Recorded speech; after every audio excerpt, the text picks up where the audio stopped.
Hello, Dale.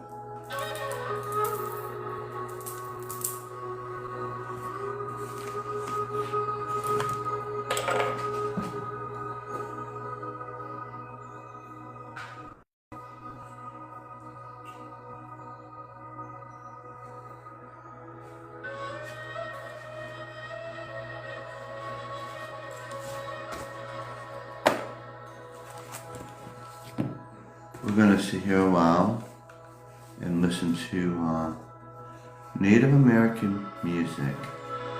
It is said that these flutes and the ancient sounds cleanse the body and it will cure the illnesses within inside of you and they might disappear. It all depends on how you believe things. So we're doing this for a little bit. If you wouldn't mind hitting the likes and shares, that'd be great. It helps the algorithm. I am going to do readings if anybody's interested. Starseed and Past Life for $10. And the card reading is going to be $30. But we're going to have a motivational live today. Try not to have any negativity coming through because we want to have a positive way. So we can just spend some time here with this relaxing music. And the meowing in the background of 11 that wants my attention.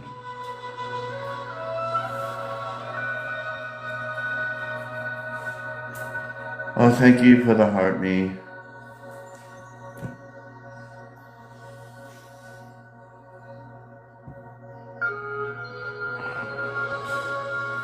I've got a lot of motivational things to say tonight.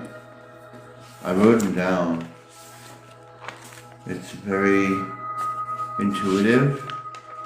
Hopefully it inspires you to pay attention and to listen to the words that I have written here.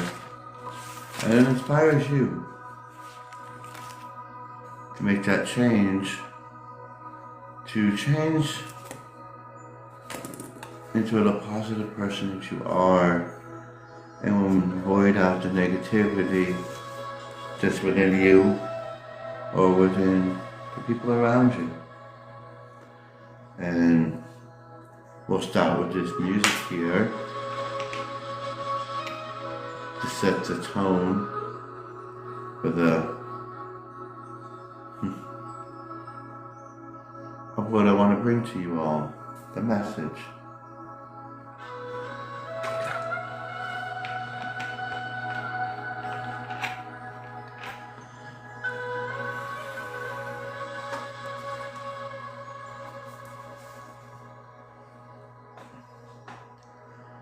We're just going to wait for a few others to gather in. I could invite Mike or, because they're not on my list apparently. I don't know.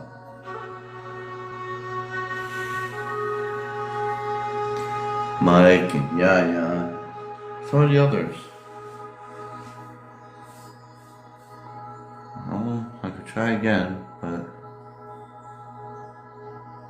it seems like they shifted the people on my list.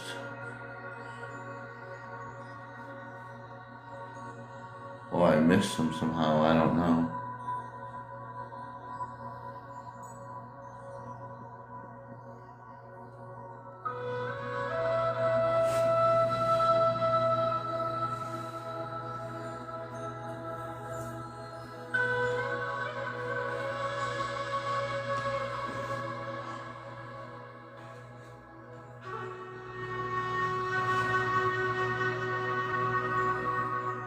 And yes, I've also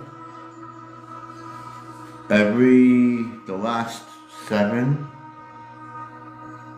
lives have been uploaded to YouTube under the same name here. You can also click my bio and watch previous lives if you want to feel nostalgia of anything that missed or anything you want to know. They're usually uplifting and inspire you. There's a lot of hidden messages in there that people haven't seen or yet to understand. And some might. But it is posted on YouTube under the same name here. So today, like I said, 7 of the videos, the lives have been posted on YouTube. We're going to have an inspirational live with motivation. I wrote it all here. If you wouldn't mind hitting the likes and shares, it helps the algorithm. And if you wouldn't mind, donating to me on TikTok, you can do that too. I do the readings, and at this point in time, I have these cards here, the Dragon deck, and the motivational one. I should be getting my other ones soon, the ones I had before, but just waiting on the mail carrier to bring them. So in this moment of reflection, let's listen to this music and find that quiet place inside of you. If anybody has any questions or they want to know anything, feel free to ask in the comments. I'm here just to help you, be the bridge to the universe, to assist you in any way I can.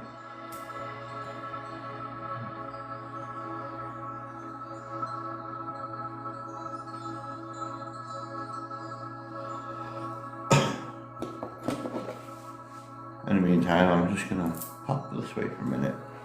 And I can still see the camera. If you have anything you want to know or ask, feel free to ask in the comments. And about after I'm done my motivational thing, I'll invite people in the boxes and hopefully we can discuss this, because this is very important information and I want it to inspire everybody. But hopefully it does.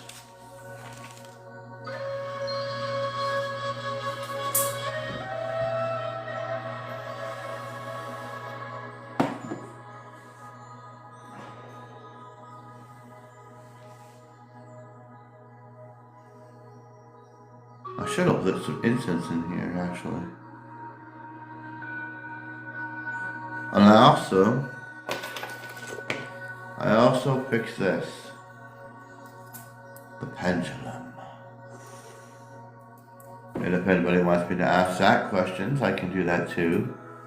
Just remember, it's like a tool. Same thing as the cards. And I'll be more than happy to ask the questions or read the cards. I do the past life and starseed for 10, and I do the card reading for 30. This would be the time to do it if you're interested, until the other people come in. So we won't be completely bored. So, yes, I can't wait for this motivational speech. Well, not really speech, but message. And hopefully it resonates with everybody.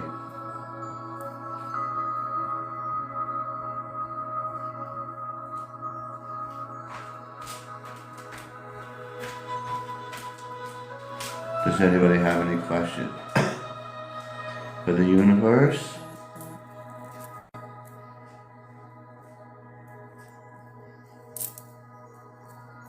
Or anybody want a card reading? While we wait for more people to flow in?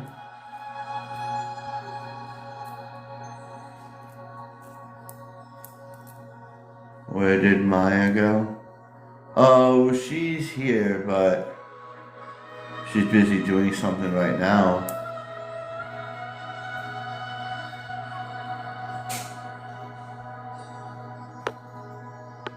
Hello, Nightbird. Hello, Monk. Hello, Mike. Hello, everyone. I hope you enjoy the sunny day.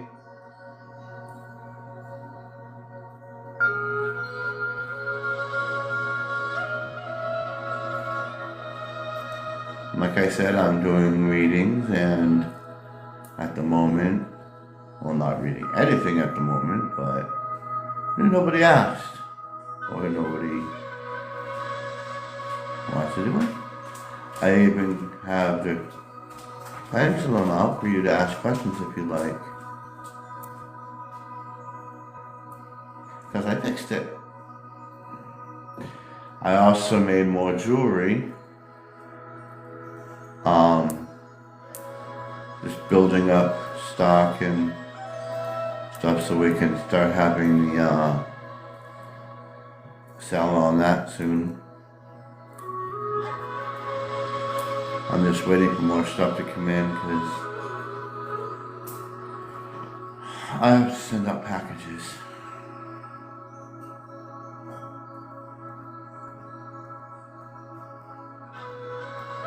Today's going to be a motivational day, and I hope the message resonates with everybody.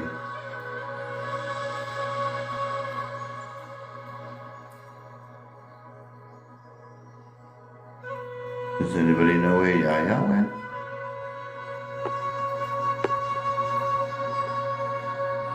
Because this would be a really, or Suzanne, because I really don't want to have to repeat this.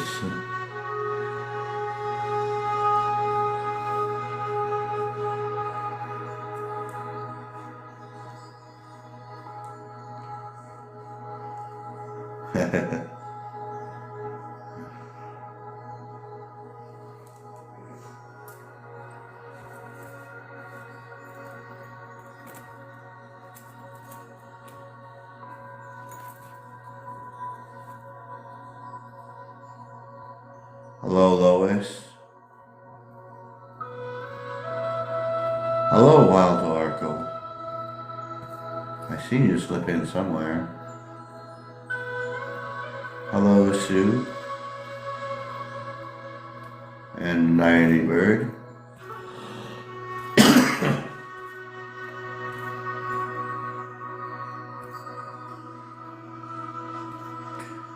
Yeah.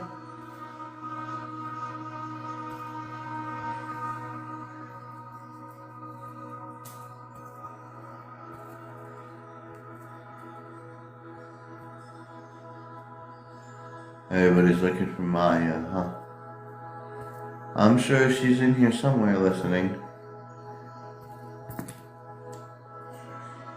There she is.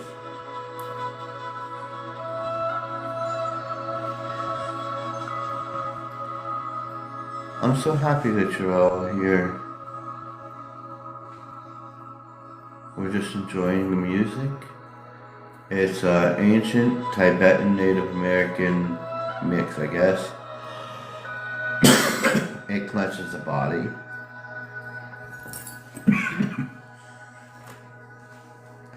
And it is said if you listen to this for 5 minutes, all the illnesses should dissipate.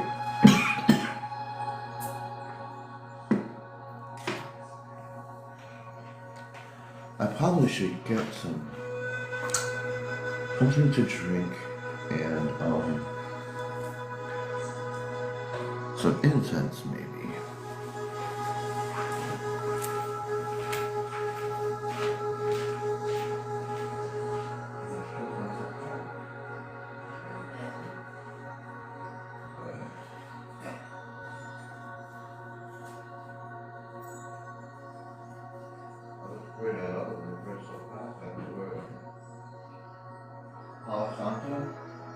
lit it, and then I turned around, gone. I was like, whoa.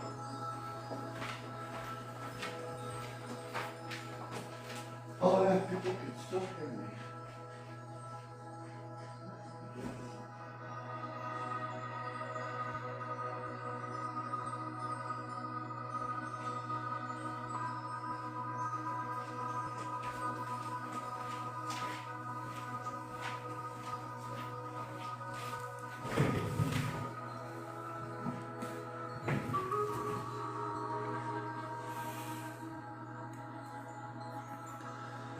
Hello. In case I missed anybody.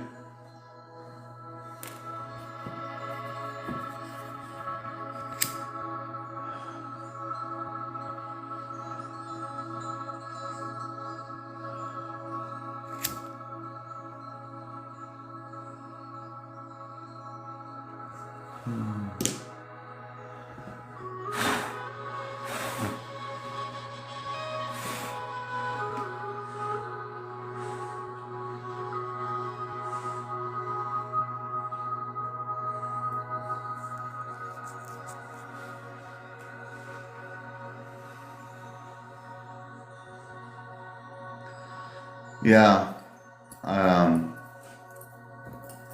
because you know they're gonna ask me as soon as I get done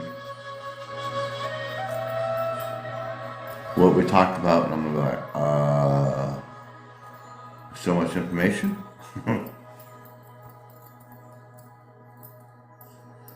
So in the meantime, anybody wants a reading or has a question for the universe, I can do that.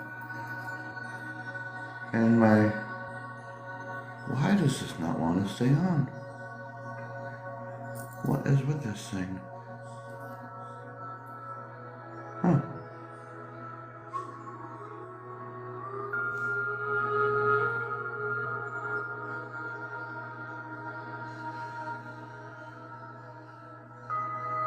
Yeah, a lot of info. About 5.5 pages of message.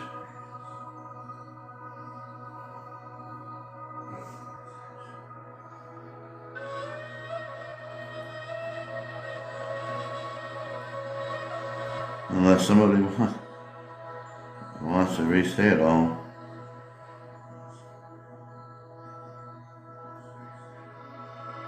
That would feel like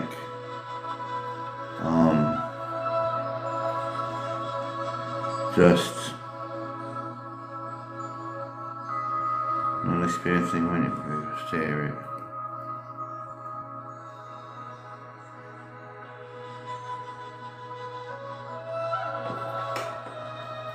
Well, we'll give them. Well, I did say 9 and I came on early, so probably give them a little more time. They probably still think it's 9 o'clock.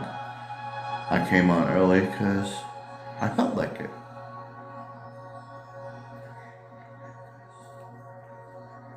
Hello, my sweet lemons.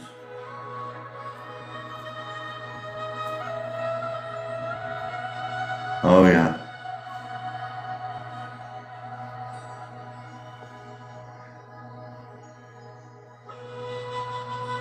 We're going to be talking about that brain. That's about what most of this is about, actually. About our brains.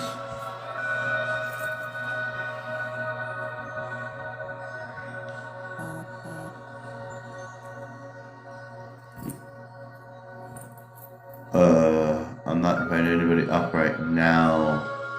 Just, I invite everybody after I'm done this.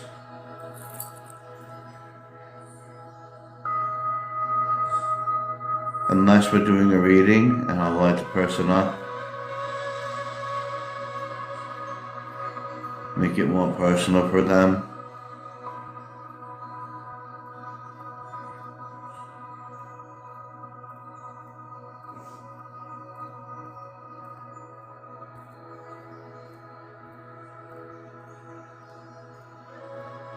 Sometimes patience is what we need. It brings us our daily lives. We're always moving so fast. Sometimes we just need to slow down, relax, and just listen to the Mother Earth. Listen to the sounds. Watch.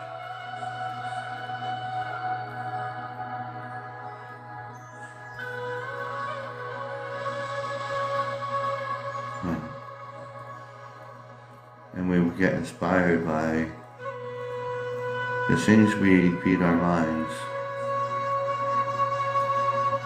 When we place ourselves in negative places, our brains receive that. So instead of placing yourself in a negative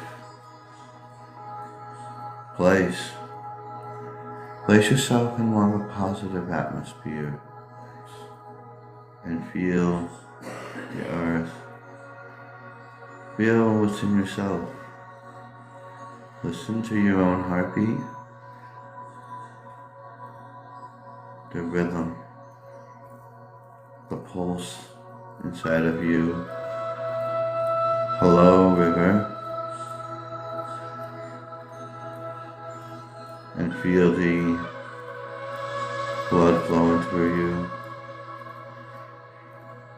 Then you slow down your breathing. As you close your eyes, you concentrate. Who am I? What am I meant to be? What can I do in this daily life? How can I change things? How can I feel without touch? Hello, Pepsi. That's what we want to ask ourselves when we go on this journey within ourselves. Do we like who we are? Or do we want to change that and become someone who we're truly meant to be? Those are the questions you ask yourself. Or you should be asking yourself. Because everything comes with free will. The universe calls out to you all the time. Do you pay attention and see the signs? Do you pay attention? Listen to Mother Gaia. Do you listen to your soul? Do you feel one within the universe and yourself? Those are the questions you want to ask yourself. What makes you you? Is it the way you perceive it? Or the way everybody else perceives it? Do you worry what everybody else thinks? Or do you want to be that true self you are?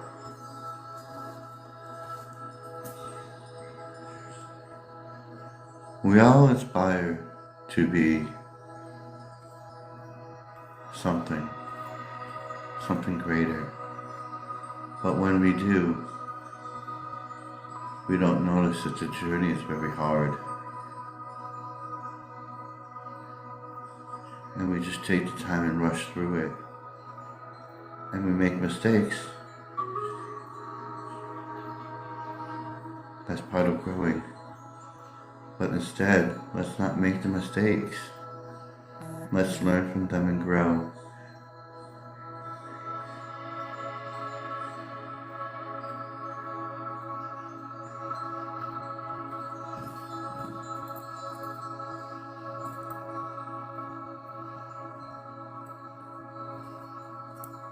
So I ask yourselves, are you happy with who you are right now? Or do you want to change yourself?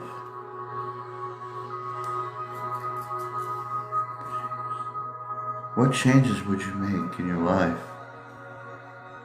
to improve yourself, to make yourself a better person.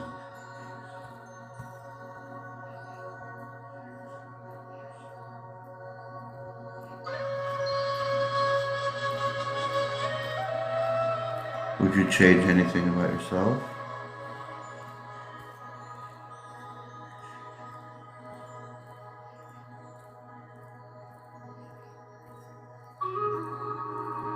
Are you on a pathway that you want to be on?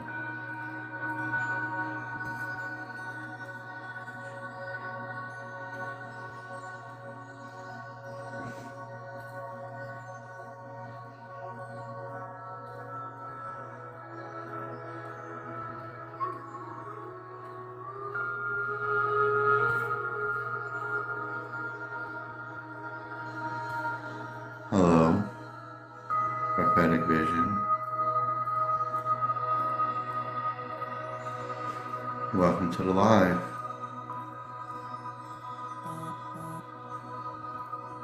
Hello, Andre.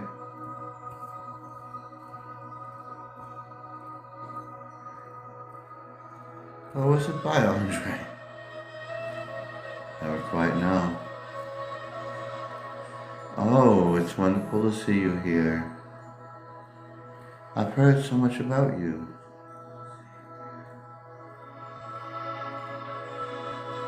And the ancient Egyptians. I often speak to them. They tell me wonderful things.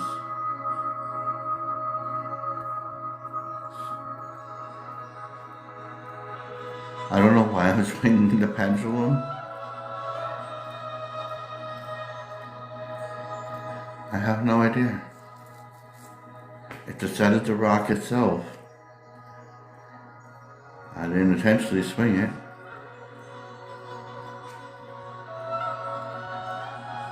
I decided to do it. The magical thing about this is it can change, it's going to change. And I'm not even going to move it. Watch. Tell me a yes. And you see it slow. This is the abilities we have to control, to lead ourselves in our creations. And you see, it changed position. Did I move anything? Just raise my hand a little more. Bumping the floor of the table. We have that abilities when we look inside of ourselves. We think it, we manifest it. Whatever we manifest can come true. If you believe it, now you see it swinging this way. Now if I say tell me a no, what do you think happens?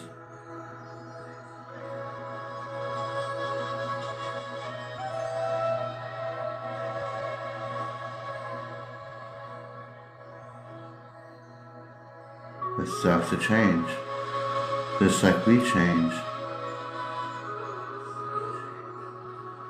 We change our rotation, we change our frequency, we change our vibrations.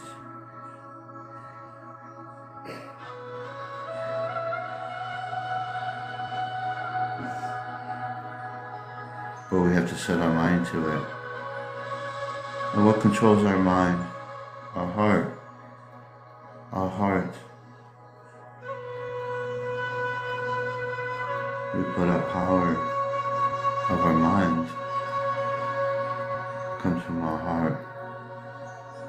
When we want to do great things and positive things to help those who fall and stumble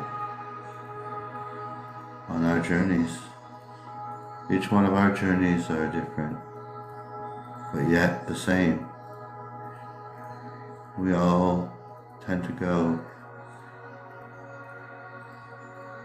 and come from many different places, but we end up at the same place in the end.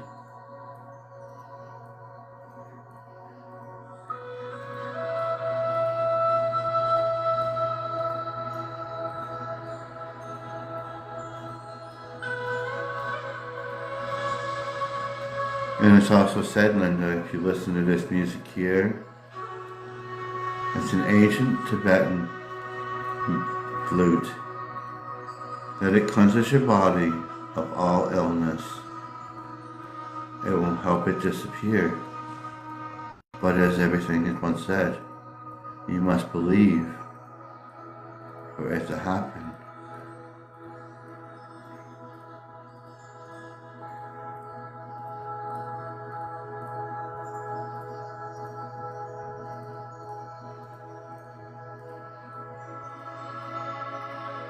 Oh, that's okay. I will invite people up after. I'm just waiting for one other soul. Because I'm sure that people will have some interesting things to say.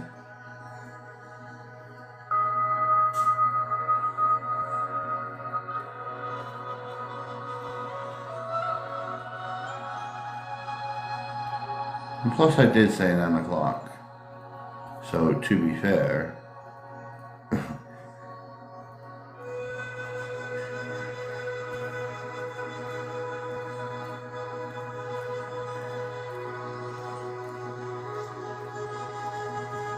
hello Mayweather.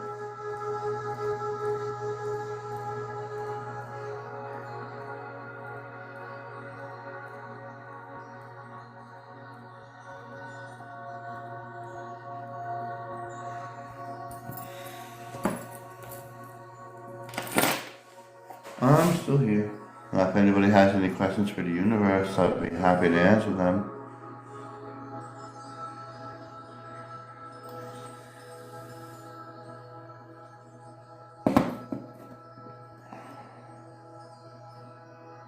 You may ask anything you like. I can even do the readings, Starseed and Past Life, or I can do the 3-card reading. And by the way, as I said earlier, that the last 7 lives are now posted on YouTube. The same name I got here.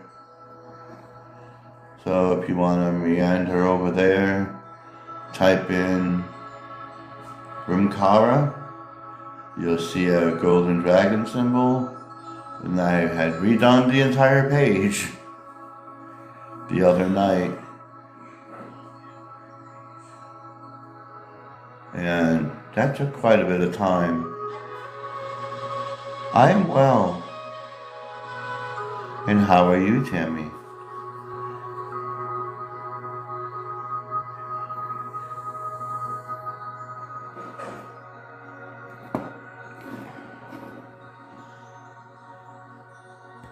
We'll be starting soon.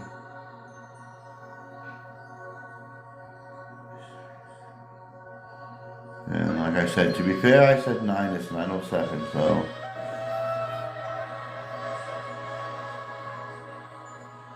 That's good. I'm great. I hope you're great too. I like this music.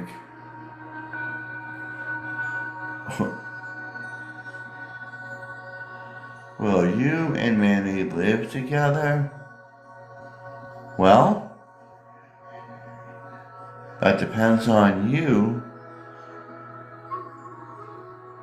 because you're very intuitive, and if that resonates with you, then it would quite possibly happen. But you have to, she says that when you feel in tune with somebody else's energy and it has you feel that pull in that magical bond, then it could happen and it will happen.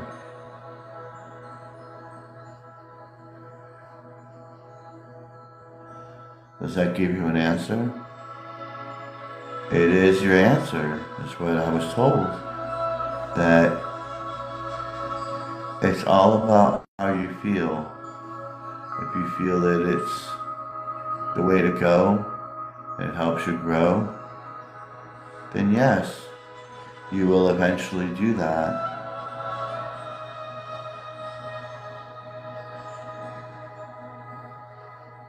Then it will happen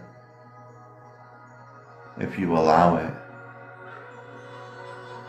We have to allow these things into our lives. If we want these things, we have to allow love and the other person not just into our space, but into our lives and into our hearts. Because once we do that, you create that bond. And you start to remember your past lives, who you were and who you're meant to be. Love is tricky. It always is. But there's also many kinds of loves. I love the people that screwed me over, but it's not in that kind of love. I love them as a human being, but do I love what they did? No.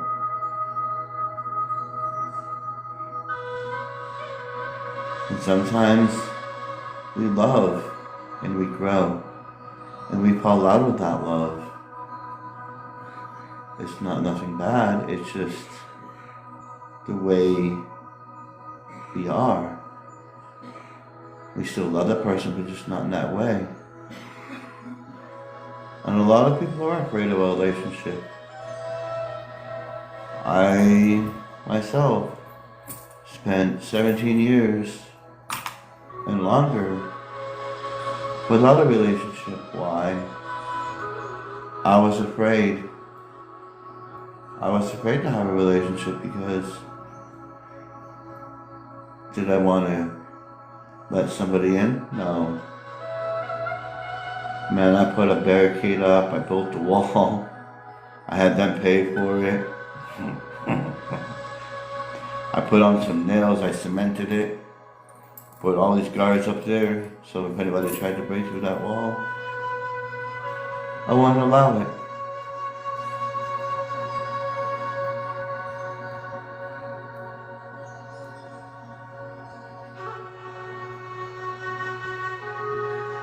And it goes for the same, everybody else does the same thing.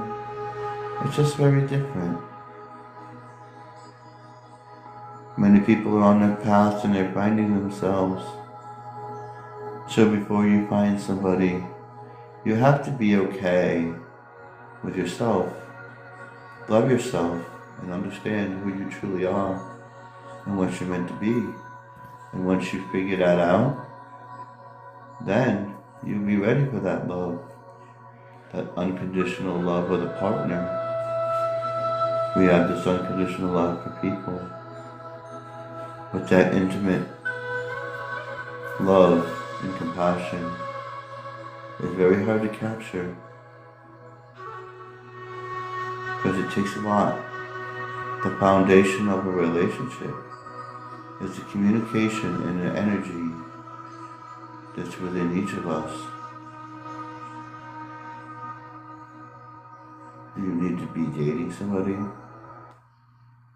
Do you need to marry them? No, we're not really. Just be in their presence and go with the flow of the universe. When we focus,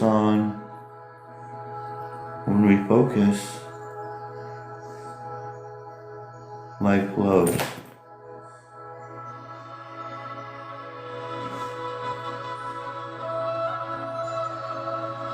How is she listening?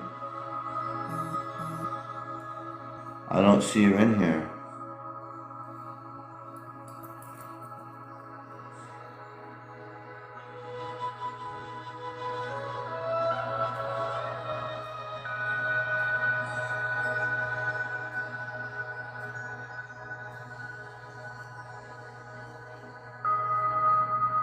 Oh. Well, if she's here, I'll get this started.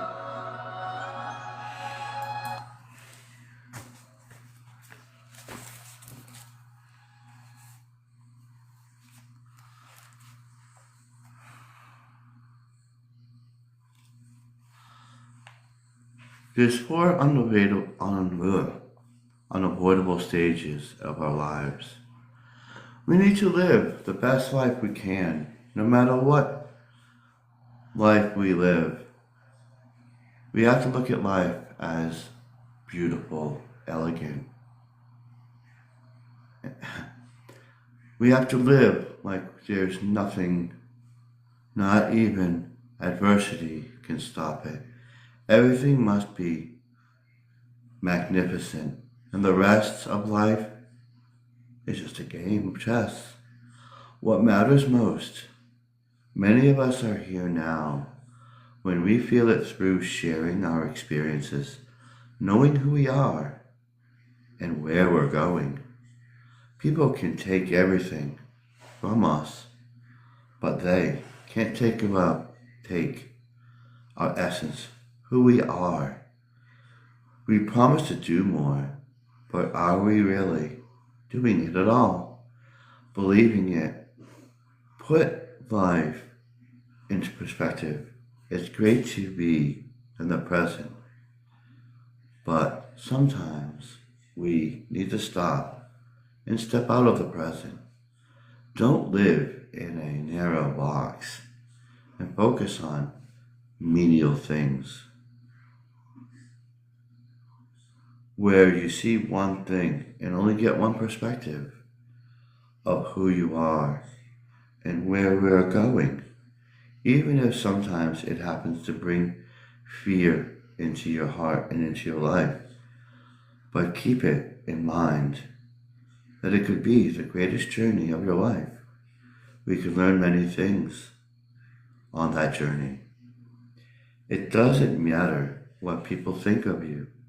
It doesn't matter what kind of body you have or what you look like. What matters most is what you think and what you feel and what your soul and your essence tells you. Because when many things happen, it wakes you, when these bad things happen, it wakes you up. It brings you to a presence of understanding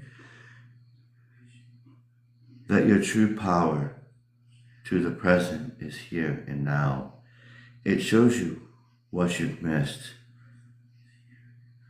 It wants you to remember love, who you are to the core. But the biggest power of your life, the quicker you get the call and you answer it from the universe, and within your heart and within your soul, there is no more pain. There is no more suffering. Move forward. Focus on your life, the here and now, and the present.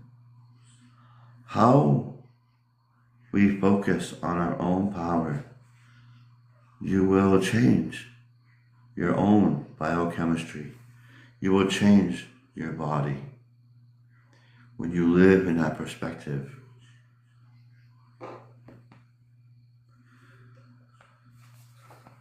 We can solve everything when we learn to understand who we are and the world around us. We live in a box sometimes. We need to expand, not focus on one thing, not keep our eyes forward, but look around, smell and feel the Gaia. Feel the love, listen to the wind, look at the signs. Everything is beautiful, not bad.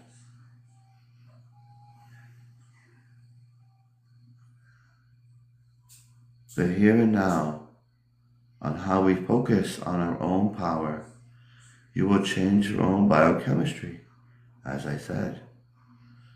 When we learn to understand ourselves, we can understand ourselves and humanity.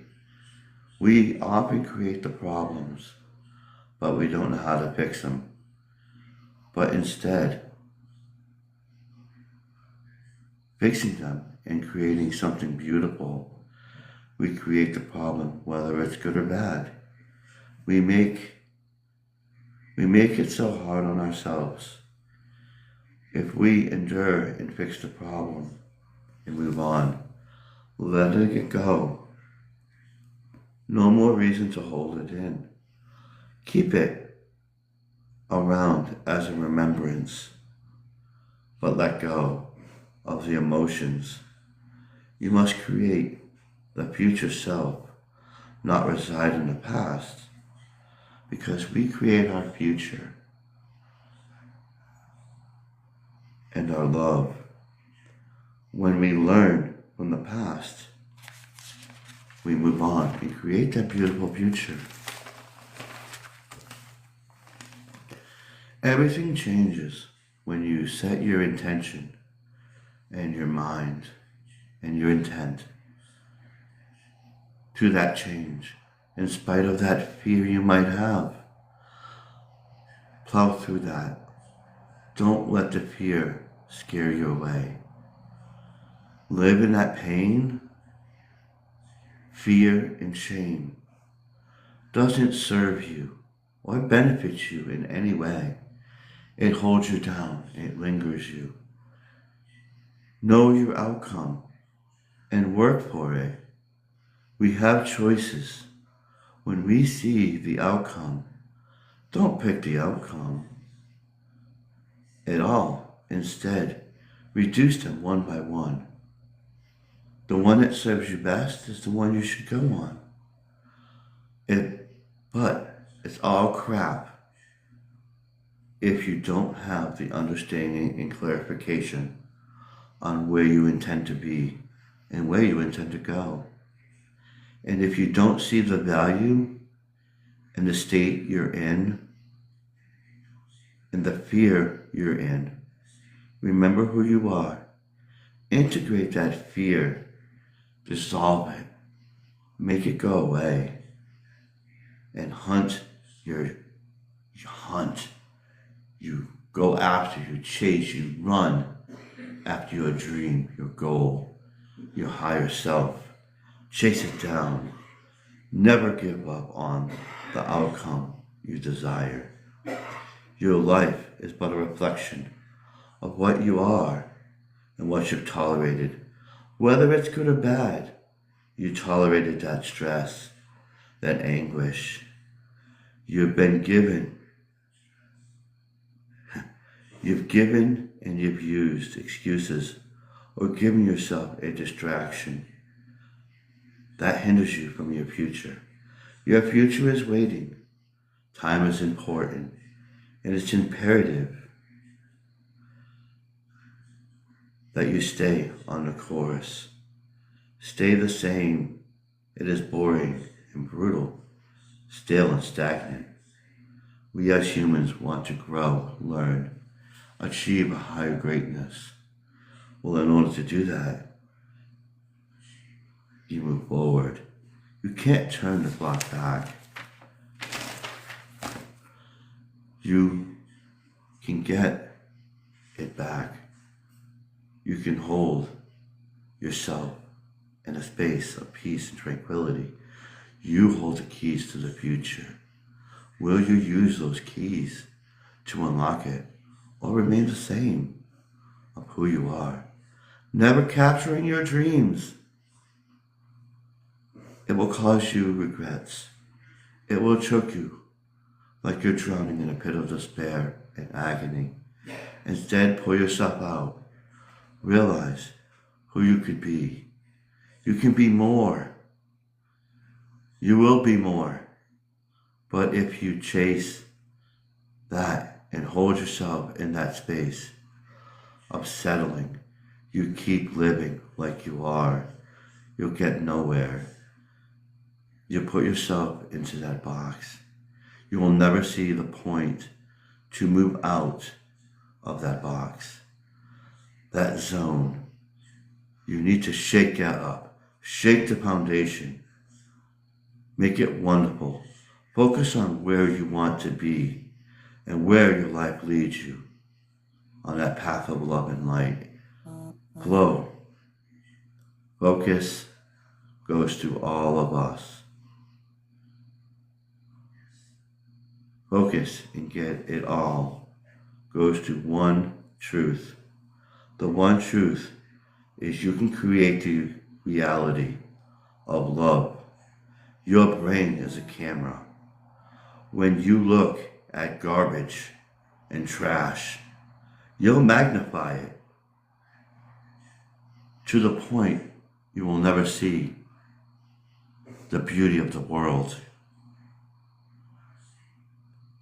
Instead, change it. Look at beauty.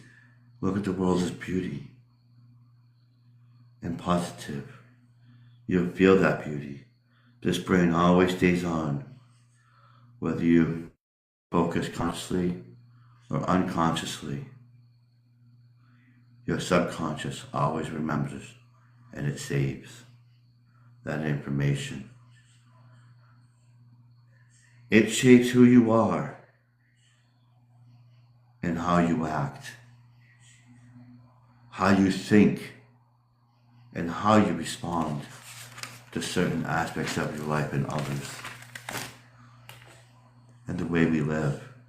When you focus on what you're missing, you'll be feeling empty. If you focus on what is wrong, you'll feel broken. When you focus on what's right, anything is possible. What you can be. Your life will expand. Your energy will expand. Your serenity, your love, your life grows. Things you feel that were once impossible are now possible because where you focus, your life flows. Most don't live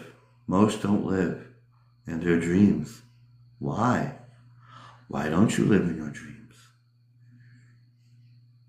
It's not because you don't allow yourself. You allow yourself to be distracted. You allow your mind to lead you and obsess over things that do not matter. What doesn't matter, you're involved in, or with anyone else. Instead, live your own life. Doesn't matter what anybody thinks. Lead yourself on that path because you are the creator. When you bring yourself into somebody else's life, you want to have a mutual understanding and let them show and feel your energy. You want to live for yourself. Don't live for anybody else. Live for yourself. And that was what the message was. Now I will bring people up one at a time.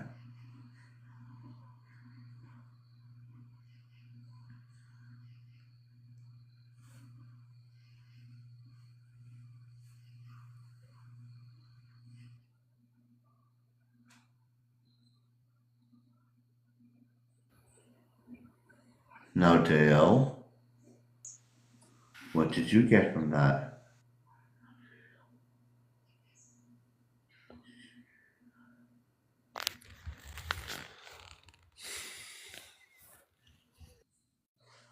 Sorry, I fell asleep. Was it my voice? Or the pipes.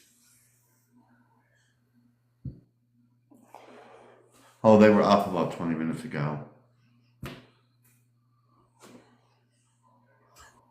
Well, I guess my mom instilled my name into me. Doesn't matter how sound asleep I am, I'm going to hear my name. And I'm sorry. Suzanne, what did you get?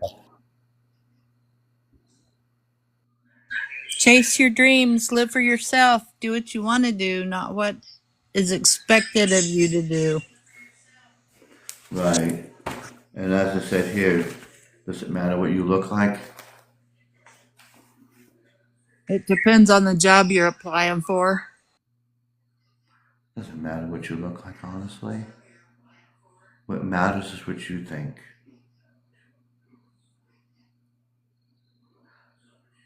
We are Well, all beautiful, yeah, we are. and we have to have that understanding that beauty is in the eyes of the beholder. We are all beautiful in our ways. It's better that way. You may not be everybody's cup of tea, but you're somebody's shot of tequila. Right. And, everything that I just said, like here, for instance, I brought up the point that even though these bad things happen, we don't need to look at them as bad. Look at them as being beautiful, as weird as that sounds. But if we look at things as beautiful, as death and rebirth, like a flower, it comes out and it becomes more beautiful. And when we have that understanding, we are on the greatest journey of our lives. We are on that great journey. We don't need to worry about or live in the past of somebody passed away or this happened to me. We move on from that. And when we let that go, it no longer hinders us. How many times have you said yourself, you need to let that shit go? Oh, you made me swear. You need to let that stuff go in order to be who you are. Sometimes the words we speak is a reflection of what we need to do. So many of us have all this wisdom, but do we use it for ourselves? That's something to think about.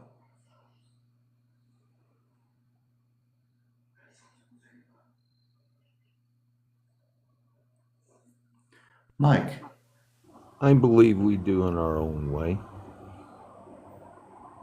And we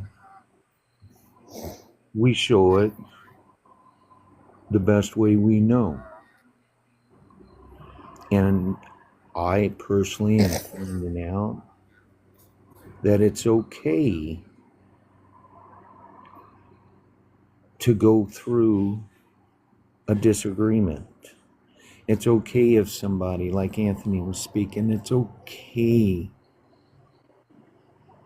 to read something and you read it without their emotions, where therefore it can be taken differently. It depends, like he said, it depends in the moment on what kind of a day we had. I like getting up. I really do. I like getting up, going and doing the best I can do. And it's not just for me. If I have a neighbor that needs something, I take care of their yard first. And then I squeeze in what I can on mine, which is okay. And I know that saves them a lot of time. And with the price of everything now, it saves them a lot of money. I don't need nothing in return. I get my gift while I'm there. And to be able to take the time now, everything is peaking out a lot up here, the fall. So a lot of leaves are dropping. And I enjoy all the seasons because I really do enjoy what I do.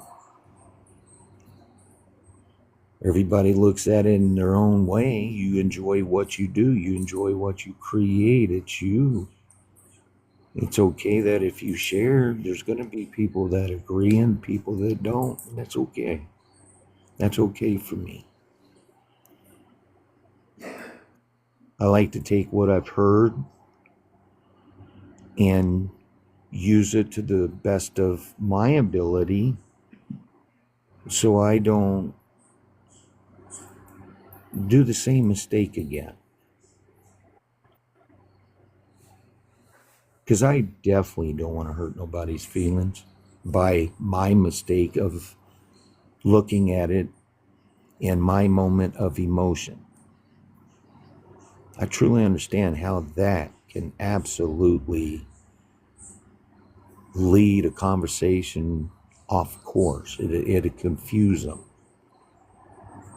And they, and if you really love them the way you say you do, and when that happens, I mean, it breaks hearts for a reason. So we can both learn that we're not perfect, and we're not. We're never going to be. But we have the confidence in us that we keep showing up. Because again, there's people out there listening that are in the spot where we were.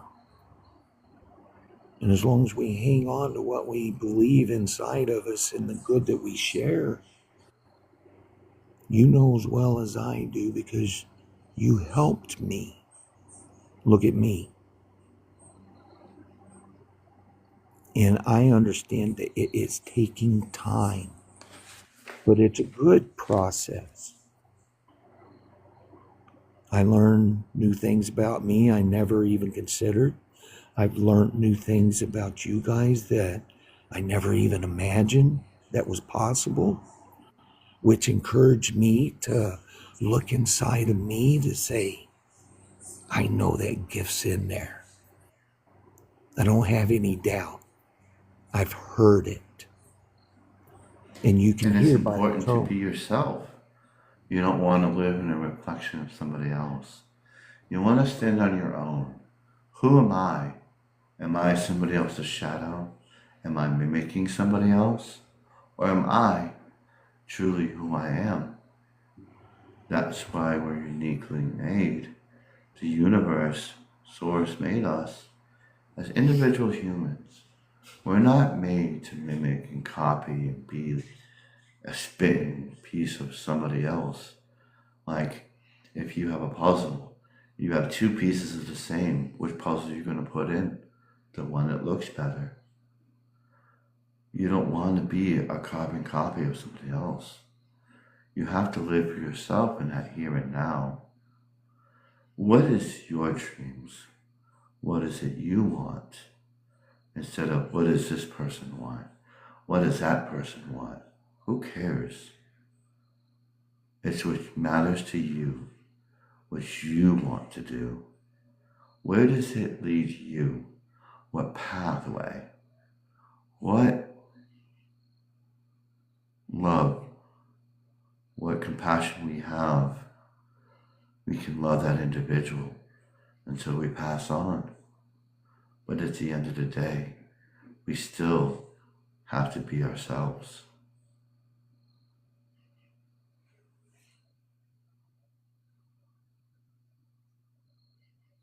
Right? Absolutely. I mean, there's so many different avenues, so many different reflections that we all get our own information in our own way. And when we do, I'm starting to learn to see that you don't have to convince what you feel, what you know. And I think less is better as well. Just be yourself. I'm learning. We're all learning in our own way. Some of us talk about ourselves the way they need to, where they're at. And it's okay. That's what makes the family. And best of all, of what to become. Together, and it's a solid foundation. No, Not just together, would you become yourself too? That is also important. We don't live for everybody else. We have to live for ourselves too. Yes, And we and must once not forget that, because we can't love anybody else if we can't love ourselves. We can't fix anybody else if we don't fix ourselves. Like I said before, when you feel broken, why? Why do you feel broken? Because you feel that pain, that shame. And we need to step out of that. We need to step into our own. Whatever doesn't serve you, you let go. And we don't need to be dwindling in that. We want to be our own individual person so we can have that connection with others. And you're perfectly right, Mike. That's exactly what brings me here, to inspire, to be that bridge between all of you and the universe. We each have a role to play. This is a great story. We're writing it. We're writing our own as we're writing the universe. What kind of story do you want to write? Do you want to write one of hardships? Or do you want to write it of triumphs? I conquered this with the help of myself, my guides, or even the universe. That is the perspective we need to have. And we've all conquered certain things. But still, when something happens, that fear creeps right in. We start blaming others or other beings. It's not them that caused it. It's the way it is. Sometimes we bring it on ourselves by the choices we make. And that's why we have to think about our choices and the pathways we go on and where we reside. If we reside in the negative, what's going to feed us? Negative. If we live in the positive, where do we live? In the positive. where it's It's all a warm. matter of perspective. It's your free will. You can't make anybody do anything. You can only plant a seed. It's a choice, their life. They're the author of their story.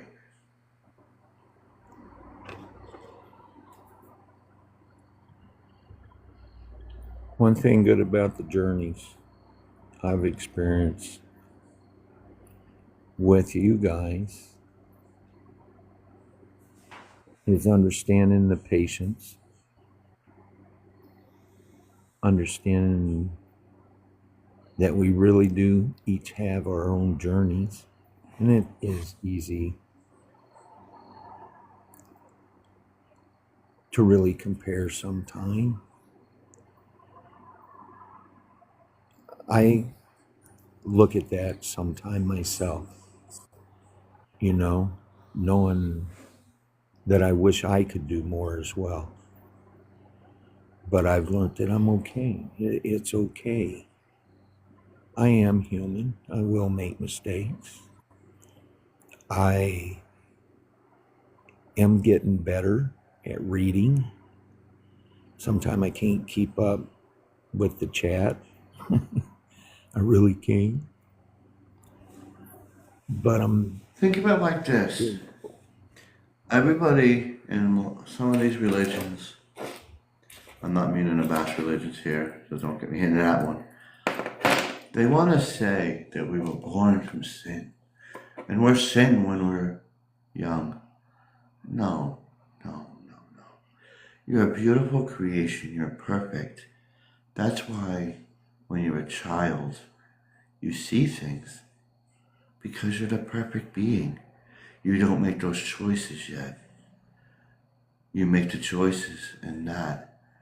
You lower yourself into that vibration. But if you were to change that, You raise a child and you show them and let them have that freedom of imagination, creation, and love and compassion. And instead of saying being bad or negative to them, sometimes we are as parents.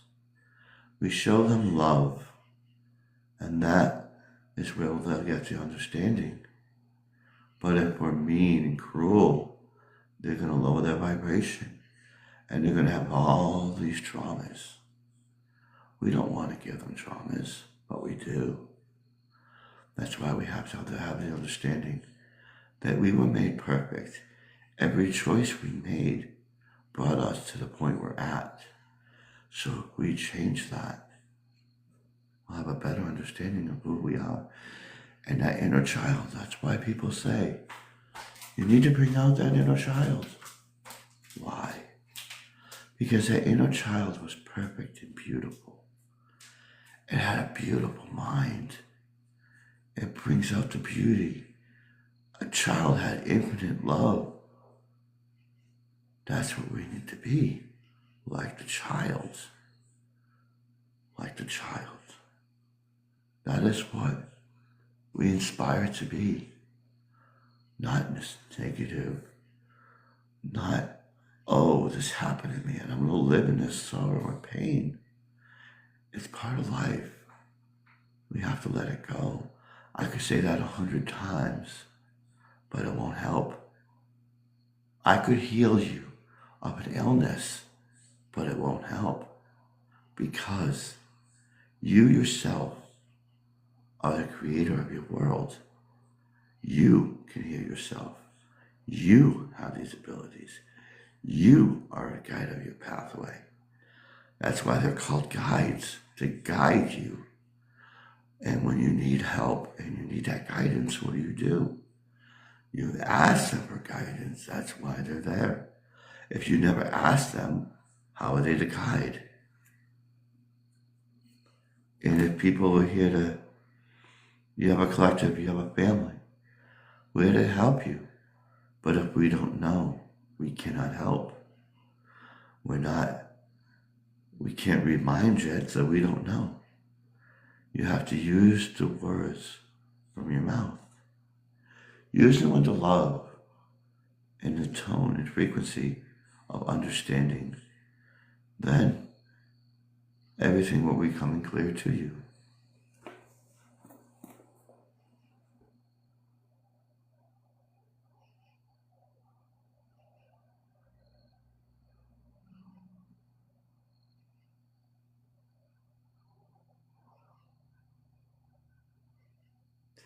What about you, honey?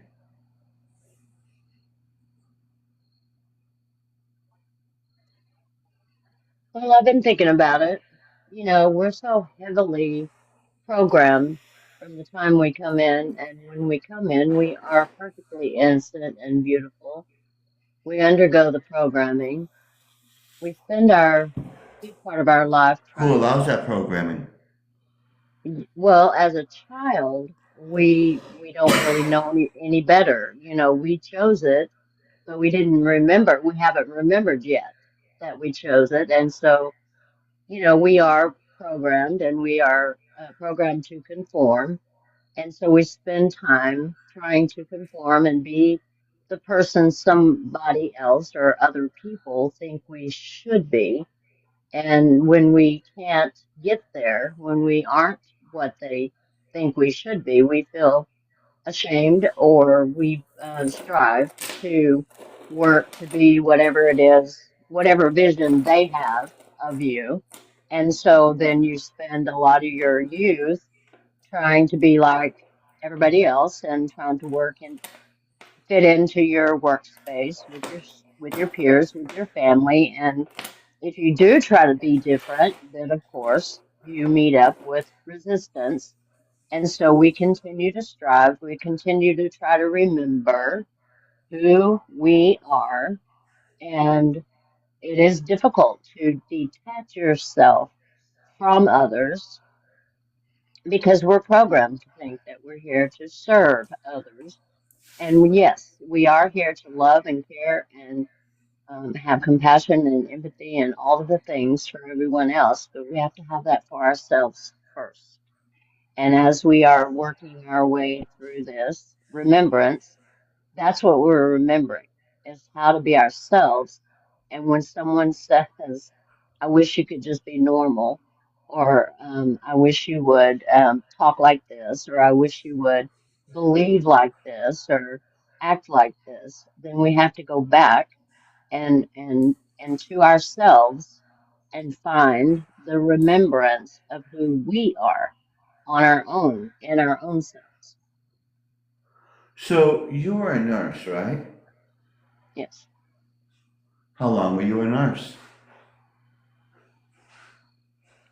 47 years.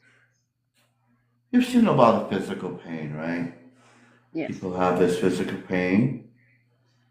Would you say, from your experience as a nurse, that mental pain would hurt just as much? Yes. Mental, emotional pain is just as painful or increases your physical pain exponentially. And so that's one of the things that I learned is if you can relieve the mental emotional, then you can work on the physical much easier. It's a lot easier to relieve that physical pain. And it's not something they focused on in my when I first became a nurse. But as we have evolved in humanity, we are working at it and doing a better job, I think, in the medical field with the team. So if I was to say, I think you're a crappy person, that would hurt somebody and it could feel like a heart attack or a stab, wouldn't it? Yes, sometimes it can. And if they continue to believe, if they believe you, and if they continue to believe you, then it will eventually become a tangible thing.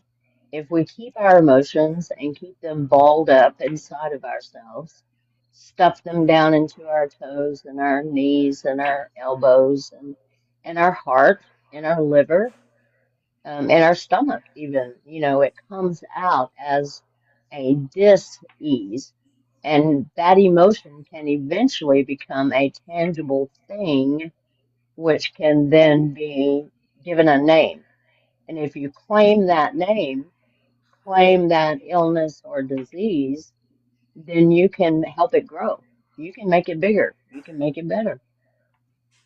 And if you keep living in that, you can also affect other people with it Yes. because isn't it a fact that when you're in a hospital, let me see, I know you like watching shows. What Hmm. happened when, and I don't know where this is all coming from, so I'm just going with this. I have no idea. Um, where, do you remember Dr. What was it, House? House. Yeah. There was an episode where somebody said they had this illness and they felt all this pain. What happened in that episode? I'll be honest with you, I rarely watched any of the medical shows because my God, I lived it all day long. I didn't want to watch it on TV. But I can tell you probably what happened is, when when one is only absorbed in oneself and you become obsessed with the ideation that there is something wrong, you can not only magnify it within yourself, you can also spread it amongst others. And then suddenly they will have that same mysterious whatever you have. And it can spread as just like it were any other viral bacterial, you know, infection. And so if you spend your time with chronic illness, people with chronic illness, become very isolated within their own selves, And it all and and it it all becomes becomes their life. manifestation. Yes, they manifest, and then they manifest situations around themselves so that the people that they are associated with on a daily basis also are affected by their chronic um, distortions. Right. So it's fair to say that words have power and our manifestations empower that. So we can affect others with our negative thoughts. Absolutely. Henceforth, bringing everybody down in our surroundings. So if you were to reverse the process and say something like, "Oh, I think it's a beautiful day. You're a wonderful person." Would that It, be it fair to say that it absolutely would it reverse the changes process? their environment. If you can change their thinking, you can help them change their environment by sitting, by being present, by your touch, by your tone, with your own energy. And the last 17, 18 years of my career, that's what I did. Is I went into homes where people were um, what you would call suffering, and they would have nothing else to look forward to. And they would be so happy to see someone who was willing to listen to their feelings, help them feel better about themselves, and to absorb the higher energy, the higher vibrations. And by the end of the visit, they felt lighter. And that was always the goal, is to help people lighten their own environment and learn how to do it for themselves, not just on the days you So came to visit. if somebody's unhappy in a relationship, who is the one to fix it? The person who isn't happy. Right. And if it's not fixed, you can also spread that. It's a reflection and you mirror that Oh to yeah, you see others. it in society all the time, especially, in my generation in the 50s, 60s, and 70s when parents said they stayed together for the kids. They were lying. They didn't stay there for the kids because the worst thing you can do is to have two people who are unhappy in the home trying to raise happy children. You can't. Exactly. That was very inspirational, motivated information you gave. I hope that resonates with everybody. Now, Nightbird, Absolutely. you've had a rough life.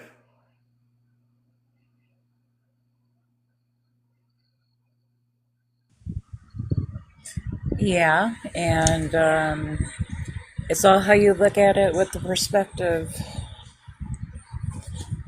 And I like how you said there's no settling, and you just keep moving forward, and you have to let go Did of you a lot of that. Yeah, did you settle when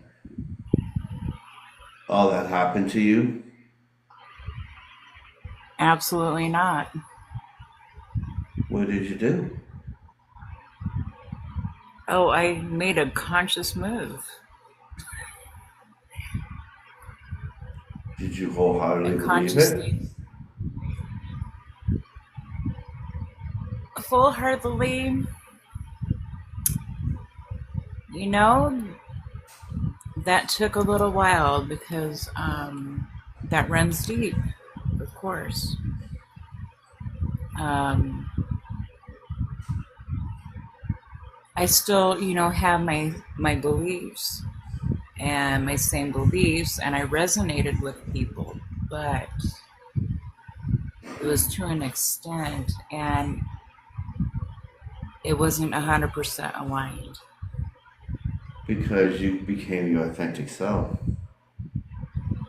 You found Right. your true self and you wanted to become that, isn't that right?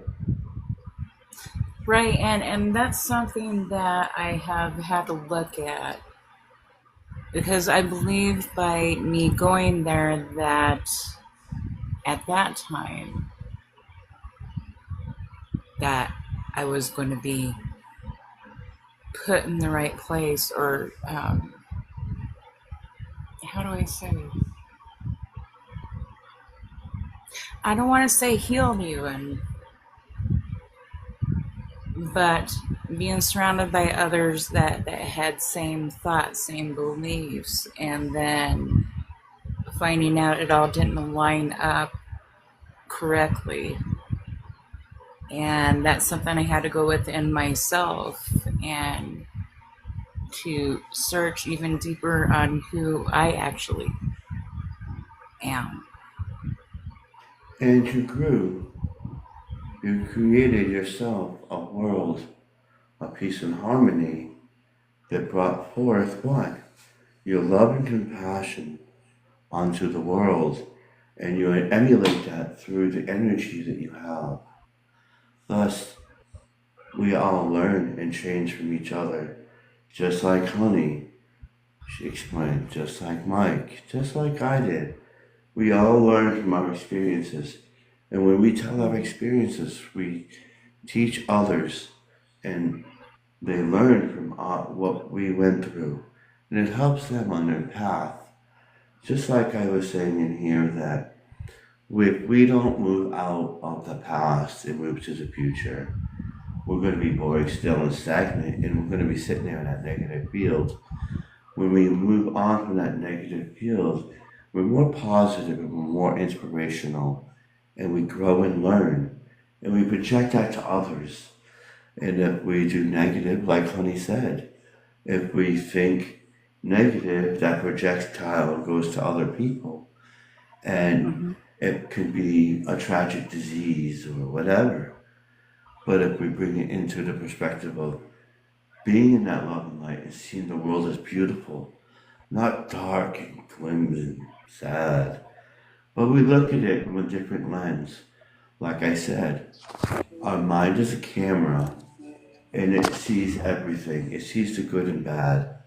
Our unconscious and our conscious mind record that, and our mind, our subconscious, resaves it, and it is something that will bring us to, that will change our lives, and how we react, how we speak, how we think, and how we treat others. And that is the understanding that you have come to realize, that you are in your power. You took your power back. And when you take your power back, you feel joy and happiness and whole. When someone takes your power, you don't feel whole. It's like they took something from you. It's your power, your body, to reclaim what is yours, not give it on to others. It is your power, your ability, and who you truly are. It is your essence. Your essence is what? Your humanity. And we each and all have that. Yeah, I agree. And you know, it's interesting because I brought the healing thing in. Well, guess what? That path has brought me all the way to this one, in which I had even more of a greater healing than what I had anticipated before. Now, So it's here's the interesting to thing. actually think about that. There was trauma there, but yet, yeah. The thing you must realize more. Did you need a magical sky daddy to heal you? Did you need a channeler? Did you need anybody to help you with that? No, Where I did you find actually, that peace? I ended up having to heal myself. And it came from within. And, you know, Honey, you kind of talked about that. Or you did, Paul.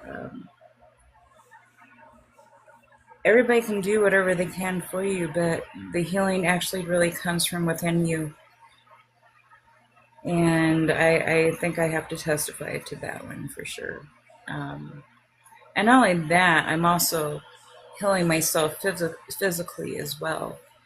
And I'm able to help others, but they also have to understand as well that, yeah, it has to come from within themselves in order for it to work. Right. Uh, And when did you gain all those experiences? oh, well, I've gained memory now. I've gained my remembrance. I've gained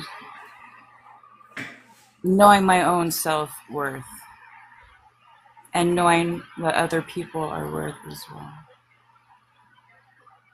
So it would be fair to say that all those tragic things that happened was a stepping stone that you had to live through to learn to be the greater person you are, even to show that the people that you disagreed with or did wrong, you still love them in a way Mm-hmm. from afar.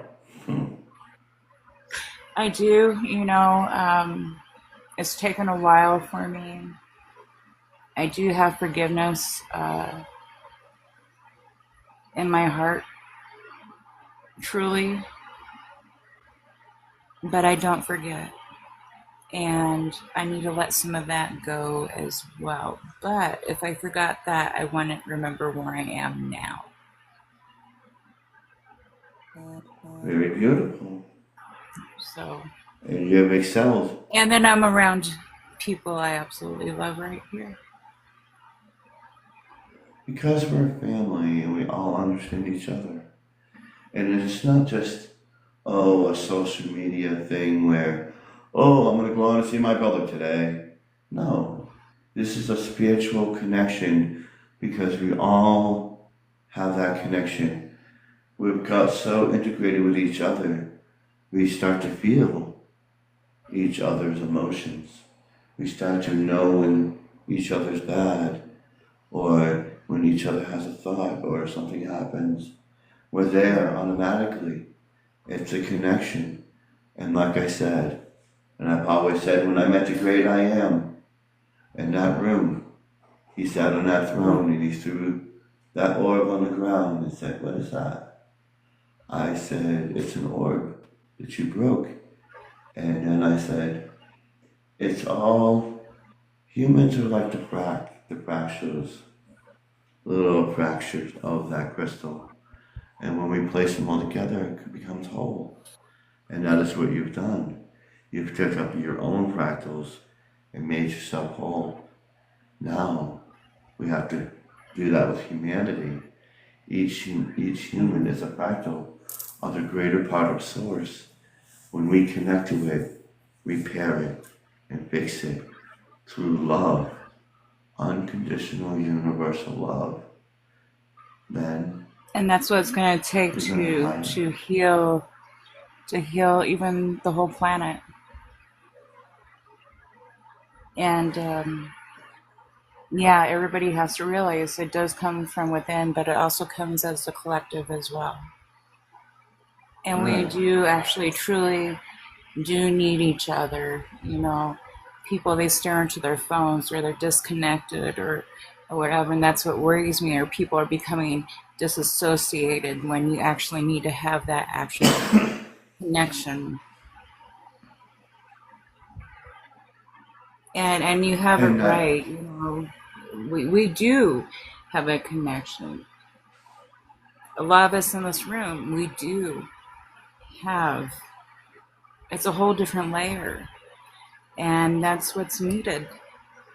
And that's what's going to be needed for the collective in order for everything to ascend even more and to bring that healing even into Gaia.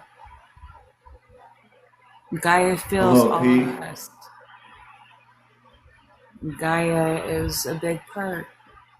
So we can't forget her ever. No, because she's always giving us these messages through vibrations, through frequencies, through the wind, through the air, through the water. The water we drink, there's memories in that. Our body has memories locked within inside of our DNA.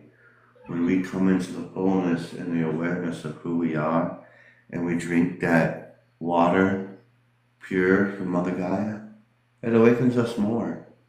And the more time we spend with Mother Gaia and those ways, it opens us up into a clarity of peace and tranquility. And that's where we have to look at everything as beautiful. What do you And think, when Betsy? you think about that too, how much of us is made up of water.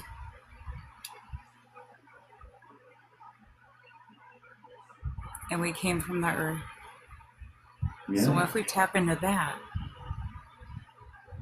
I'm just saying, okay, I'm put my mic off. It is beautiful. Thank you for those words of inspiration and motivation. What do you think, Pepsi? I think you all said a lot. I'm Oh, trying there's to. more to say. I'm trying to There was think. more to unpack in that. Yeah. I just think that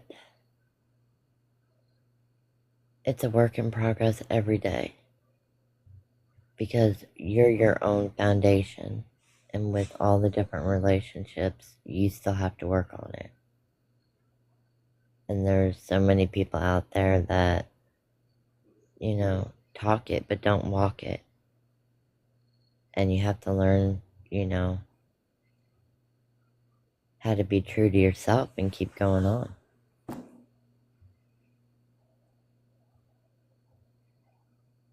Right. And with that understanding, when we stop learning, we stop living. We have to live for tomorrow through the experiences that we live, because that is who we are. We are here to learn and to excel, to raise that vibration and frequency. Yes, honey, find your compass. That is why we're here. That was beautiful, Pepsi. Now, Maya, what did you learn from this little 5.5 page speech? Well, Pepsi, first of all, I thought that was beautiful. You absolutely nailed it. And I think for all of us, we just have to learn to follow our own star. And even though sometimes it crosses people the wrong way, we have to realize that we're doing what's best for our soul. And we have to go forward with that. We always have to remember our words have power. So many of us always forget that. The tone, the frequency we speak, it's all part of the attraction that people will find interesting inside of you. They want to listen and hear you. If you come out like a tyrant, a narcissist, or a brute, or just a jackass, they're not going to want to listen to you. And that's why we have to come into our own. Right, Maya?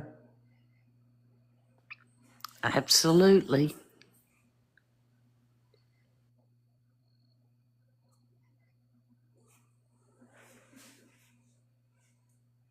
So, what have you learned in this last couple of weeks of my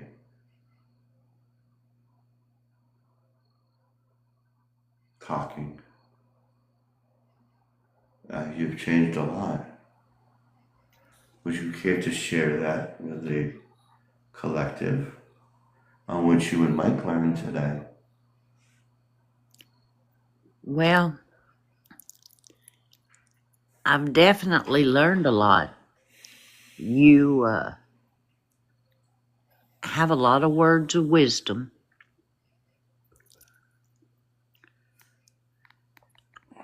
and sometimes I just need to listen.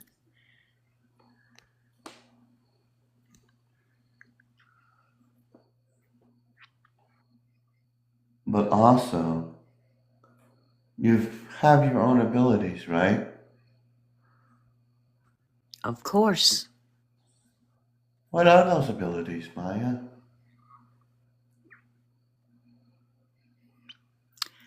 I'm sorry. I didn't understand you. What were your abilities?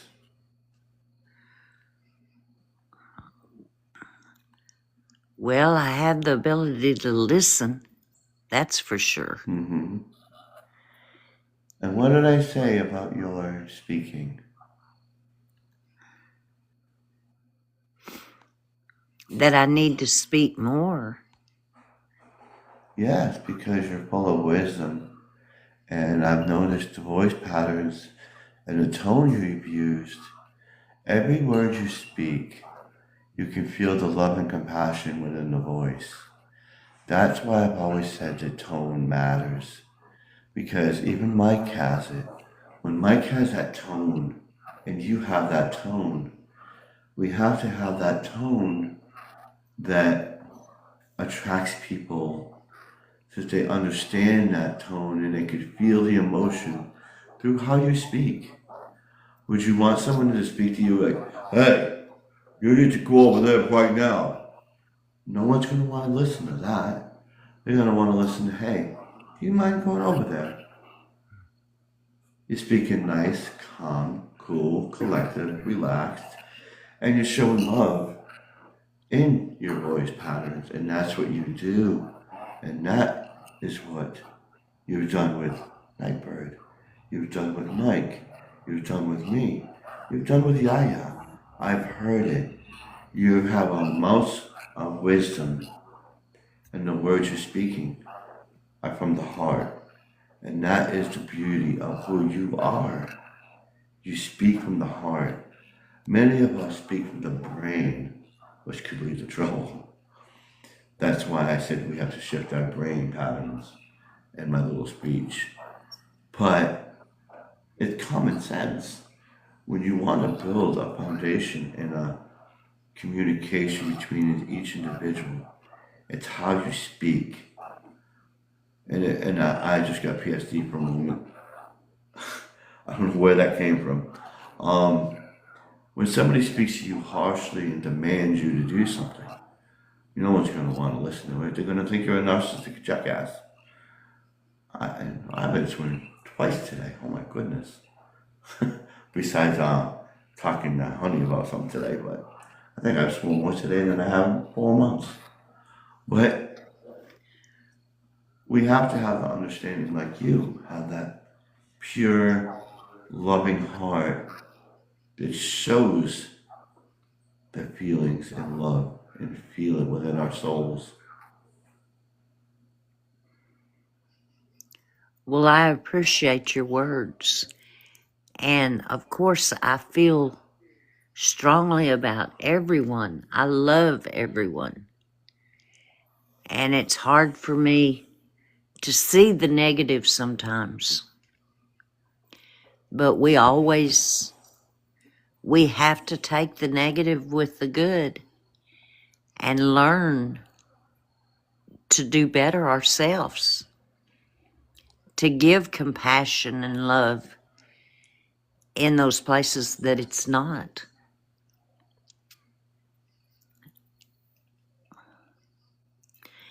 And I think that's all I've got. So maybe Yaya would. That was beautiful and well said. I bet you none of you would have thought that you would ever see me with this kind of peace. It might have taken a while, and I had to live that dark path, boy. It was a bumpy road. I think I fell in a couple of earthquakes too. We had maybe a couple of volcanoes. And that is where I was talking about the dark night of the soul, that we all go through it and we all live it. And once we look at the world as a beautiful canvas that we can paint and take out all that negative stuff, it will be beautiful. And we, each of us, on this panel, in this chat, and around the world, we can paint that picture with our own minds. We don't need all that other stuff to tell us what to do. They are to guide us. Is that right? Yeah.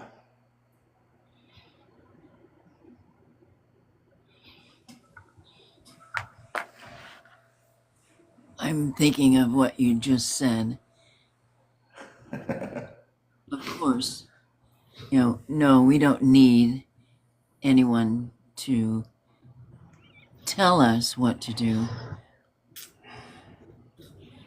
But I think too that there's always something to learn somewhere.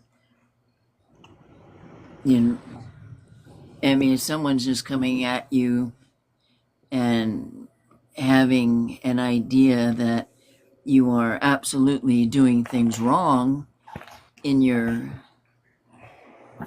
journey, in your life, in your moment,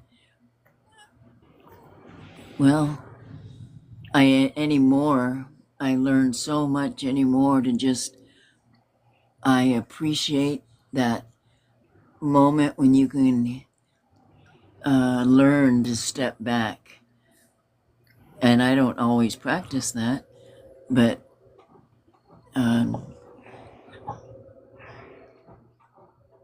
sometimes stepping back and listening to somebody who's trying to be helpful, trying to be, in their own words, giving you, because that's all they are. They don't know. They don't even, I don't believe a narcissist at times really even knows that they're a narcissist until somebody says, do you know what a narcissist is? I remember doing that to my son. And, I was not really liked for a few weeks. But it made him aware. And when we make things aware, we shouldn't be harsh on them because they're learning too. I think we should be right. Use our words and remember the words have power. Absolutely. Words are all we have, and they can crumble you in a hot second, or they can give you inspiration to move you for months. I really try anymore, only because I have so many that I am so very fortunate that so many ask that, before I would jump in and try to help right away. And now I learned that I says, just let me sit with this for a little bit. And learning sometimes, not sometimes, most of the time, when you sit silently with yourself, your highest self, or your monad self, or your guides, or whatever, it is because we all are working with what we're working with at the time. It's a evolution, and you will always get the perfect response. You'll always get the perfect advice. In my yet.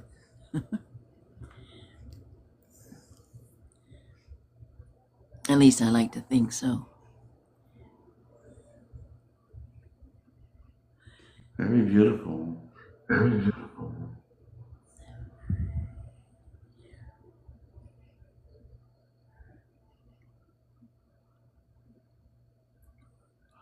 I would like to share an experience I've had in the last 2 days.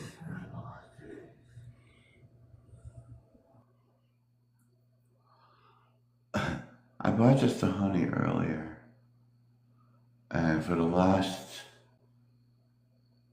4 days, I was trying to talk to you, but you were busy. I kept having dreams or premonitions or visions about people, millions and millions of people staring at me. Different people. All the days were just different people, different races, different colors, different people, different authenticities. And I was at 4 different places, and they all just kept staring at me.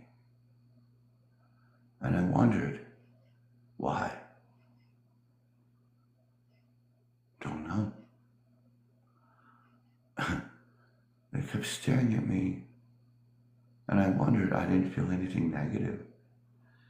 It was more like curiosity. It's because it's a huge shift that you went through. You went through here just in the last 2 weeks. You went through a huge shift. And I would think that the collective is looking at you in a different light. All different spectrums of the collective are looking at you. Some are in awe, some are in wonder, some are in absolute what the fuck.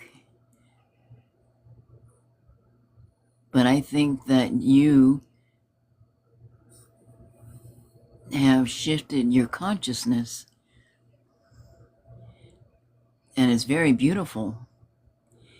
It is very beautiful, because now when you speak, it is at a even keel.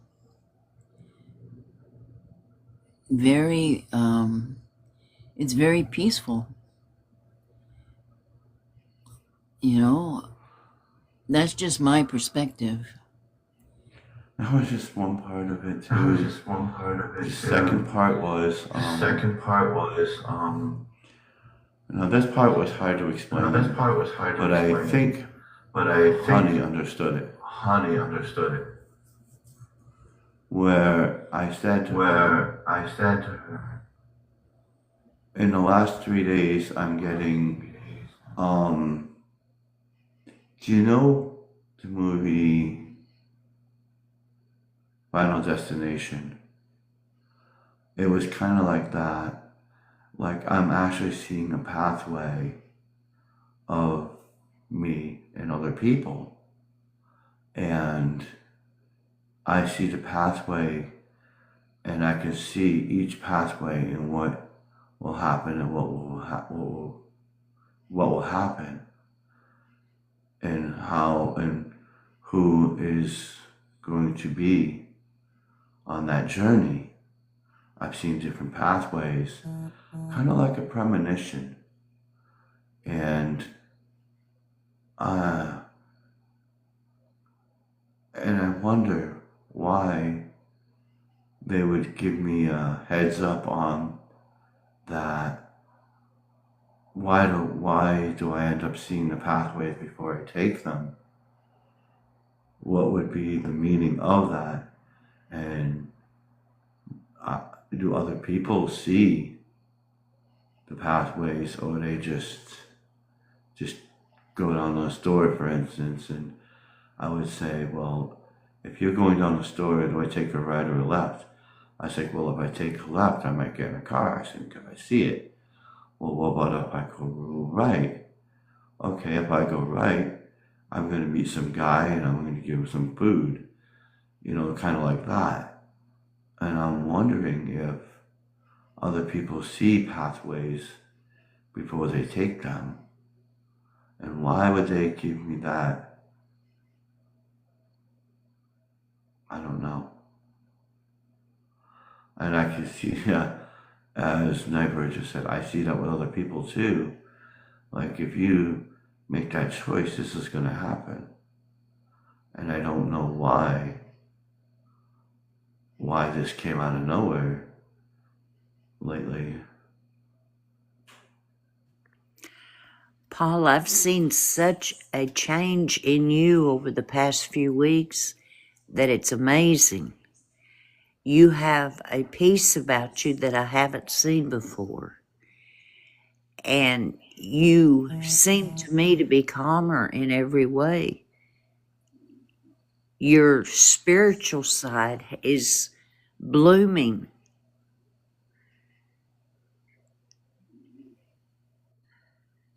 So it may be that that's why. Because you're at peace. And maybe that dream is telling you that.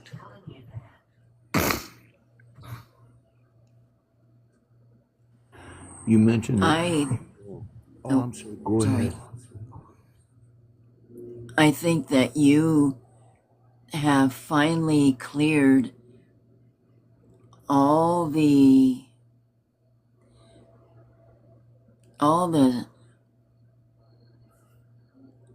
mental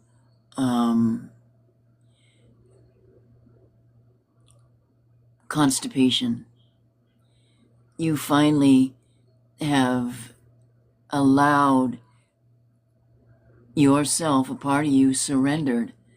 I have a feeling that maybe you have finally even now your channeling has no distortion. You're allowed to that's how I get it all the time. It's like I'm always hooked and plugged in. If I ask a question, I immediately get an answer. And when I asked this question, they said it's because you clear the distortion out of your mindset. Because now what's important to you is your path, your authenticity, and whatever is to come before you. You're not ready to bite it. You're ready to sit with it. You're ready to allow it to settle.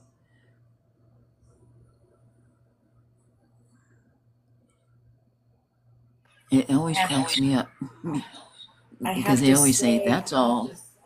I have to say, listening to you, listening to Brim and Honey and Maya and River, all of us, just seeing over even the last few weeks of it is a peace that's coming over each and every one of us. And I think it's absolutely amazing. And you're correct, the distortion is finally gone. And I put down the comments garbage. And it's just like I said before, when one of us grow, we all grow. It's kind of like I said, we're a fractal and we're a collective, and when one of us grows, we all grow. It's kind of like your guides. When you grow, your dragon grows. You grow, your familiar grows, or your guides grow and they learn. It's a learning process. And when we stop learning, we evolve and pass on to whatever road we choose in that way. Does anybody else have any other experiences they'd like to share? Well, I would like to add one other thing. When you came, you were full of anger and you blamed everyone else for your issues. And now you are taking responsibility and you're not blaming other people. You're seeing from your perspective how you may have caused that route. Do you know what I mean?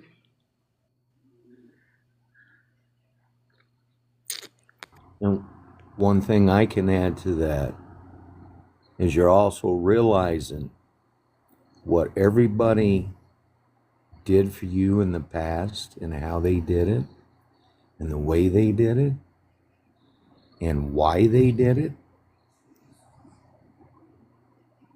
That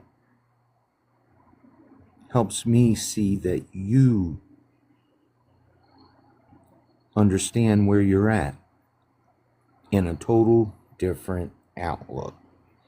Because, like I said, you got one blessed gift because you deserve it. You put the work in for yourself. I just didn't put the work in for myself, as I told Honey. And yeah, I don't know if I said this to anybody else.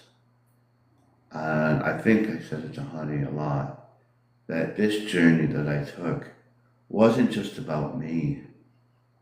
It was about every single one of us. And it was a process we all had to learn. Each one of us learned lessons on this journey. I just had to be the whipping boy. But it is what it is. I probably deserved it. And I probably needed to learn these lessons, which I did. But it was always been a collective thing that we all learned something on that journey that I took. And you can't say you didn't, because you all learned something. And that is the beauty of it all. When one of us goes through it, we all go through it. And that is what a family does. That is how the family grows. That is how we all live in harmony. And that was very well said, Mike and Maya. Thank you. It just feels good to see that you're making it. You're believing in yourself, that you did go for so long alone, other than us. You know, you spent time alone, and it's a little extra than everybody anticipated or even wanted for you. But that was your lesson. And that little extra time is what I like to believe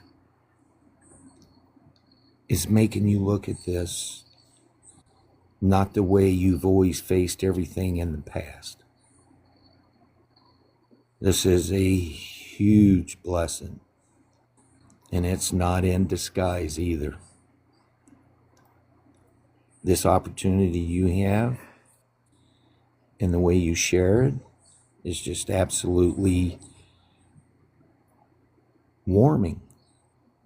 I have to say too, when I allow the shadow, because it does happen, whether we admit it or not, it does, and it can take a hold of you real quick, and it will blind you from seeing any of the light, the love. It can take one sentence to blind you, because it may be something you experienced in the past, and just shut off everything because you're stuck in that moment, and you play it out. You try to share it, and it can be misunderstood or it can, or not even that. It needed to be accepted the way it is. But what it did, it hid 99.9% of love.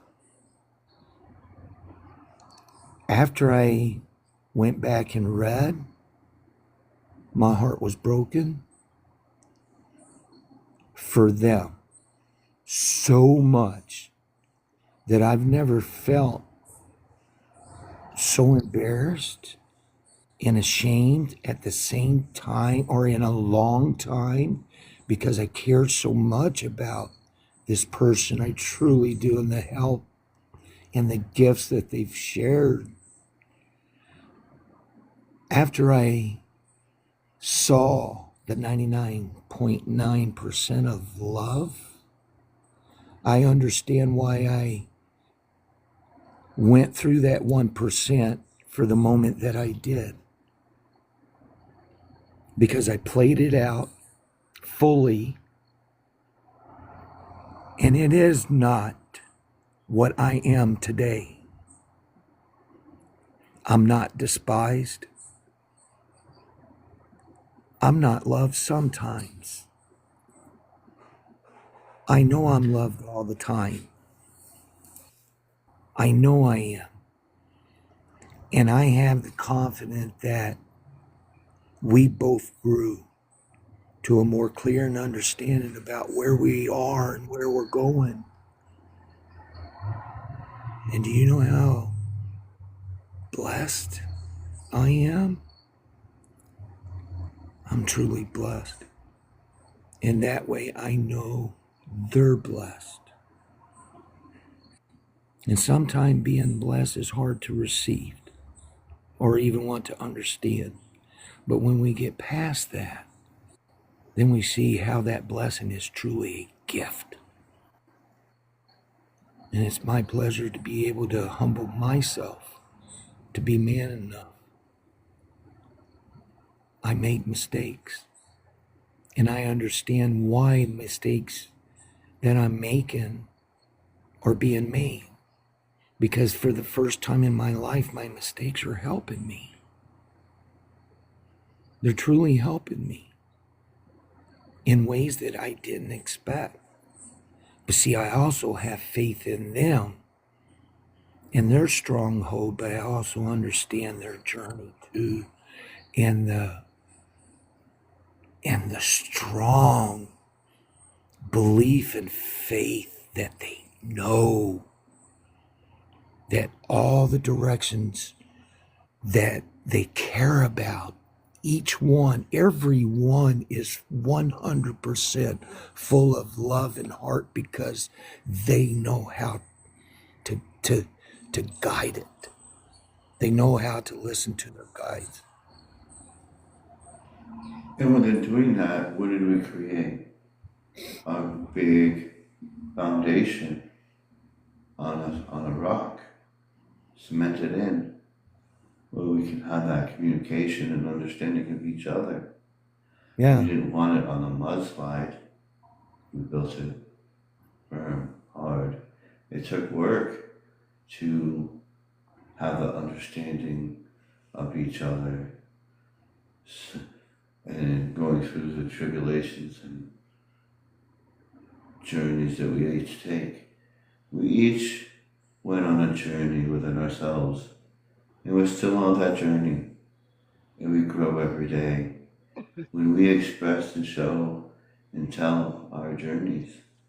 It inspires others to be better. Well, hopefully. That brings us to that peace, that love we have for each other when we realize that we do matter. Our value is worth more than money alone, and we can't be wasting it on time, because time isn't going to stand still. It's not going to wait for us. Time is going on. We often think time would what do we do with time? We use that time and we spend it each day with love, compassion.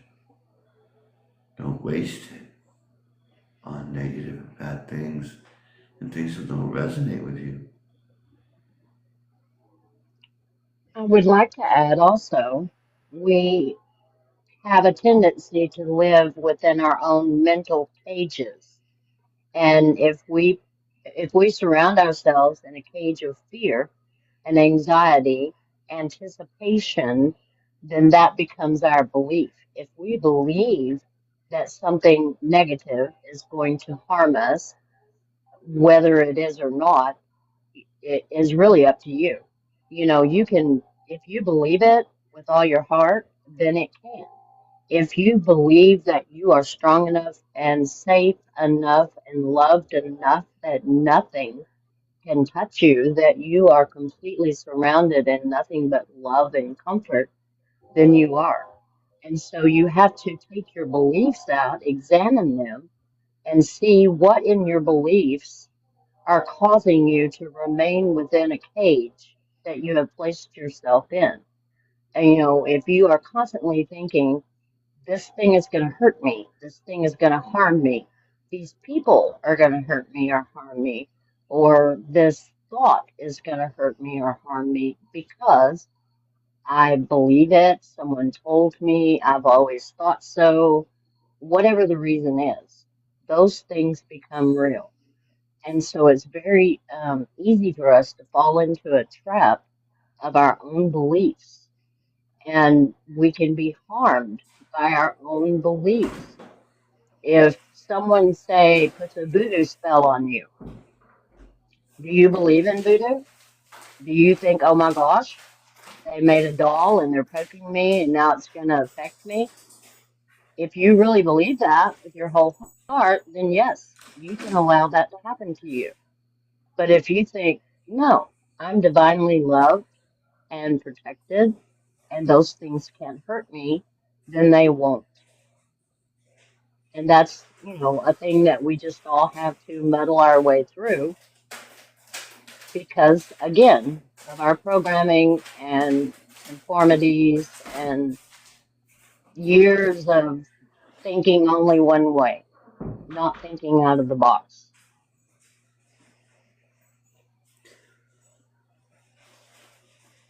The curse could be for 1,000 years, but you can break that curse with you, your power, your ability, with the understanding of this is your power, this is your life. You can control it. When you show that fear, that shame, and that pain, you allow it in that anger, you're allowing whatever it is to take control of you, to rule you, own you, tell you what to do. Instead, clear all that out. Be the positive. Take yourself out of that area or out of that placement within your mind or your residence that you live. Bring it out and say, hey, you don't scare me. I have no fear. You don't belong here.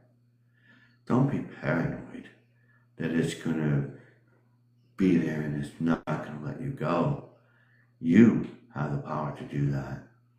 And I've always said, and I'm going to do it again because I know everybody's just going to roll their eyes. You have the power. You've had it all along. You just didn't realize it. And you know, when you have your guides have been there all along. Have you asked them to help you? And you have the power yourself. You say, you have no power over me. You know, think of the 3 movies. I've always thought about that. The Wizard of Oz, where she says, Dorothy, you've had the power all along.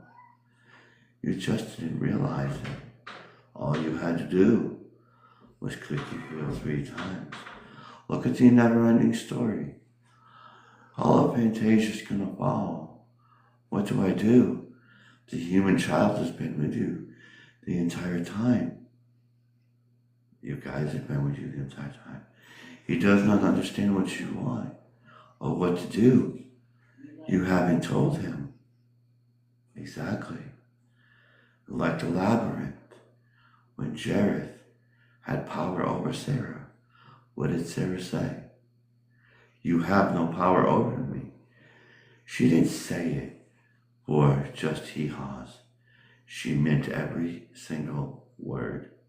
You have no power over me. She believed it. She lived it. She breathed it. And what happened? He fell. And she conquered that fear. She took her power back. And that is what we need to do when we have those fears. You give credence and power to all those negative energies. It's you that has to release it. Do not show fear and anger, shame or pain. You control it. Isn't that right, Yaya? 100%.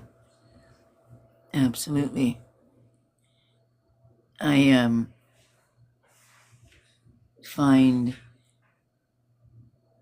the most absolute profound power in that knowing. When you know and you sit in it knowing you're a God spark, that you truly are a God spark. You are a infinite being of the brightest light. I know that I am. I know that I'm a sovereign being. And when you know being a God spark, that we all were created in that image. Perfect. To have a human Perfect. condition. Absolutely perfect. And there is nothing more profound in having that aha moment, to where it almost like all your power sits right back down into your soul. And your ancestors and guides are like, oh, finally. They're like plucking A. They're like You plucking finally A. got it. Yeah. You finally got it. Goddamn mulberry bush. Doggone. But And then you we hear were the always, words of the, we were Many all, times over and over again, trying to tell you, Yeah. they're trying to tell you, and then wham, finally you got it. Oh, wow. and then you hear the words of Yaya. well, we were always You taught. got it, grasshopper.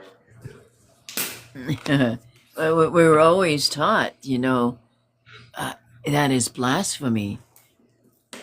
How dare you? Or they would consider some in a, they could cast blame on you of certain conditions, and no, not at all.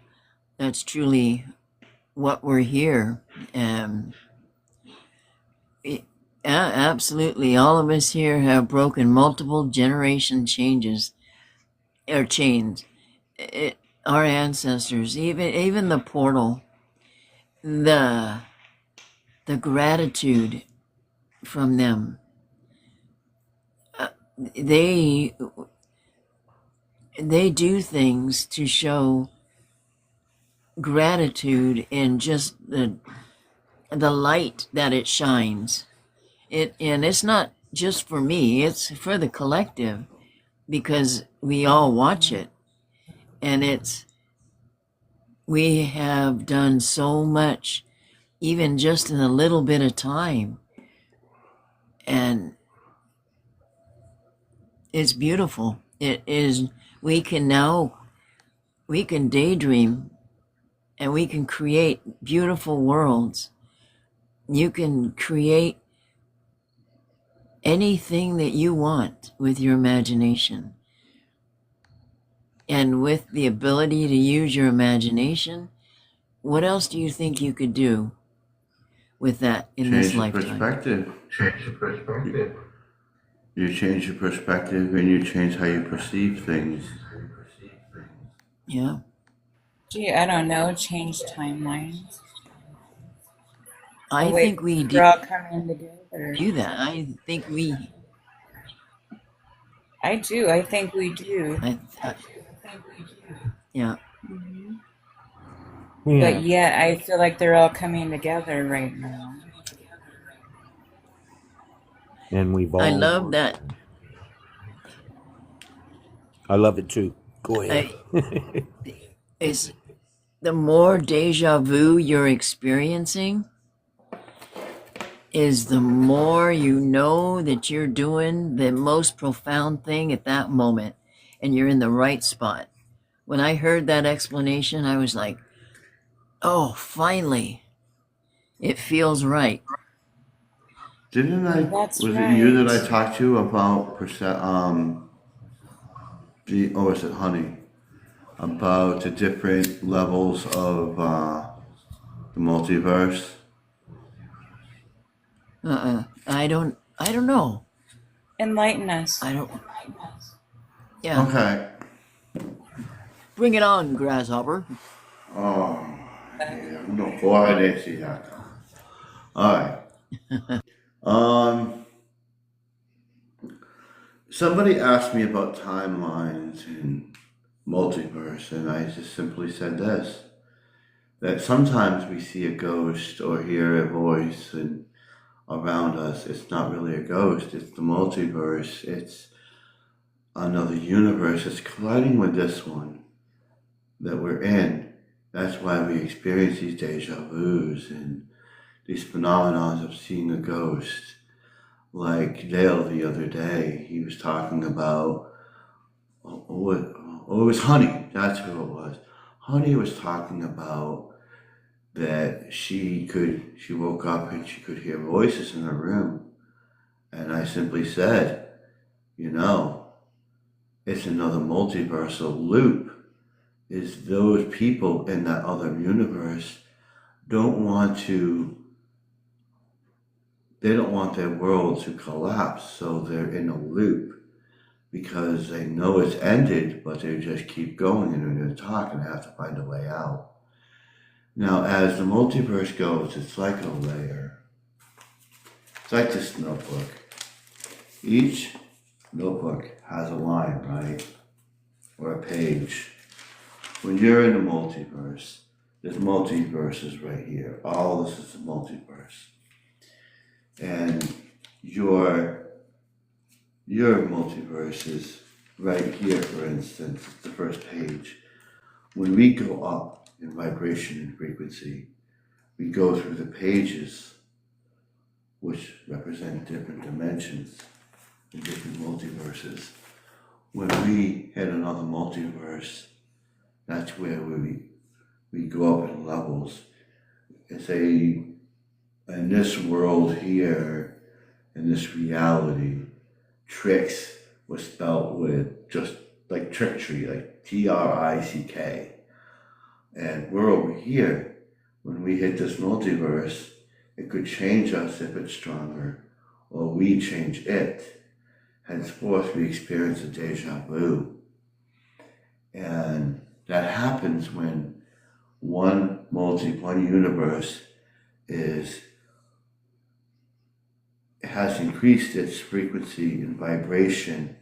It shifts us into a different reality, kind of like what I was speaking about when we go to sleep, and the twilight of sleeping. When we sleep, we have to manifest our dreams. Well, how do we do that? We do that with an understanding of where you want to go. You set your intent, and that's where you go. You go into that dream vision. And when even if it's bad, some of us run out and go, oh God, something's going to happen to me, and not take control of that. But when we astral ourselves in that dream into the higher plane of existence, we, in our day's events, when we learn something, each day that's very prominent and very powerful, we bring that back to the universe. We bring it back to Source itself. We unpack that and we come back into a different reality. Some of us do. And we say, oh, this doesn't. This feels different. Or I'm full of energy today. Or this is not my universe. Or where did I put that item? That's part of a shift. The universe is shifting because the frequency has gone higher.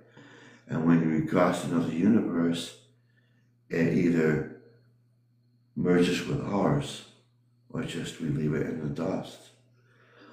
And we just take the higher ones, the higher people in this universe that we're passing or merging with, assimilates with us. The lower part, the lower beings go down here and they're forgotten. But each time we go up, we grow, we grow, we grow. The universe we pass merges with us if they're the positive in the same vibration. Do you get what I'm trying to say?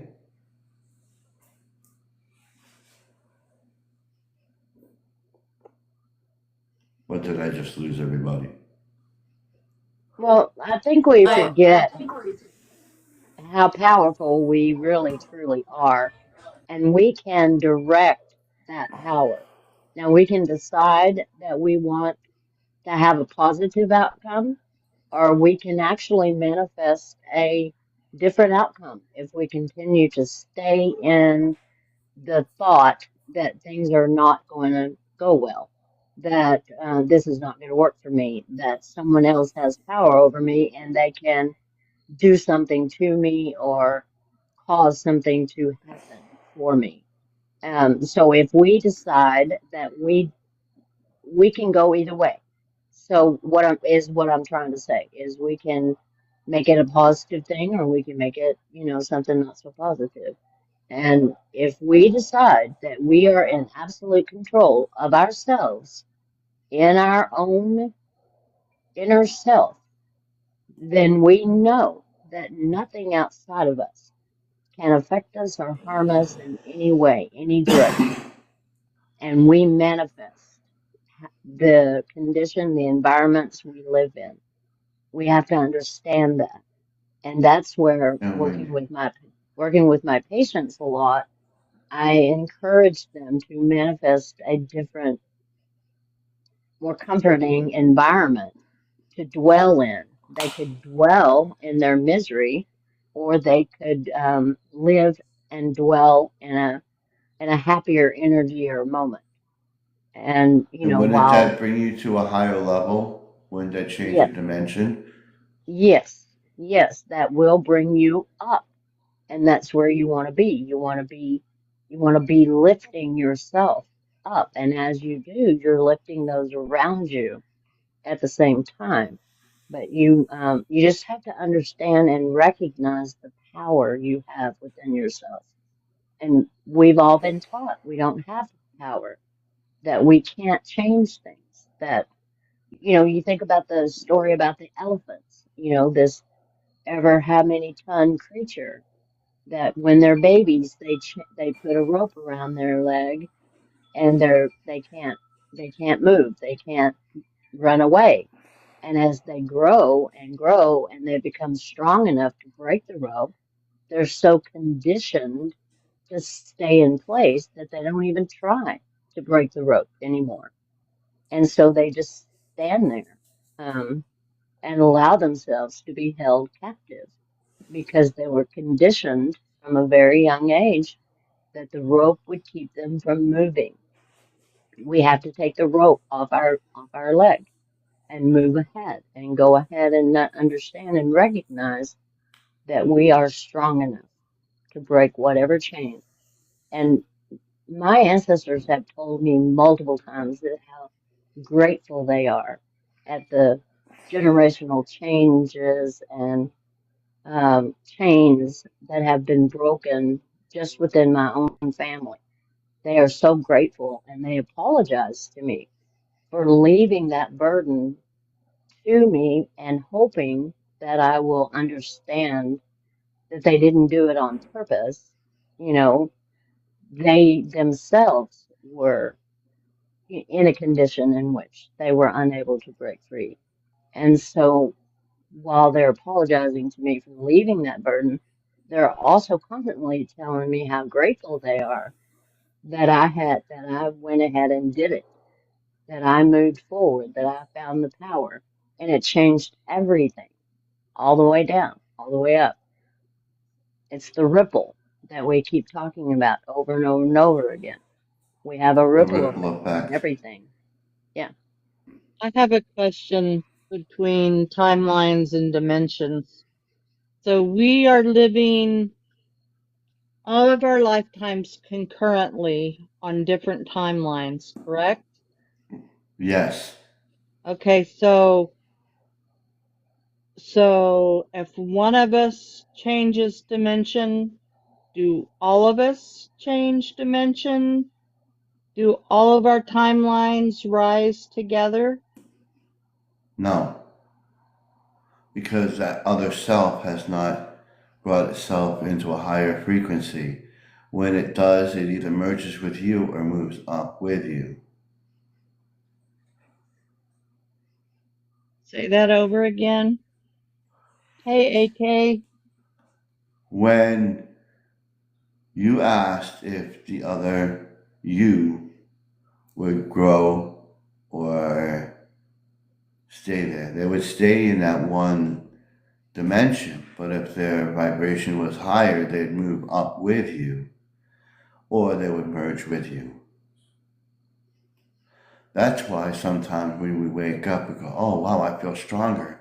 It's because when you are at this level, you came to a dimension. Say this one right here is the high dimensional you, and you're up here. What does it do?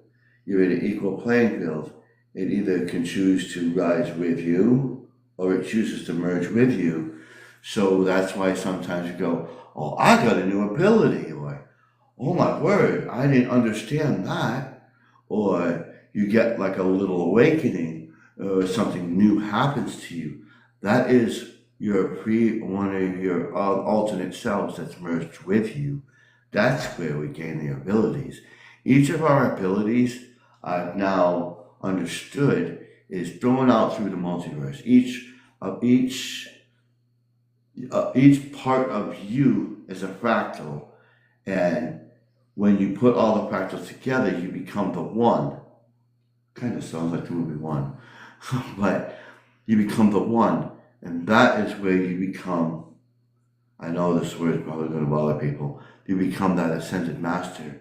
Is when you absorb all of those dimensions of you into one. You get the understanding and the lives of each one of those dimensions that you were in have risen to the point of there's no longer a need for hundreds of you or thousands of you, whatever you split your fractal up into, because you've all learned what you needed to learn, and that is where you become the ascended master.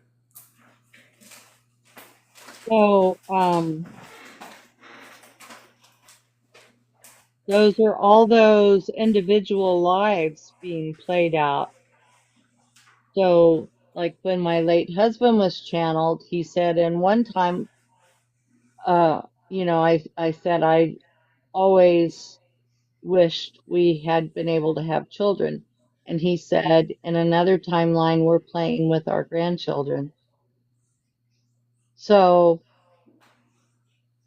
what happens to those individual lives at that point? They merge with their other lives. All the dimensions will eventually, when they raise their vibration, will merge into one. And if we don't learn that, we do come back because there's more work to be done. That is the whole process.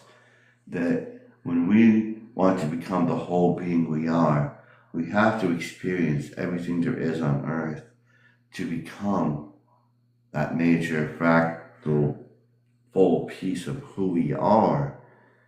That's why there's different dimensions, because each dimension is experiencing a a life at the same time.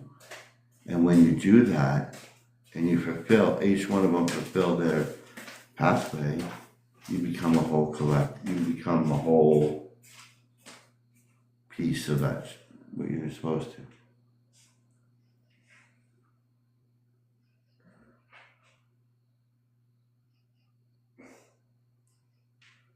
I have a hard time Okay. wrapping my mind around it.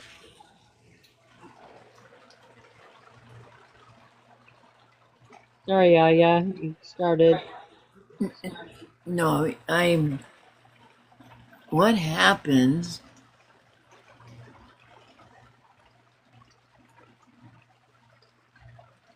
I'm trying to say this without.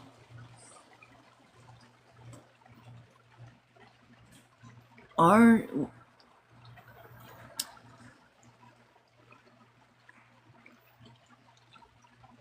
Well, heck. I might need to watch a Marvel movie I'm wondering or The if Flash. Sorry, Aya. if certain ones on this earth that are on a spiritual journey, if they don't dream, if they do dream, it's of fun stuff, fun, not really anything real cosmic, anything. Are there ones on this earth that are strictly here to just hold the frequency because of the being they are on the other side?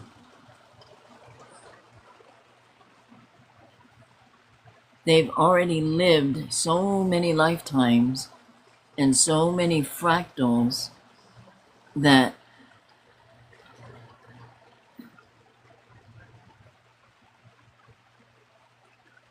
there's no,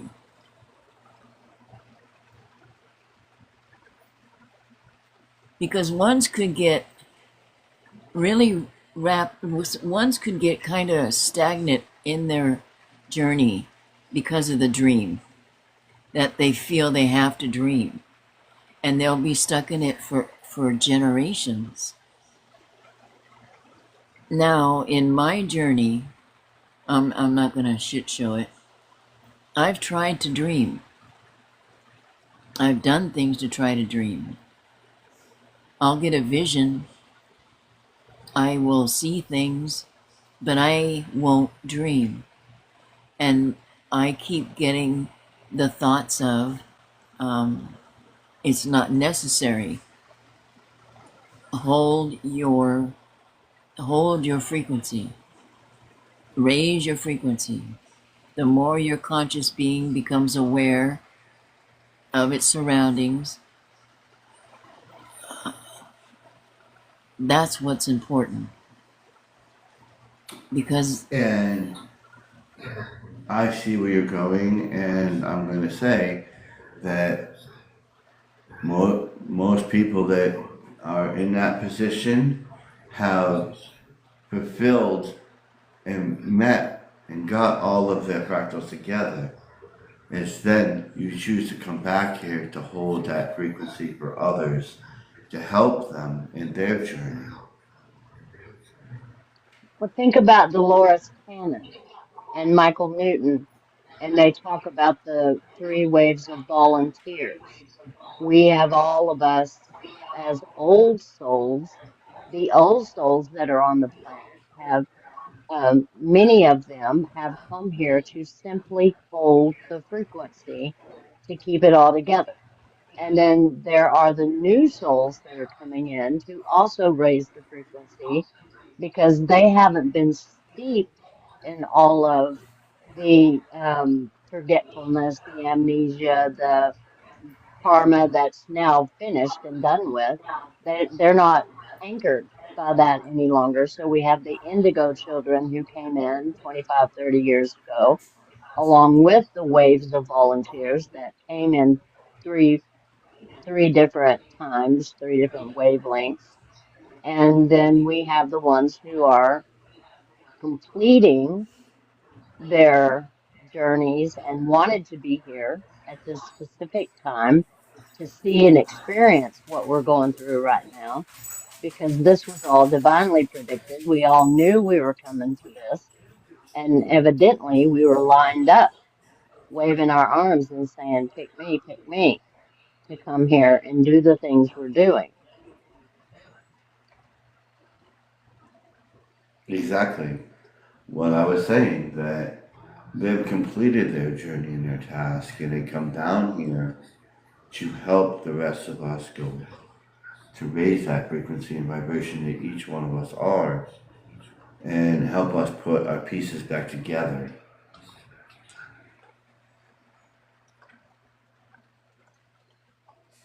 So yes, some of them do come down here to hold the space and hold that frequency, because they don't want to lose it, because humanity has gone so high up with that frequency.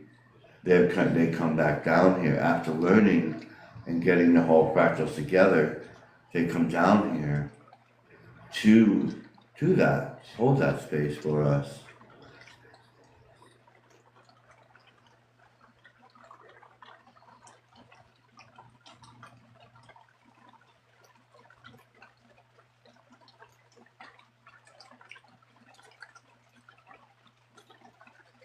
So now here's another question. Now, knowing and realizing that we're God sparks, that the more we sit in that knowing, the more I say this with humble heart, know of our power, know of our true nature. That's where sometimes that our gifts can become stronger and absolutely more beneficial for the time that we're in and going into.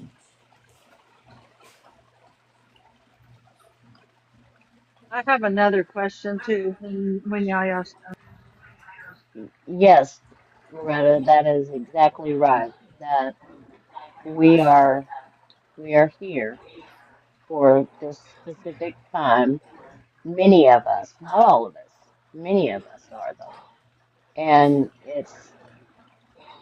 this is the time where some of us are anchors and some of us are here to raise the frequency, and some are here to be stabilizers, and some are here to be lightning rods, to be lighthouses, to hold the light, to see the light in the first place, and then hold it.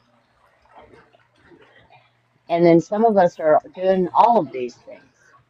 And so I was when just we, going to say that. yeah, we're doing all Sorry. of these things at the same time. And so while Dolores Cannon divided it up into the three waves of volunteers, in actuality, we're all pretty much doing the same thing. And then there are going to be some that will be here simply to keep it all together when it all starts coalescing finally. We'll be here to keep everyone stable after the process. So we're stabilizing at the beginning, we're stabilizing during, and then we'll be stabilizing after. It doesn't mean we're each individually on different waves. It just means we're doing different things throughout those three waves and came in, possibly at different times. That's why we're all different ages when we awaken, right? Um, Yeah. some awaken very early in their life. Some don't awaken until their midlife, and some don't awaken until their later years. But Yeah. they awaken and they are doing what they're supposed to be doing. They're remembering. And it's good. Hmm. It really, really Very is well good said. when it comes crystal clear.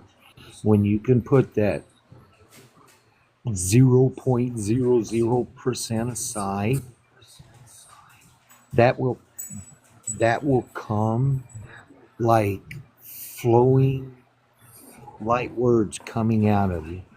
I see how it works inside of you as well, the way you think. And that's why we are never alone. Very. Hmm. Okay, I have a question.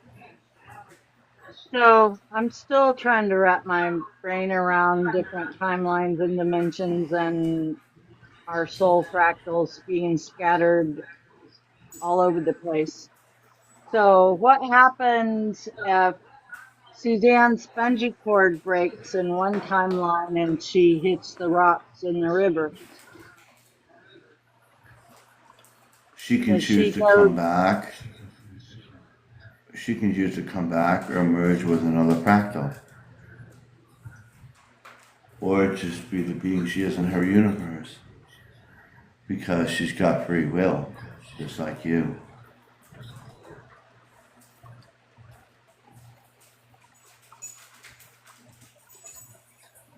And all of us that knew her before she bungee jumped gonna miss the hell out of her. Here. Right. She'll be going, oh, she finally got what she wanted. Oh my goodness, I don't know from height. I'm not friends of height. Because I'm not fond think of of it it. like a magnet. You are a magnet and you attract energy. You attract that energy. So when another one in another multiverse passes on, it automatically goes to you, or it has the choice of living another life or merging with you. It has free will just like you, but it is attracted to you because it is your energy. So would you gain would you remember your life? Yes, because if it merged, if she decided to merge with you, yes, you would remember. You would remember the good things and the bad things. About her life, right? Yeah, That'd be pretty weird.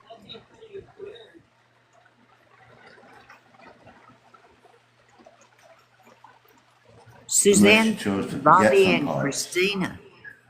Well, they're walk-ins. That's different. The previous soul left. They didn't But merge. they remember. Oh,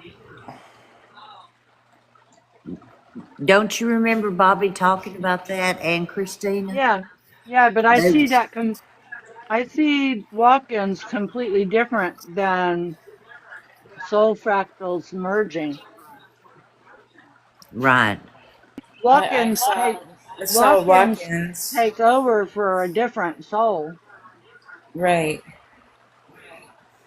I literally actually saw that in Las Cruces with two different people, and they couldn't even control the bodies right. And there were a few other people that were spiritual like I was, and we identified it right away. I believe walk-ins, Hmm. yeah, they take over a whole different body. Early on, when I was first on TikTok, there was a woman who was a walk-in, I think, and it Literally was had a woman looking it at me and wasn't. staring me in my face, and she wasn't saying any words. And I looked at her and I go, "Can I help you?" And she just kept staring at me. And I'm like, "Do you need medical attention?" And then when she started speaking, it was very slow. And her mother was there too, doing the exact same thing. And my God, there were like 10 different people that encountered these two women. And I'll tell you, I've never seen anything like it in my life.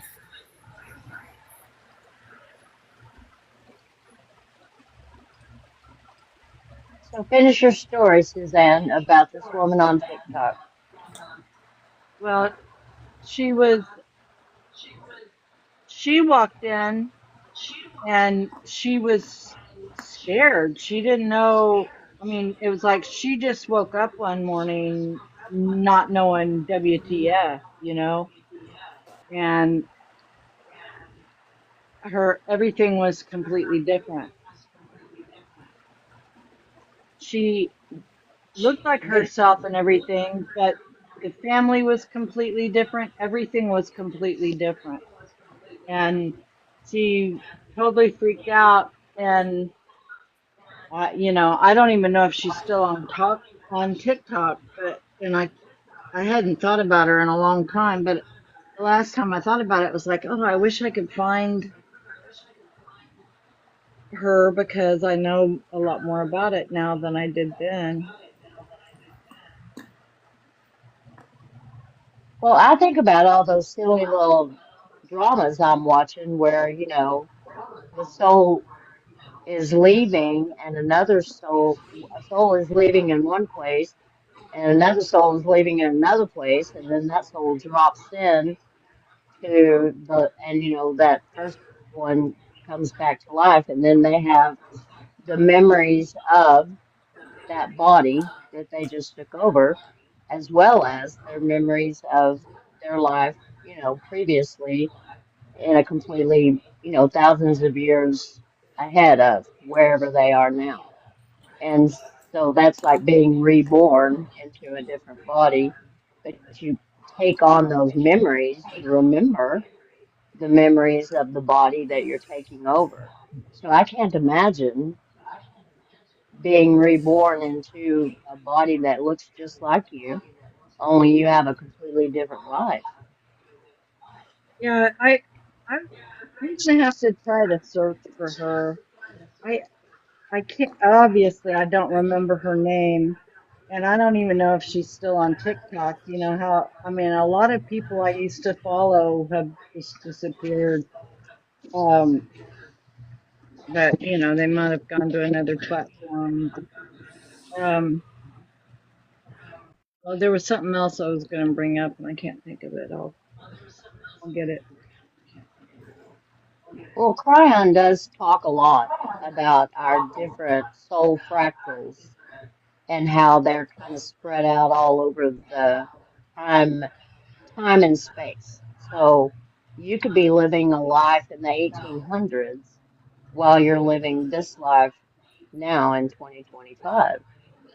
You could be living a galactic life while you're living this life here on Earth. And Right. it is mind-boggling, and it took me 2 or 3 years of listening to him to finally be able to come to some kind of understanding of what he was talking about. But the fact that we can be so many different places, living such completely different lives in such completely different time frames was just mind bending to me when I first started listening to him talk about it. But when you do have a fractal that say goes back, then it does have the ability to rejoin you. He says, this is what Cryon explains, they can join you, say, in your Kundalini, in your spinal cord, and become a part of you, and then some of their experiences then are absorbed into you, into this fractal that you're recognizing right now, and you discover new talents, you discover new weird memories you maybe don't know where they came from, or strength you didn't know you had shows up one day. But it doesn't even have to be that dramatic. It can just be in a suddenly you think about something in a different way than you used to. You have a different perception of something than you used to. So you may not recognize it as that. You just think you're this fractal is evolving or changing, or you just changed your mind about that thing. You know, it doesn't have to be a big dramatic change or thing, but he also talks about our ancestors, that when folks in our DNA family and even our soul family, that when they transition across the veil, they can leave a portion of themselves within you. So you would carry your mom, your dad, your brother, somebody who's gone ahead of you. There's a little portion of them that stays with you here to help you finish up. I found that fascinating. That is interesting.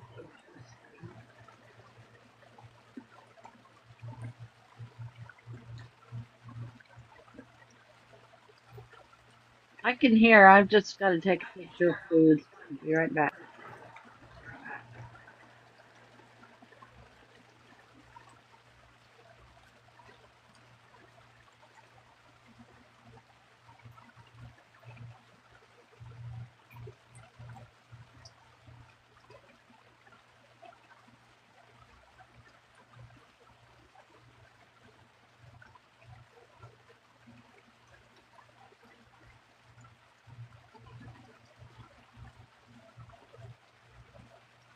Anybody else?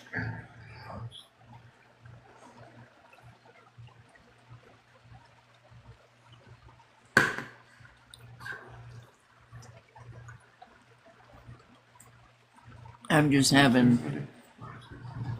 deja vu. Um,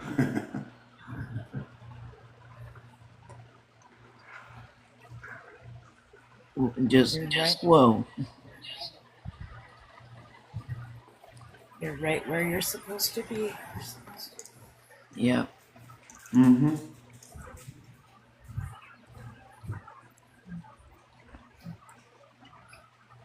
So Well, I know what my other question was. Um, do we all have the same families? Like, are we married to, divorced, widowed, remarried to all the same people and have the same children and lose the same children? Most likely not. Some of it might. It reminds me of the movie the TV show Sliders, where everything could be exactly the same, or it could be slightly different, or it could be a different time frame, a different culture. It could be anything, but the people are around you, but they might be in a different form. Like your brother might be your sister, or you might be the child. It all depends on what that reality in that universe had made you, or you chose to be. And part of my reason for asking that was that Eric said in another timeline we're playing with our grandchildren. But, you know, he and I never had children in my life. I had Emily and Graham elsewhere, you know, after he passed.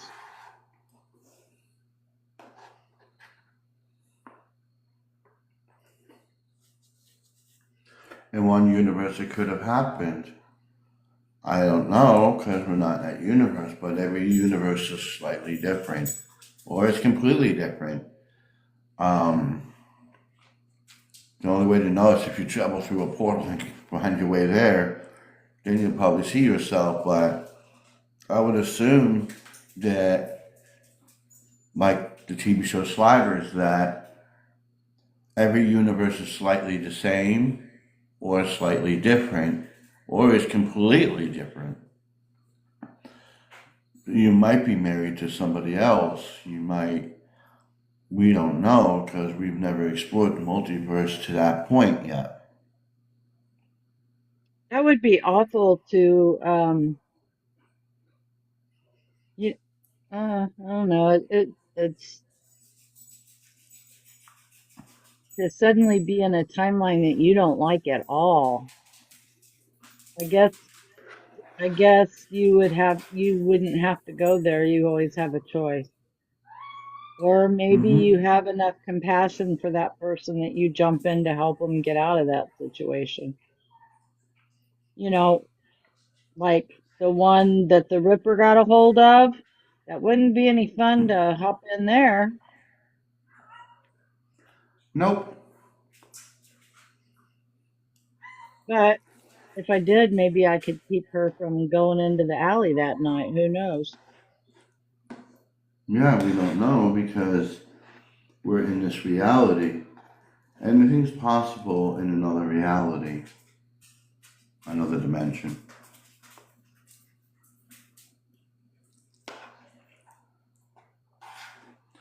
Like in one reality, we could be in a dictatorship. In one reality, we could be in tribes all over the world and living in huts and beating each other with clubs. Who knows?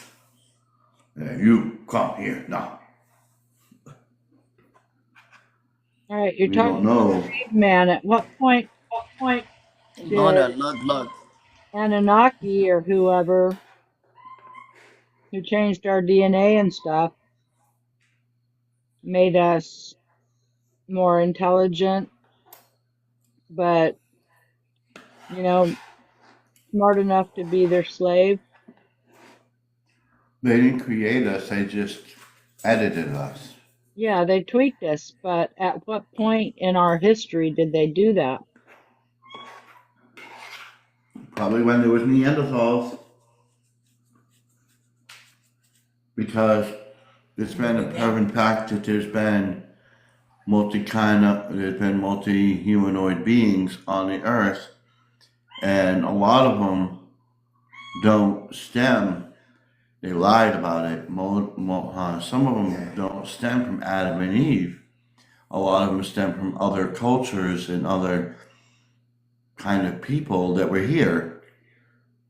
So Adam and Eve were not really the first ones here.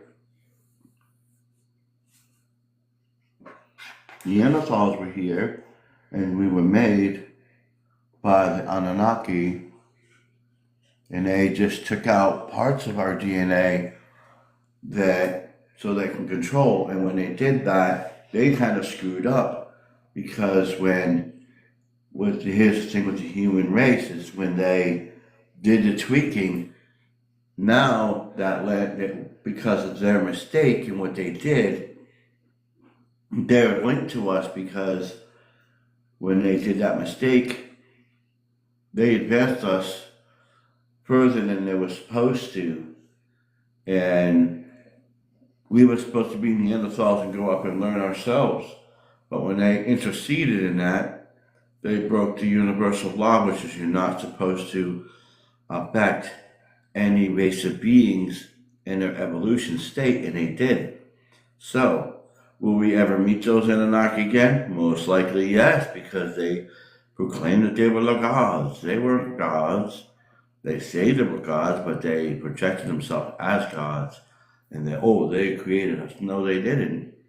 And that is where the problem lies in all this God stuff came in, is they jacked our humanity and stole a lot of our stuff so they can control.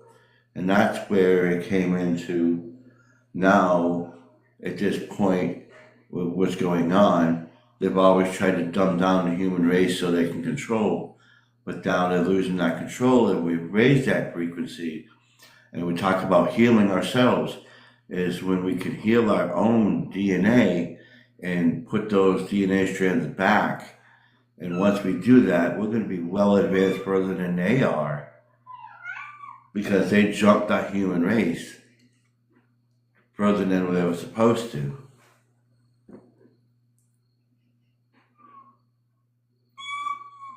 They forced an evolution on humanity.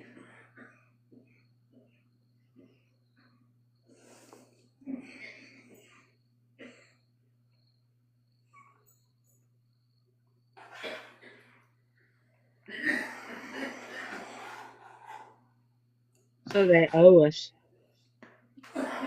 Oh, yeah.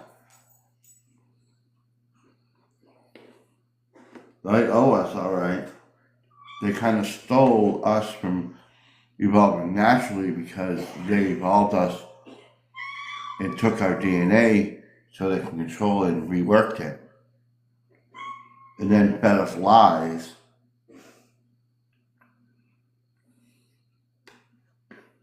Well, that's unfair.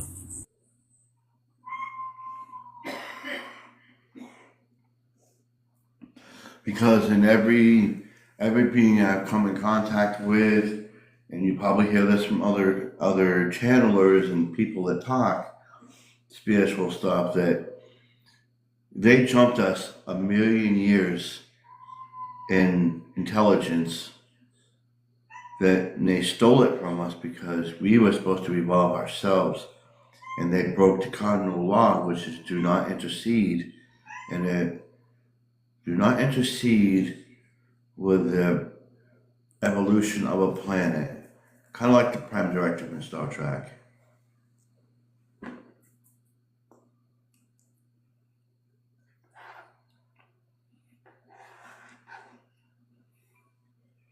Well, weren't they directed then and to try to assist us now as a form of um, repayment?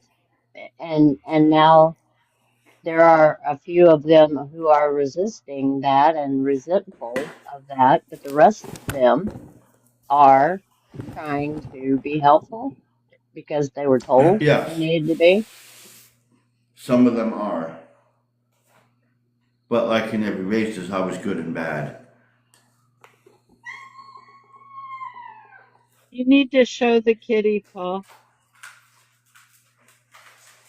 It's begging for food. No one wants the food. Oh, getting bigger. I love short-haired black cat.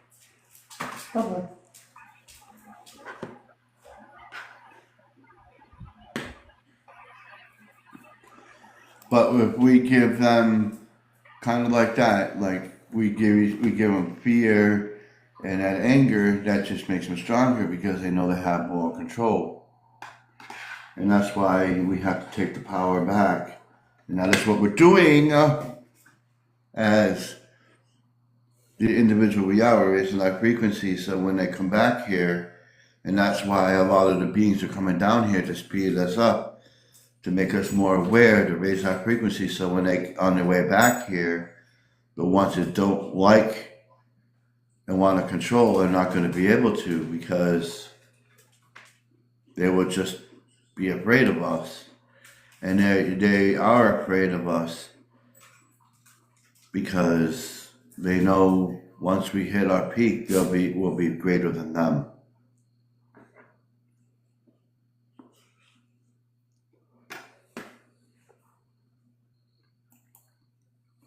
So are they gonna come to our celebration party? Who knows? They're gonna fund it. Let's hope so. That's one way to put it. So I'm curious then, the ones who are living among us, that are doing bad things wonder how long before they're exposed for what they really are. Only time will tell. A few years.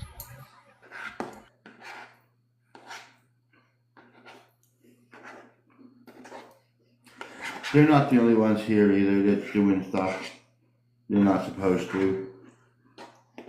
Because when Tiamat was here before,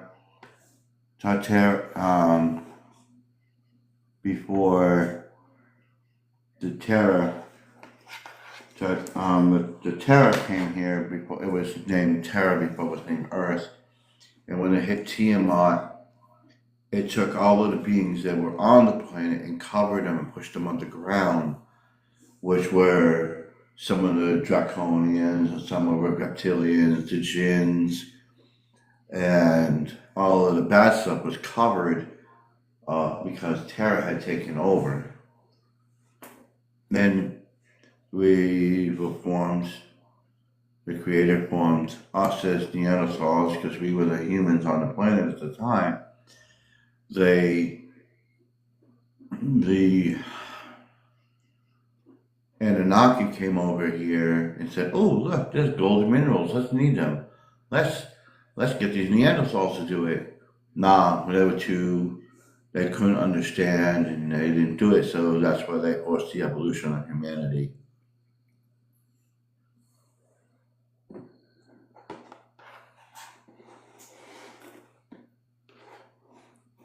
Pepsi has a question. Are you done, Paul? I didn't want to interrupt. What you eating, Paul?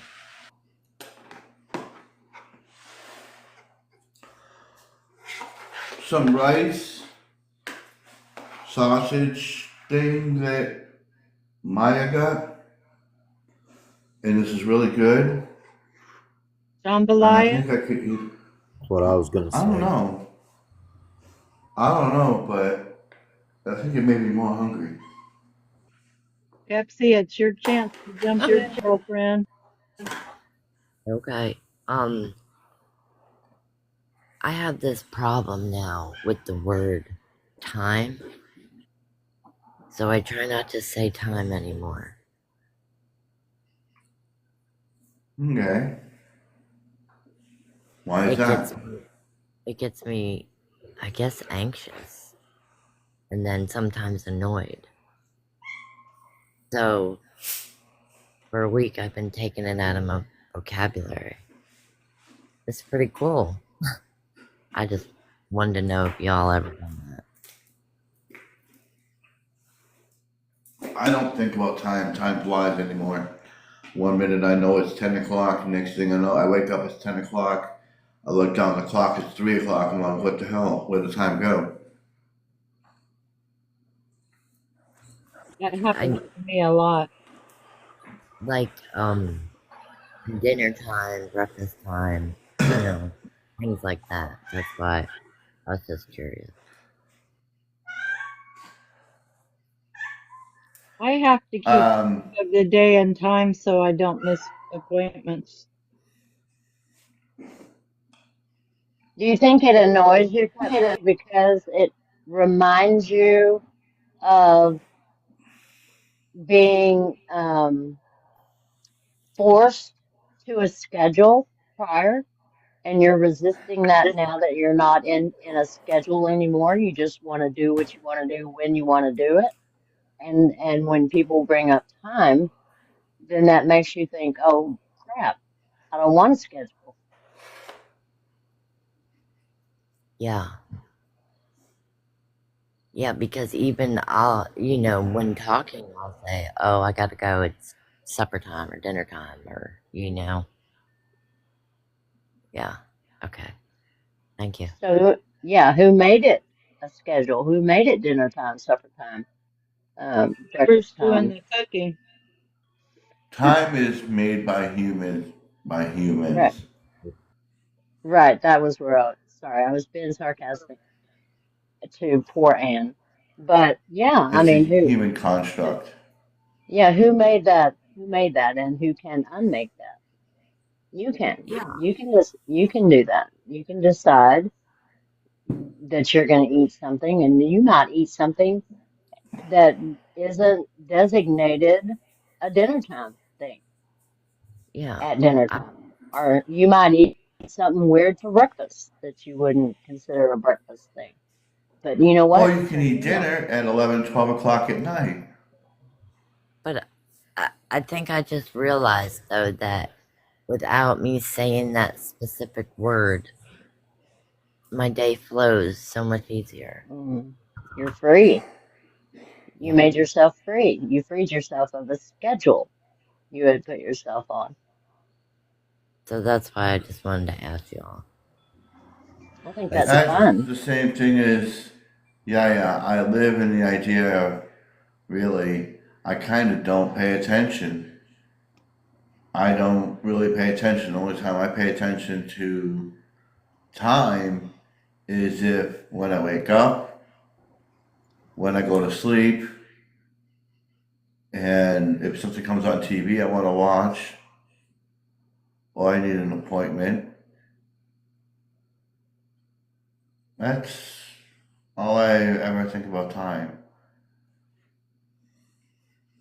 I have to get my blood drawn so frequently that I try to check my chart almost daily because I can't seem to hold it all in my head and to when my appointments are. And you know, I know my next one coming up is the dermatologist, and I've got physical therapy coming up, and I think I have blood work tomorrow.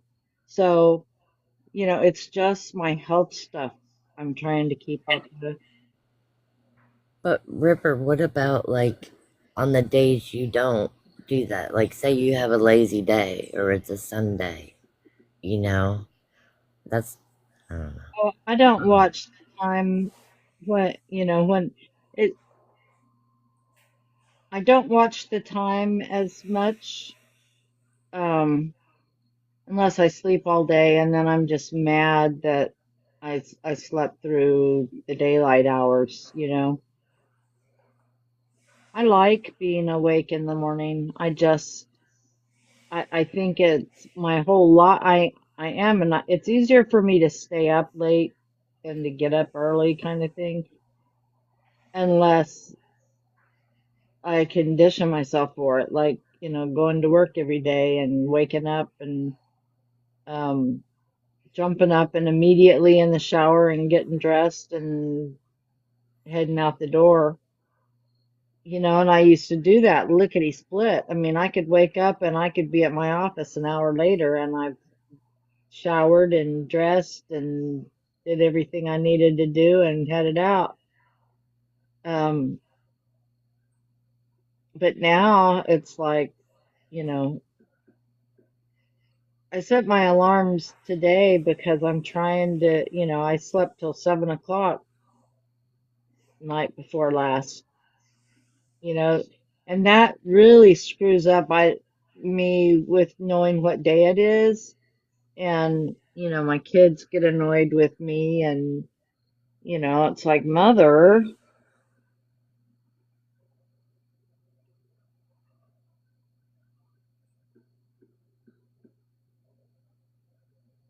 hi, Lavender Bubbles.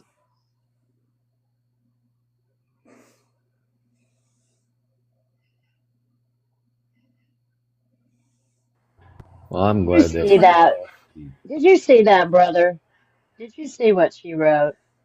She's gonna make your head so big. Stop it, Lavender. Leonardo da Vinci. Look at that, girlfriend. Most of us on here are Virgos. There's a lot of Virgos in here, actually. I'm a But Taurus. Paul was born on I don't know. September the 7th at 7, was it 7 a.m.? Say it. It's all the sevens. Seventh son. I was born September 7th. I was a twin. Um, he passed on. I was born September 7th. 1973 at 7:07 a.m. I was the seventh child out of 14, and I was the seventh son.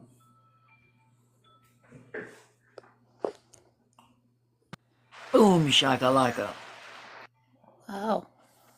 I was born September 8th at 8 a.m., thereabouts. In Was Lavender, if you go through my profile, hold on 1 second, sorry. If you go through my profile, you will see my astrological chart. It's down somewhere in the videos. You'll find that quite interesting. I've heard a lot of people that seen it and they just go, wow, I don't know what the hell it means, but whatever, you know. Okay, sorry, go on, Lewis.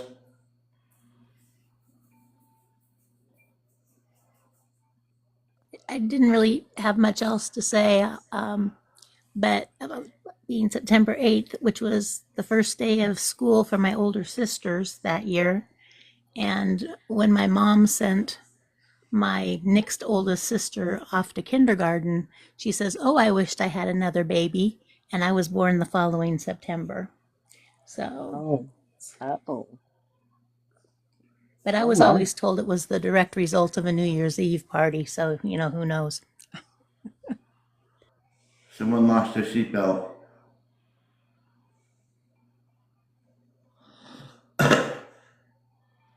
Somebody fell down and went boom.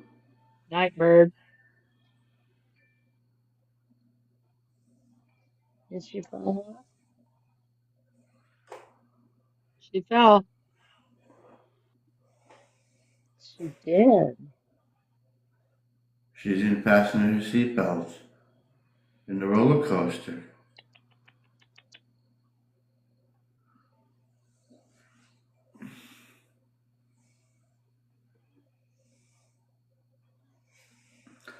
I keep seeing this one mechanism. I don't know what the heck it's from. It's this golden mechanism about this big. It's got numbers on it and letters. It's gold and it's in this black inside of the gold lettering. And it kind of looks like, those bike locks you turn? It kind of does that. I don't know what that is. I don't know where it came from, but I keep seeing that. Say that again. What are you saying? I've always seen a mechanism about as big as this cone. It's over this way. It's kind of like a bike lock. You turn you can turn the numbers and the letters on it, and it's kind of this big. It's got letters and numbers on it, and it's this long mechanism. It's gold, and inside the lettering is black. I don't know where it came from, but I've seen it a bunch. Wasn't that something that they used? It it was almost like a decoder, or they Kind of. used it to Kind of. tell an era, a time. I know I forgot the name of it. I can see it. I can see it. No. I don't know if I see it out of your head or if it's my head, but I see it. I see it. It's about 10 to 12 inches long, and it's probably 6 inches wide, and it has all these the numbers and letters and symbols, almost like gematria. They move around, and you can. Yeah, I wonder. Oh, no, I that's keep seeing that thing. Like a cylinder of some sort. Yeah. yeah. It rotates. Yeah, somehow. Kind Almost like a bike of like lock. a Rubik's cube. Like in that Oh movie, yeah, like a bike lock. he had it. Which movie? The one Tom Hanks was in it, and he was decoding Yes, in the yes, that. Vatican. Yeah. Yeah. Sorry. Quit saying sorry. Got to write it down. Yeah, maybe. Because I keep seeing that thing. I don't know why. I don't think I've ever seen the movie. But I keep seeing this golden thing. It's about 6 or 7 inches long, and it reminds me of a bike lock because you can turn each one of the letters, and there's a ton of them. Maybe you're at the point where there's a code that needs to be deciphered, and you're the one that's lovely. able to get through it and see what the outcome of it is. That's what I thought too, Mike. Yeah. I mean, you're definitely stable and confident, and like we said before, new things are about to appear that's going to mean something. And you take everything you had where you were and use it today the way it is supposed to be, and it's going to be more of a gift than what it would have been at that time. So maybe you ought to focus on them numbers and the letters and play with Or them. he wouldn't have recognized it where he was. So now it's showing up. Absolutely. Like you guys say, divine timing for each of us in our own journey.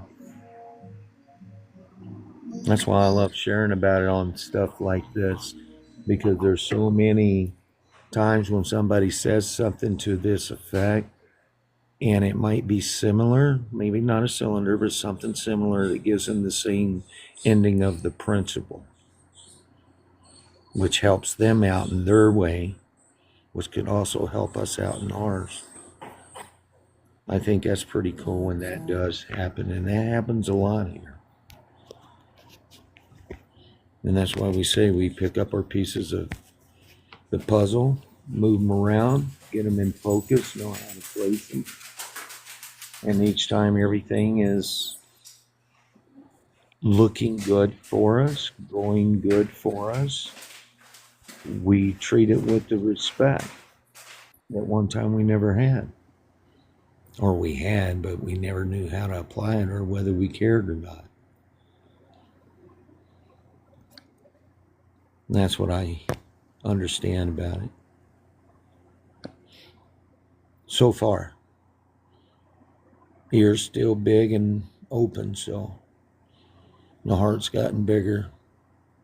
So there's more room of... My heart grew 10 feet that day when I stole those Christmas gifts from those kids. It reminds me of the Grinch when you said that.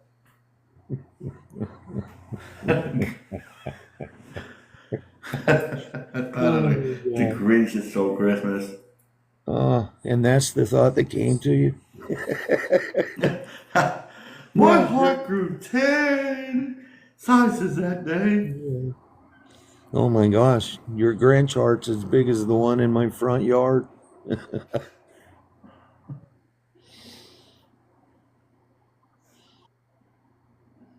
But I do have to say, I'm enjoying the... That's the answer to your question, Lavender.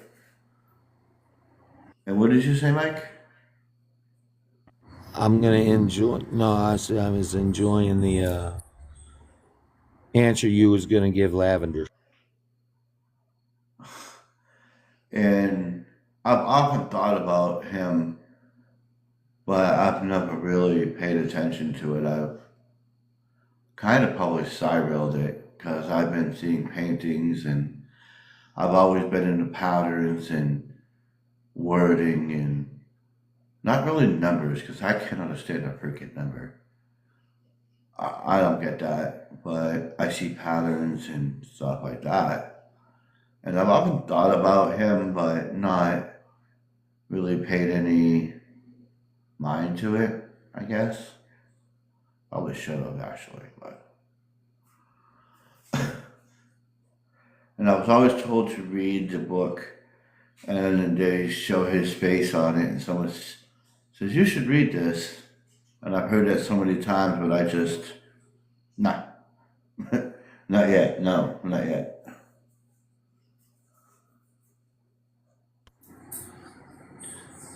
I have that urge too. Had a friend give me a book, and I've picked it up and kind of approached it the way I've always been used to Interesting, Pete. approaching it.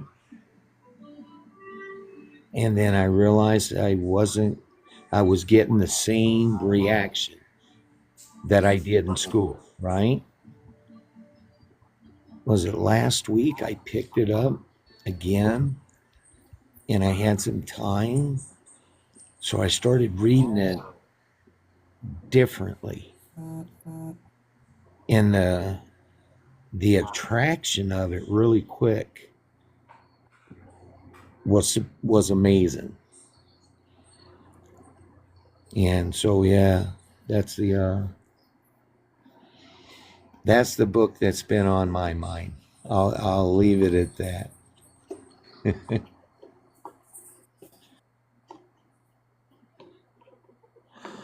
I told you the book Interesting, Mike. earlier.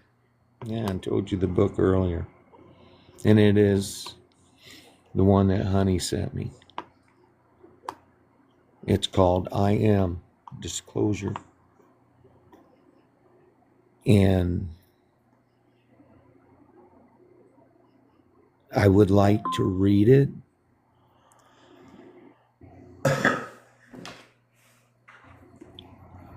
I really want to. And I'd love to share the reading. Big responsibility. And I kind of spoke about it earlier today. And a couple of us shared how we felt about it. And then I had to go back to work. And I got thinking about how I described it too. It was so quick answered. So I looked at it. Am I really spooked? Because, I mean, we've experienced miracles. Our energies have sent miracles because we believed them in the right direction. We knew they were going to work because they were well received from somebody who not only sends them, they receive them.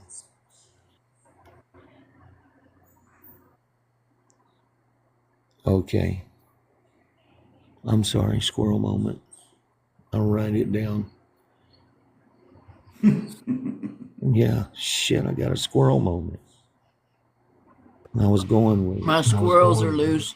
My squirrels are loose. They're in the tree. They're in the tree. Damn things. They're dropping acorns on my head. Well, I was in Italy. Say again, I'm sorry, go ahead. I was in Italy, and I did love the pasta, and it felt like home. Well, because my ancestors are, well, my father was Italian. He was in the MOB, so Yeah. he was from Sicily. And I Yeah. wanted to check out Italy, and it was great. It felt like home. Cool. Cool. And the food was great. Oh, absolutely. Now, it's too early for us to get on food. By the way, And the fine wine. yeah, Oh, the wine. Oh, my. I can only imagine in my memory, but that's deflected in 3 seconds, and be able to deflect that and instantly anymore. So your glass of wine, I really want you to enjoy, but I'll try their orange juice or something over there, their water. G loves pasta. Absolutely love it. I've been eating more of that. In my past with her, she can create a meal. Oh, I love my noodles. I love my cheese. I love my pizza. I love my spaghetti. I love my manicotti. My rice. Oh God, yeah. I'm gonna love the was it chicken parmesan tomorrow night with green beans. And she thinks she's cooking it when she gets home. She'll eat it when she walks through the door. Because I'm gonna make Does it. that help you, Lavender? With all the Italian I just told you about? Oh yes. I mean, I'm blonde and blue-eyed, but my entire I have three sisters. We're all 1 year apart, and there's four of us, and they all have dark eyes, dark skin, like Italian skin, and dark hair, black hair even. And I have blue eyes, blonde hair, mailman's daughter. Coming in, but yeah, I love me some Italian food. But I have to tell her, like, Brimka, my friend, my best friend I was telling you about that passed away, and you look like a little bit older of a version of him. And the more I look at you while you talk and you interact with people, it's almost like a little too much for me to even handle, like, because it's like he's alive. It's the weirdest thing. It's so cool. It's really cool. But I don't know. I felt the need to tell you that, but An extension of physical love. That's pretty cool.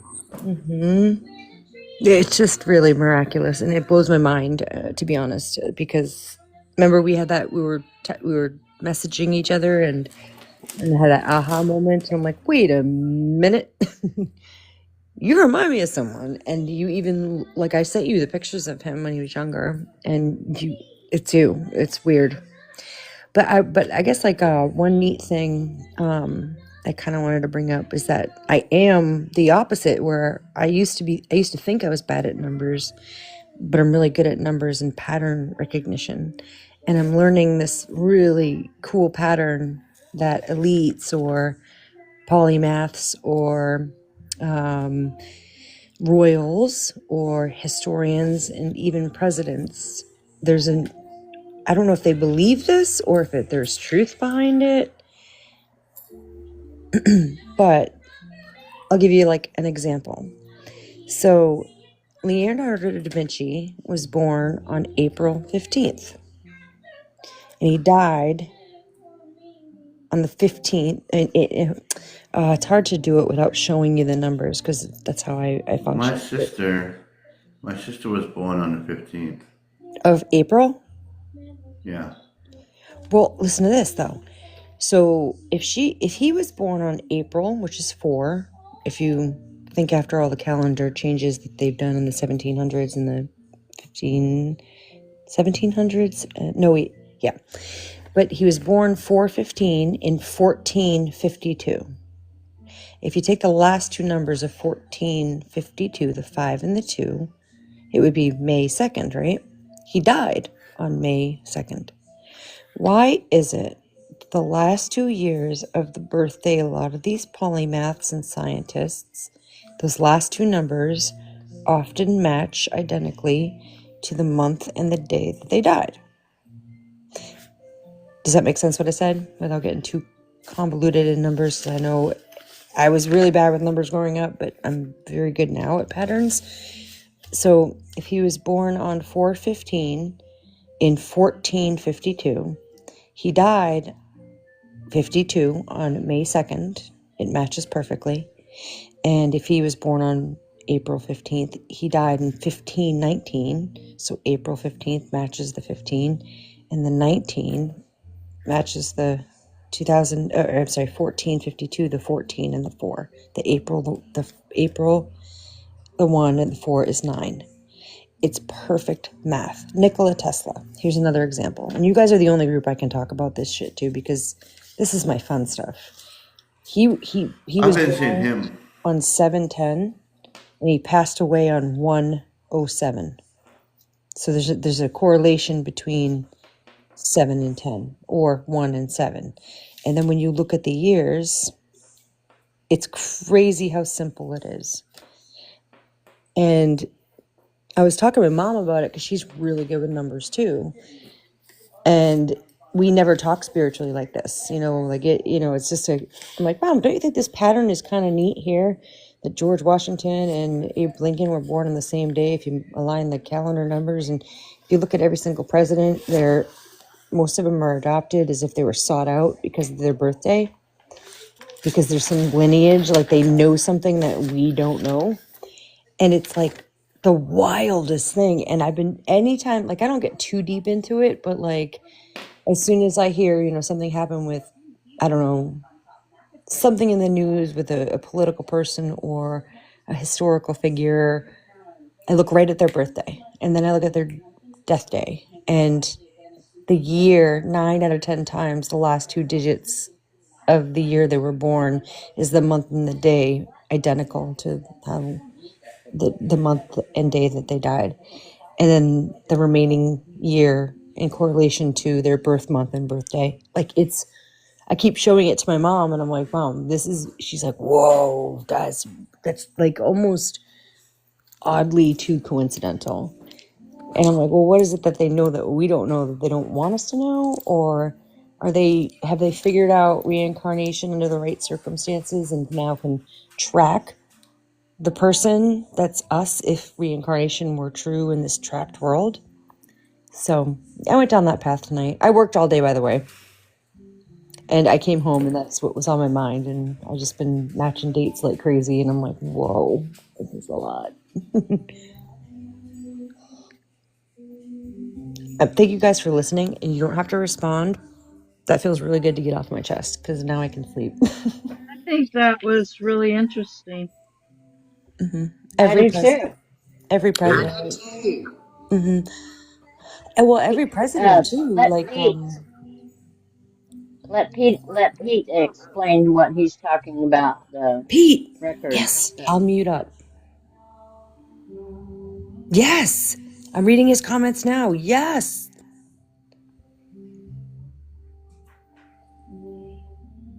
Hey there, Pete. What's up, bro? Good afternoon, good evening, and good morning. Good morning. It's called the syndical numbers, but the cosmic record of life. Within the frequencies of your in your birth chart, we all have a syndical of the life of the universe.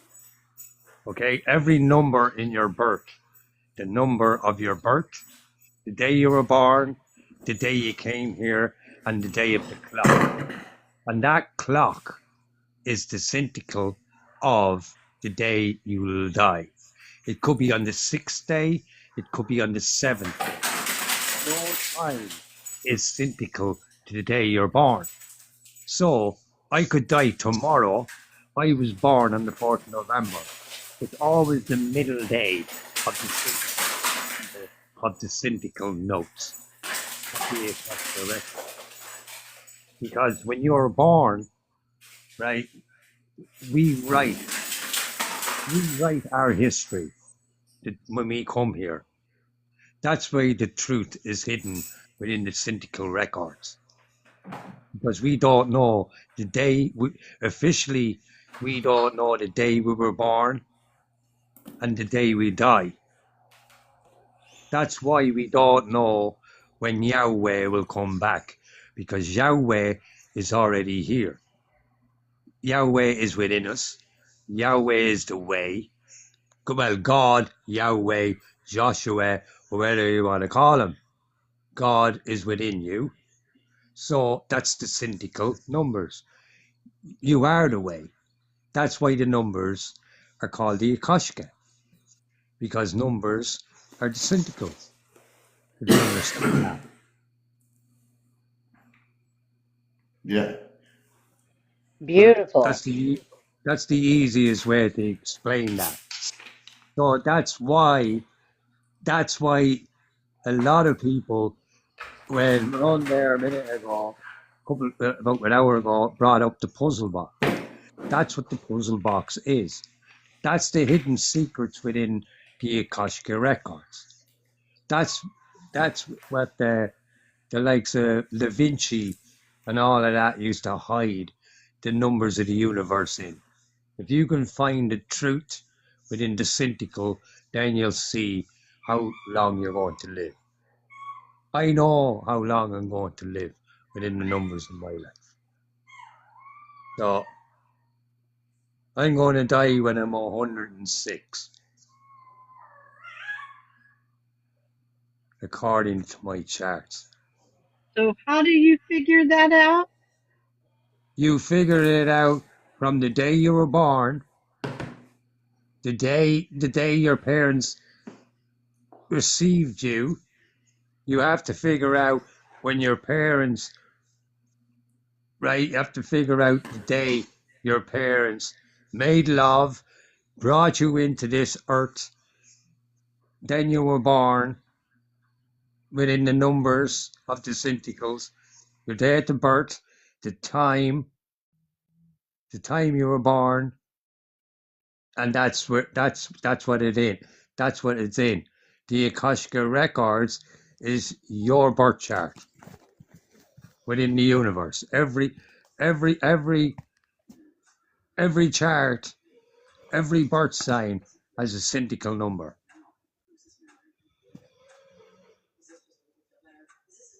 Okay. I don't think I can figure that out, but Well, what year were you born?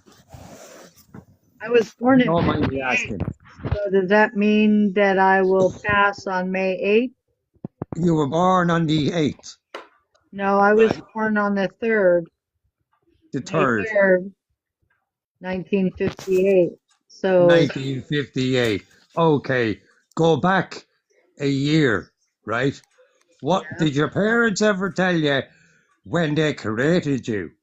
no, Right. Go back a year and work out that day, right? If you can work out that day, on that exact day, right? It's very easy. It's very easy to work out. Listen to what I'm saying, right? What day you were born? the 3rd, The 3rd, yeah. What 19, time? 3:26 a.m. 3:26. Okay, right? It takes a year for you to be born, yes? Well, I'm glad none of my pregnancies lasted that long. Well, mostly, it usually takes it's 6 months. It's 9 months, right? It's Right. 9 months it's 9 months to the year, right? When you came into the world, okay? On that day, right? Your parents created you. It could have been a Tuesday. It could have been a Wednesday. Yeah. That's on that day. That following year, they created you. If that makes sense. That's a syndical. Okay. I So don't know. I'll need Lavender to figure it out for me. I am not a math girl.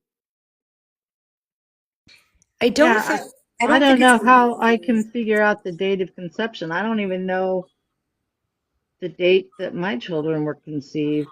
but I don't it's it's the not day. It's the actual day you made love to your husband to bring them or into the world. some I would know how it argue happened. but some would argue it's the day you breathe your first breath. Yeah, So it's the yeah. way the constellation was designed above. So like But a good way to like that's a contradiction, though. The day you breathe your first breath is the day the sperm comes to life, well and the sperm comes to life in the womb. and that's why we have the duality of pro-life and pro-choice, and so Exactly, it's and like that's we because don't you're know, we don't really know.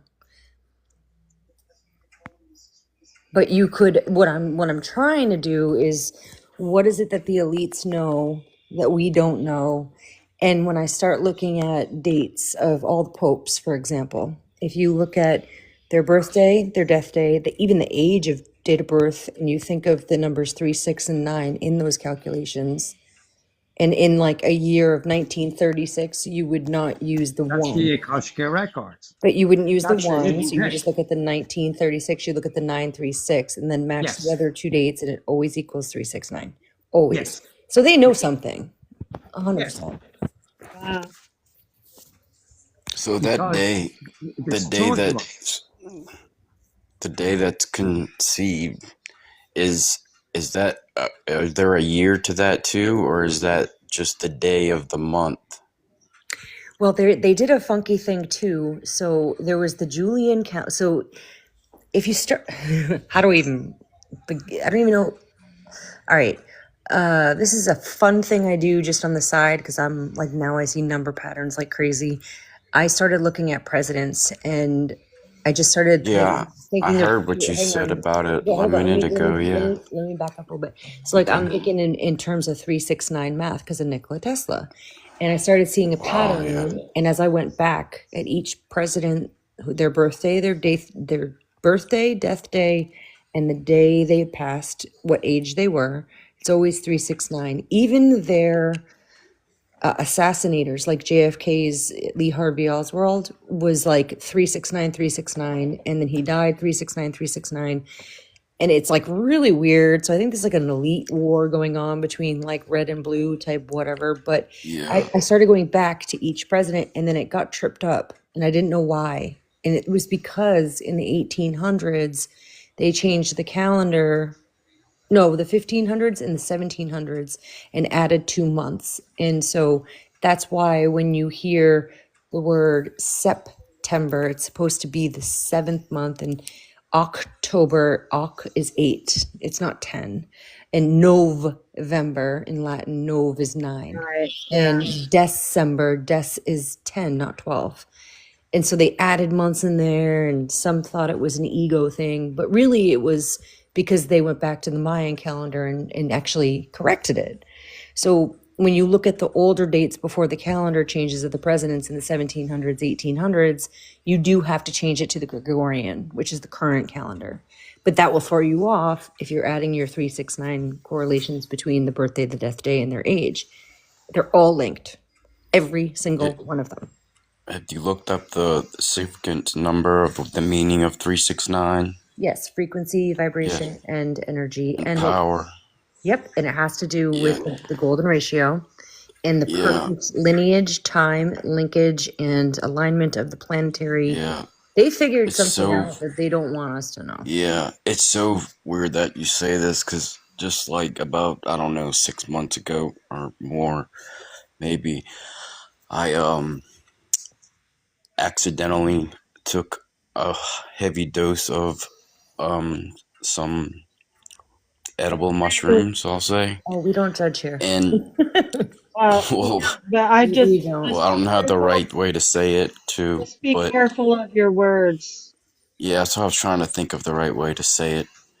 But anyway, in this happening, like what going through my head and I could not stop it was 369, 369. I'm laying in my bed and it's just holding my head and it's nothing but 369 just repeating for just it felt like hours.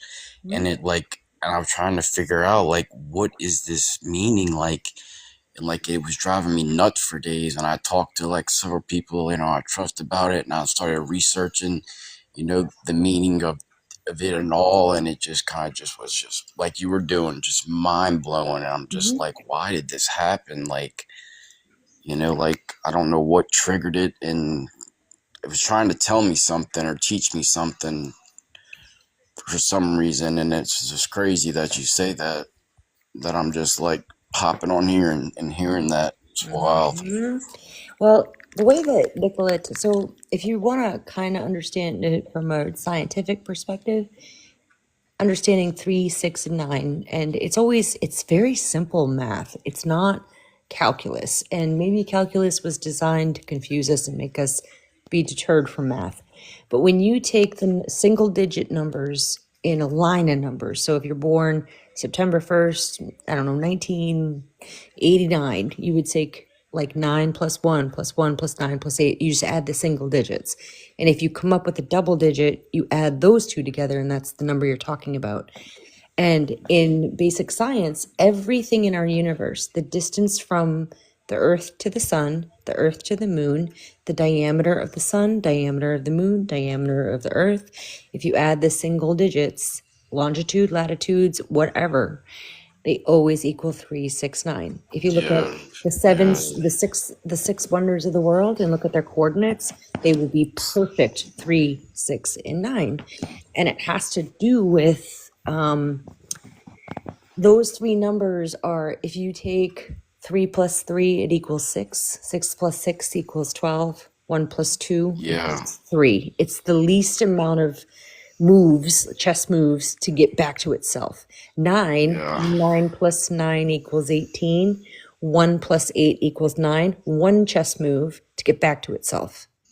And therefore, they are the most significant numbers of cyclical physiology, and also, math, and also quantum levels. But if you start looking at numbers, that's what Tesla did.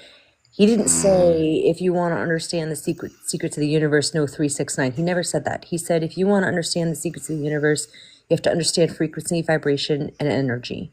And then somehow in their New Age brought in the 3 and the 6 and the 9, which is correct. It completely aligns. And every astrological thing that happens on our planet with the Mayans and everything, if you start looking at the numbers and add the single digits, they will always equal 369 in our universe that we know. Yeah. So the fact that you mushied out and that came to you is fucking brilliant. I know. It was just like so mind blowing because nothing like that's ever happened before in the situation. And it was just like, I knew it was something trying to tell me something and teach me something, and I just had to keep digging into it. I know it was something significant, and then it's just like it got deep, Where did that crazy. knowledge come from? Like, does that mean it came from ancient knowledge before? Yeah. Or are you maybe a reincarnate? Tapped into something, or I'm sure I'm reincarnated for sure. Like, and then they try to push religion on us that we die and we got to be controlled in this loop. Oh yeah. Have you have you figured out your numerology number? I think so. I did something about it a while back, and it tells you your number with your life path or whatever. Yeah. I did. What was your number? And if you want me to do it for you, I can do it for you right now. I can't forget it all. I'm bad at math, but I can tell you. So my birthday's 5/6/85. Okay, I'm gonna do it right now.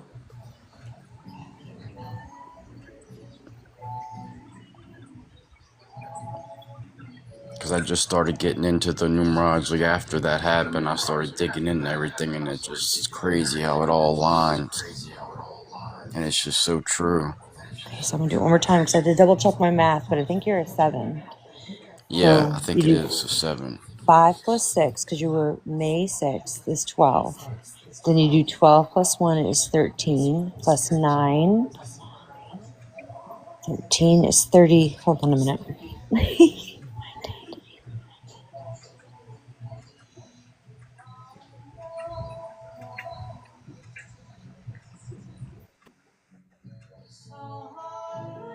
Yep, you're 34, and then you add the 3 plus the 4.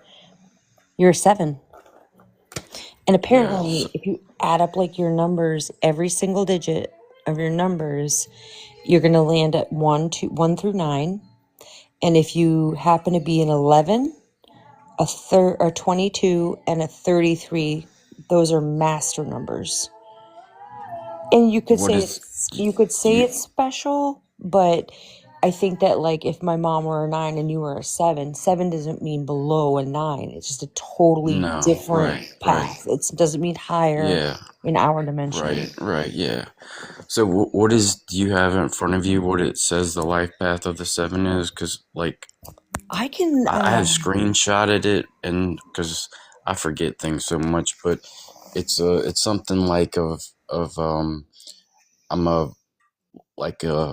person that seeks exploring and needs to like just see like the world and explore and stuff like that into it. But I can't remember like exactly what it all said. I was just wondering if you had it in front of you, that you were looking at it.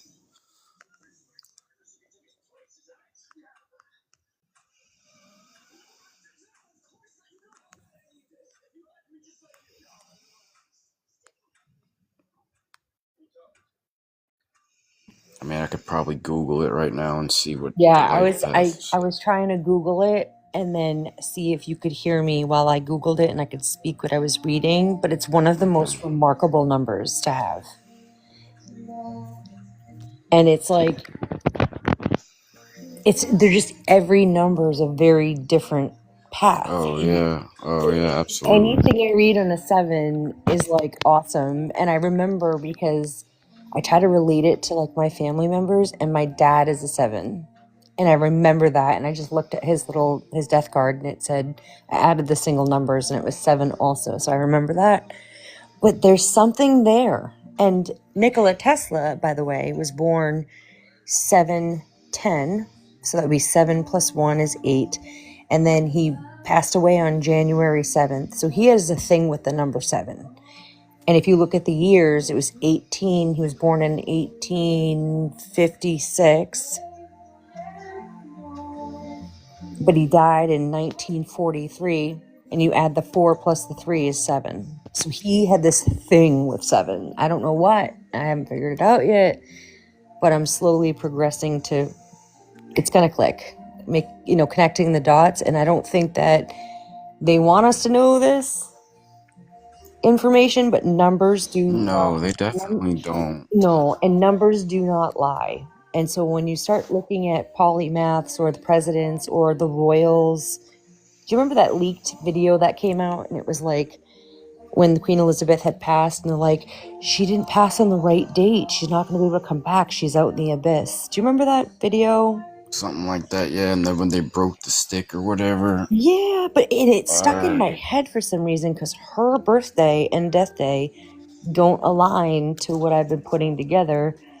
And then I saw that video, and it was like she didn't want to come back. She didn't want to know who she was and when she was, and at the moment of time when it happened.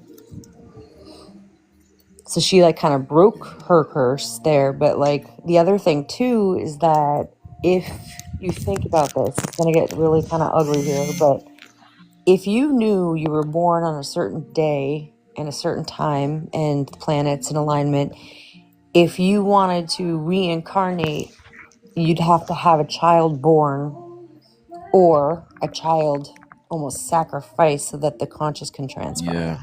And that is why we're See, having a problem with elites and Epstein and Trump and all that with children missing. Oh yeah. I think they know. Oh yeah.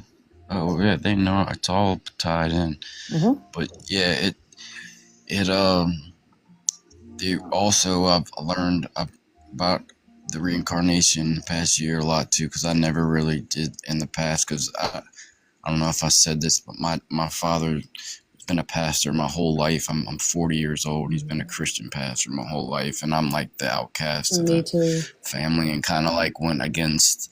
I would say go against it, but I just nothing never sat well with me. Yeah, just nothing was ever right. Nothing ever made sense. It's just like, and it just the more it went on, and just deeper, and it's just I'm like this ain't right. Like I think you're definitely with a group of people right now, and this that I just found a couple months ago that are the same as you and me. And we don't settle with we don't like to go against the grain of the skin, but like we question But it's everything. kind of naturally. That's Yeah, that's we're what I we're say. outside the box Since I was a people. since I could Yeah. speak or think, I've been questioning everything I was taught or Yes, me told or whatever, too. and I'm just like, well, why? Well, That's your why? Well, gift. why? You know, That's your gift. nothing makes sense if you keep asking why. That there's always some bullshit answer that Yeah, makes no and sense. It leads the to answer's nothing. It's cyclical like, and and it's not true. that doesn't make you think and be like, hey, something's not right here. You know, like You're brilliant. You're a brilliant man. Any person that's constantly asking why, just like I am, or just like anyone that joins Brimka's and it's live right crazy now. to me that people just don't do that. Like, you know, but they say that's what the NPCs are or whatever. They're just those people that just go on with life and they don't think about anything. They don't And think they don't about want to what they hear want about to it. eat or nothing. They just go to the refrigerator and they eat. They don't think And about, oh, maybe what do I they're want to eat? just No, surviving. they're just programmed robotic. Like they don't. Yeah, I feel you. It's like they don't have souls. Is basically what they say. Or they do have souls, they just don't have that natural inquisition in them. Like, it is really hard for me to, they're saying you're supposed to go to college and you get a job and then you marry someone and you have a child and then you get old and then you die and there's these love stories and that's it. I have never, even if I tried to, it went wrong and people died. Exactly. I was about to say that. It's been The universe does exact not want. opposite things happen. Yes. And you can do everything perfect the way, Yes, and the way you're the society best wants. person in the world. Oh my And it's gosh. like, why is this happening? Mhm. Like, to me, I'm like, and everybody even tell you, like, if you're the best person I ever met, everyone trusts you, everyone loves you, but it's like everything goes the opposite way of all those things that you just said. Like, it's just wild. And but also I learned through that the reincarnation, that is this, if your last reincarnation is whenever you don't have children, so that you won't, if you don't have children, that you won't be reincarnated again. It's like, this is your last time. That's wild. And you know what's I'm crazy? 40 years old and I have no kids. I've tried to have kids for my whole life and it never happened. And finally, like, I got to a point, about 10 years ago where I was like, you know what, I'm done with it now. I'm like, I don't want kids. This world's too crazy to even, bring them into it. I don't want to do that. But it makes total sense, That's crazy. My mind is like blown right now because, like, for me it was like I had lost my partner and then I was pregnant and then I got terminated. Then I lost the baby and I was going through the IVF. It was like a part of me is like, why am I doing this to appease society? Do I really want this? Yeah. And is it the universe saying, like, you're trying to make something playing along, happen? doing what everybody else is doing because that's what everybody's supposed to do. And you're trying to play it along and do what everyone thinks is you're supposed to do. It's not working. But it's not going to work because it's not what you signed. No, it's not the contract you made for yourself. Right, exactly. But yeah, we're going against, like, we're the strongest ones too, though, because we're going against a society that's like, oh my God, like, it's just, imagine being like Honey is on this group and I love her. And by the way, we just found out we are one day apart, and with the time zones, we might actually be born on the same day, which is wild to me. But she is like me in 10 years. It's the coolest freaking thing. And I'm just drawn to her. And we've been texting recently, and it's like, she's just my level of human. And I can't interact with a lot of people because it gets overwhelming or I start being a people pleaser. Yeah. But, like, I forgot my point, but it was something good. And it was like, talking about Honey. Yeah, like, I forgot my point. How similar y'all were. Yeah, there's something right before that. But But it's really interesting because it's like you think you need to check these boxes off, but that will just put you back in that same cycle. And Yeah.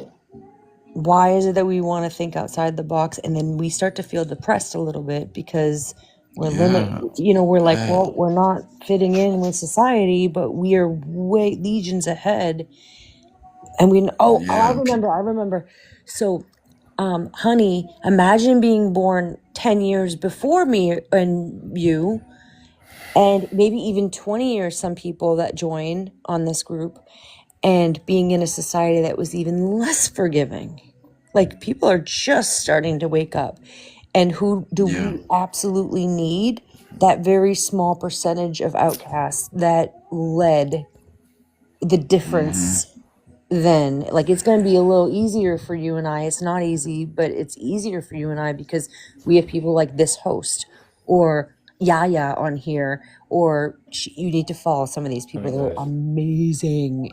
I will have actually. I've never met. First time on here, but I'm glad I'm here for sure. Oh yeah, I'm totally following you, but like, there's this guy Ancient on here. He just created music based off the frequency of 369 because they changed the frequency in the 60s.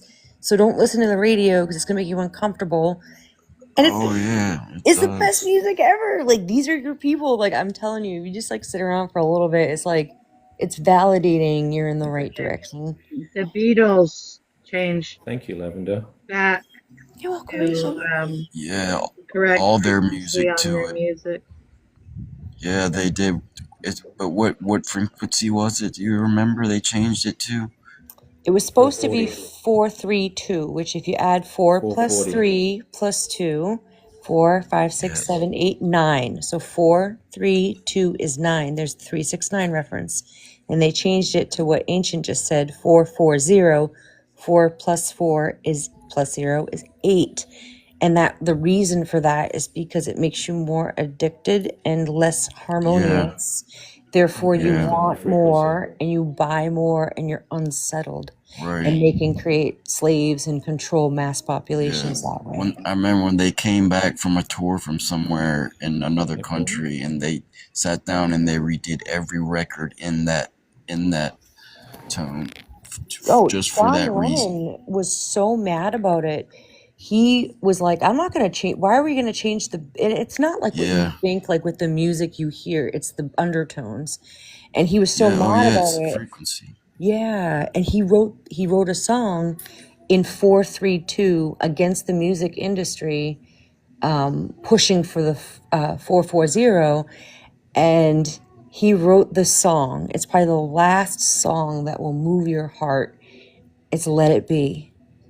Because he was pissed off, and it was his fuck you to them. I'm going to still write this in 432, not 440. And he died as a result of that, in my humble opinion. Or they killed him because of that. Because he knew too much. Yep. How we doing? They didn't have internet back there. Hi, Ancient. Hey, man. How are you? Yeah, it's deep stuff, man. It's just getting deeper and deeper. And it's just this digital ID thing that they're coming out with is just really kind of scaring me. I'm like, I'm gonna be one of the ones that they're gonna have to hunt me down for it, because don't be scared. I'm not doing it. There's just people like this in this group. Go ahead, my friend. Don't focus on it. The more you focus on it, the more you bring it into reality. But just try not to even think about it. Stay away from all thought of it. And the big thing of it too is staying off of a lot of the social media stuff like that, because that's what pumps it into your heads, and that's what gets you worried and thoughts and overwhelmed, and that's what they want, you know? Yeah. To get you fear and scared. That's the goal. I was listening to you guys talk about incarnating, right? I just want to see if I can interject a bit for you, so you might maybe have a different understanding to the whole thing. But you know, when your soul incarnates, it enters destiny, right? It's a vibration of matter, emotion, and time. And in doing so, it forgets who is really, who it really is. That forgetting is not a punishment. It's a sacred agreement that you have You know, the veil allows the soul to rediscover itself through experiences, through contrast, through the mirrors of other beings that we come along and experience through the journey. But because humanity has largely lost its spiritual memory, many people believe that the roles that they play, their job, the culture, gender, or belief systems. So people believe that they are those things, you know, instead of recognizing, instead of recognizing these as temporary garments for the eternal self. You know, from this illusion, judgment and competition are born. You know, humans begin to measure each other by the surface of their incarnation, not by the light that they have within themselves. You know, they forget that each person incarnates is custom designed by the soul. Every hardship, every relationship and triumph chosen. And it's all a means of remembering love, you know. And it creates disconnection. And when you don't understand incarnation, you see others through the lens of personality, not purpose. You compare paths instead of honoring timing. And you might ask, you know, why they're so lost or not awake, as most people say, or why don't they see what I see? You know, but yet every soul awakens, so to speak, according to its own divine schedule, not to when we believe it should be happening. And that's why respect is very sacred towards each other. It's not about condoning harmful behavior, and it's not about recognizing the soul behind the behavior. You can see that even someone acting in darkness is in the stage of learning. You know, it's an unfinished lesson of the soul's curriculum, I guess you could say. Every being you meet is a multidimensional traveler. Every single one of us are multidimensional in so many ways. And a consciousness that has lived many lifetimes gathers countless experiences and chosen this particular human form for specific growth. So every one of you that have chosen your beings, you chose that for a specific growth of your soul evolution. And to communicate to the level of the soul, you obviously must hold that awareness instead of saying, oh, the person is wrong or broken, or they don't understand, or they have no idea. You know, instead of saying the person, what's the lesson of their soul exploring right now? You know, what reflection are they showing me about my own growth? And most of all, when that awareness enters your heart, compassion replaces judgment, and that compassion becomes your true communication language between each other. And embarking on that, when humanity rediscovers the meaning of incarnation, everything shifts. Your whole entire realities, how you feel about yourself, how you feel about other people. And then we begin to see that we're not here to fix one another. You know, we're here to remember together. Most of all, remember together, you know. Each soul carries a piece of the greater puzzle, what consciousness is put together and what our experience should be. So when we share that knowing and respecting each other's path as being vital to our evolution of the soul and of the whole, that's when we move beyond the illusion of separation and separateness, you know. That's why communication, which I embarked on in my live yesterday, I think it was, it becomes very sacred. You know, that means when respect becomes a natural thing, and through that, when humanity begins to live as one consciousness and many expressions, it evolves out into a different light of your understanding and your experiences. I guess, you know, it's how the soul enters the world, and we forget the true nature, you know, and we rediscover ourselves through experiences of each other. Everybody we meet, and, you know, as Lavender was expressing before, her journey, that what she went through, we just don't realize the extent of that ripple, and for the reasons that these things occur, and how many people it just doesn't affect our own soul journey, it affects everybody else's as well. So it's all in conjunction with, you know, the divine understanding of itself and how and for what reason we were actually created in the first place. You know, it's a deep exploration of what true communication means beyond words, to be honest. And that's exactly what I brought up in my live today earlier. And you might have missed it because I spent 5.5 pages explaining all that about, you know, where we need to be. Life is like a chess game, and the possibilities that we could be greater, and we get rid of the past and the future. And well, I can reread the whole thing, but I don't feel like it. I'm glad you were listening the other day, Paul.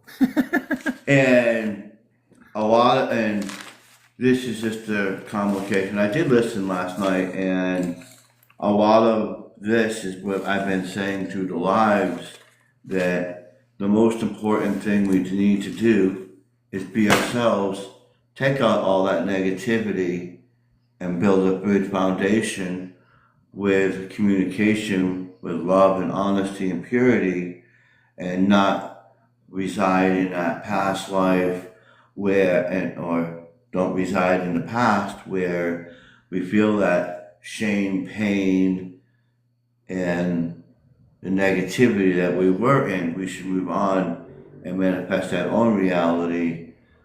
And that is where I brought up that where we are reflects on other people too, because if we're in a negative state, we're going to bring others to that state too, because we don't change. But when we change, we bring ourselves into that positive state, and we bring change to us, the world, and the collective. Yeah, absolutely. And you have to allow your mind, and you have to allow yourself to not be distracted, and don't obsess over the past, because, like I said, when you focus on what you're missing, you'll be empty. When you focus on what is wrong, you'll be broken. You have to bring yourself to the possibility of what you can be, and center yourself and to expand your energy and your clarity, which will help you grow. Because anything can be done through yourself. You don't need some higher being, you need yourself. Yeah, but if your soul contract is to do with being from the experience that you choose, right? It doesn't necessarily, it's always going to be rainbows and lollipops and understanding. You know, you could walk this whole entire earth being dark and hurting people and everything else, because that's all in soul conjunction with each other and how we learn from each other. So one can't be one without the other learning from itself, you know? It comes down to how to live with the understanding within yourself. And as you said, Paul, it's through presence, honesty, the inner dialogue, and most of all the sacred boundaries. You know, it's how to conscious communication heals relationships and transforms conflict. Most of all, it restores coherence, and then it ripples across, you know, the human collective field. And during that, you know, obviously consciousness learns more about itself. We learn more about ourselves. It's basically like practical guidance, you know. It's just having to, if your soul happens to be at that point where it's ready, I mean, obviously within its own agreement, everything's ready at this divine timing. So, you know, it's just how to walk with this awareness on a daily basis, you know, in speech, silence, even digital exchange and self-reflection. You know, it all becomes part and parcel of the whole entire experience. I guess it's just, as I said in the beginning, we don't come here with a complete understanding, because if we did, the experience would kind of be like a waste of time. You know, it's something that we embark on so deeply in so many different facets of our experiences. But if, you know, it's like when people say, well, that person's not awoken and I'm awoken, this and that. It's like, hang on a minute. Do you actually realize that person is awake? Their soul is so imminent in that experience right now that's the part of their soul journey. Like, that's exactly what they need to be aware to because they're aware. Everybody's aware of what we're doing, because we know when we're taking steps, we know when we walk, we know when we cuddle someone, we know when we kiss, we know when we cry and all that kind of stuff. So it's not like they're walking with unconsciousness. They're actually completely walking with consciousness. It just happens to be that's their soul experience. There was a story I read a long time ago. I think it was written by a man by Neil Donald Walsh. I believe he wrote a book called Conversations with God. Well, he actually wrote a book called The Little Soul in the Sun. And when I was younger, I actually got given this book, and it really, really helped me through my understanding of myself. And as the story goes off short, basically what it was is that consciousness was there, and it created all our consciousnesses from that, and it gave us an opportunity to have an experience as a human being. Now, one of the souls put his hand up and said, I want to do it. I want to experience what it's like to be a human being. I want to have those experiences, touch, feel, taste, all that stuff that we do not get until we have this experience here as a human being. And the collective consciousness turned around and said, well, you are me. So how do you expect to experience all those things knowing that you are that? And another soul stuck its hand up and said, I'll do it. I'll be that person. And consciousness said, what do you mean? Well, I'll dim my light, my understanding, so that my soul brother, sister, or whoever, my soul family, can experience themselves. But under one condition, because we have to come forgetting who we are, I need somebody to remind me that I am the light, that I am consciousness, that I come from the same place. And due over time, we forgot to remind the ones that agreed to dim their light for us to experience our lives.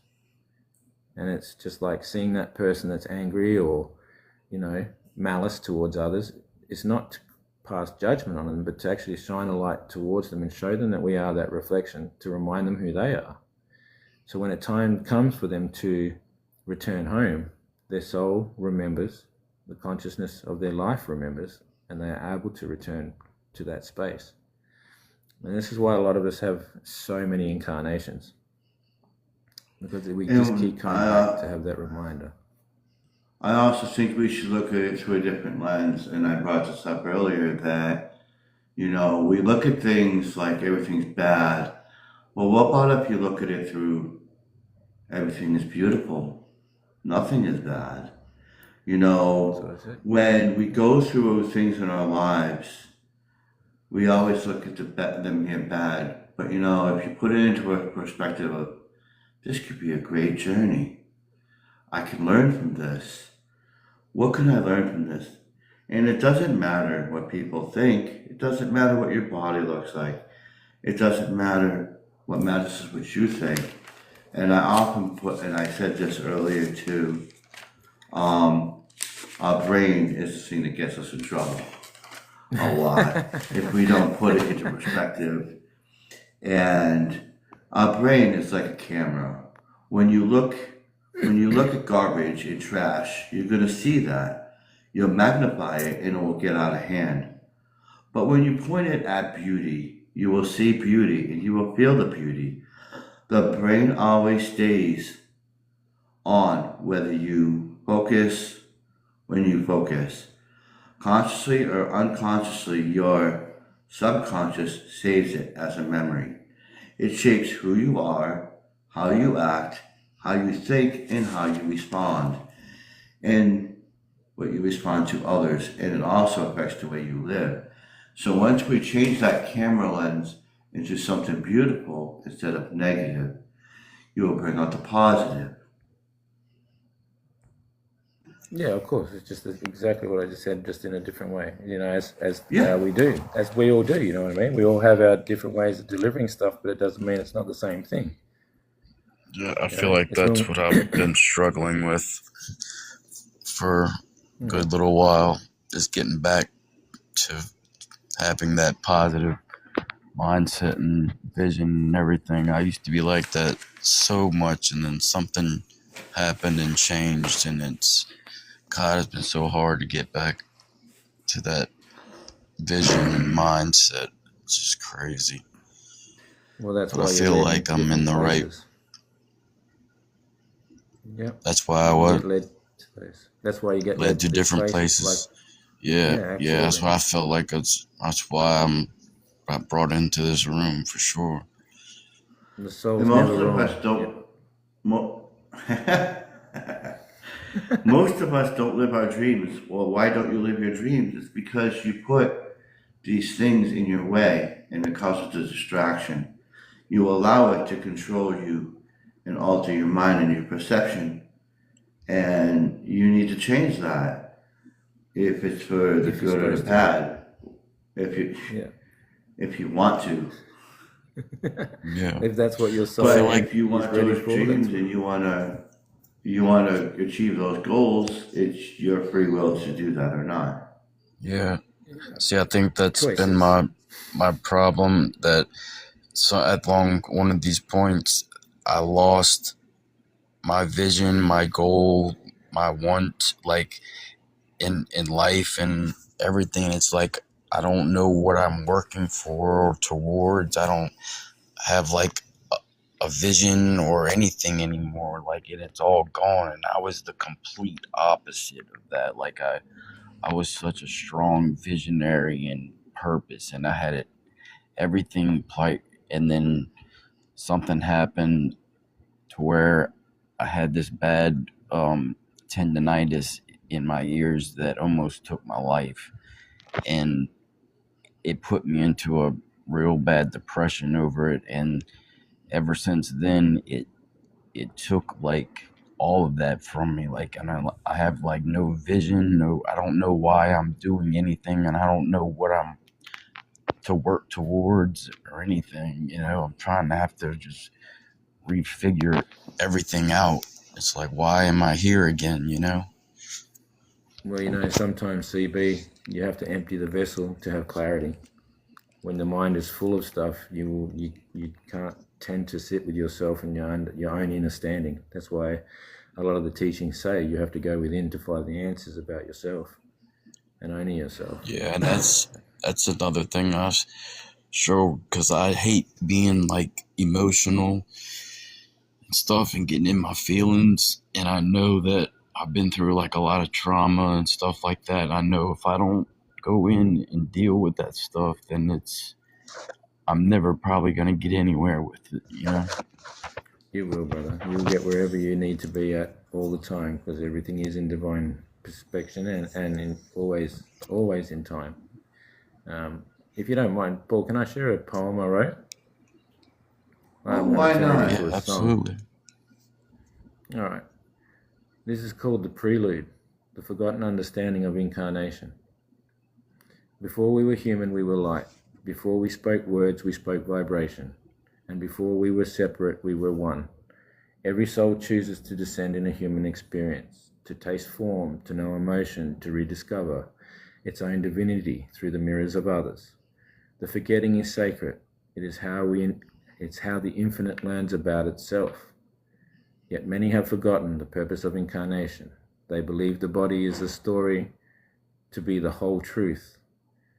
Identify the names, nations, and beliefs. I lose sight of the soul that lives behind them. From form is forgetting, rises judgment, compassion, and conflict. Humans measure itself through illusion, not essence. We remember that each being a travel of many lifetimes, carrying lessons only their path could teach. Then respect returns, naturally humble, a foundation of love, to honor another's journey, to honor divine unfolding through them. As we remember, we become the one and whole, again, the meeting of souls, not egos. Now, that is Everyone try boy. to tell That, us I the same know thing. you hear this all. If that doesn't explain and hit you, The meaning of souls. Yeah, and just beautiful. I've been having that look. come through this whole week, a matter of fact. That's so cool. Helps you look in So when you're ready. yeah, You know, the, the the true possibility. communication. Yeah, the possibility is always there to look in. Hmm. And when you look in and really look in, and then depending on how much trauma you really have, find the Yeah, time. Find the time, because it's worth it. So yeah, far for me, it has been. I'm learning more and more how to understand, and my understanding is learning for me to listen harder than what I've wanted to or really received, because I have a whole new learning in there. And as new I get, experience.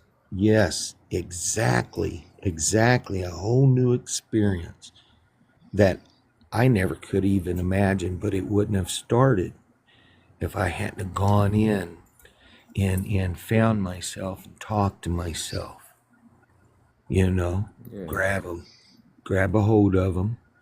But you go in and you grab a hold of what you know now, because you're yeah. not going back to the same you. You're going back to what you were You at can never that. go back to the same you.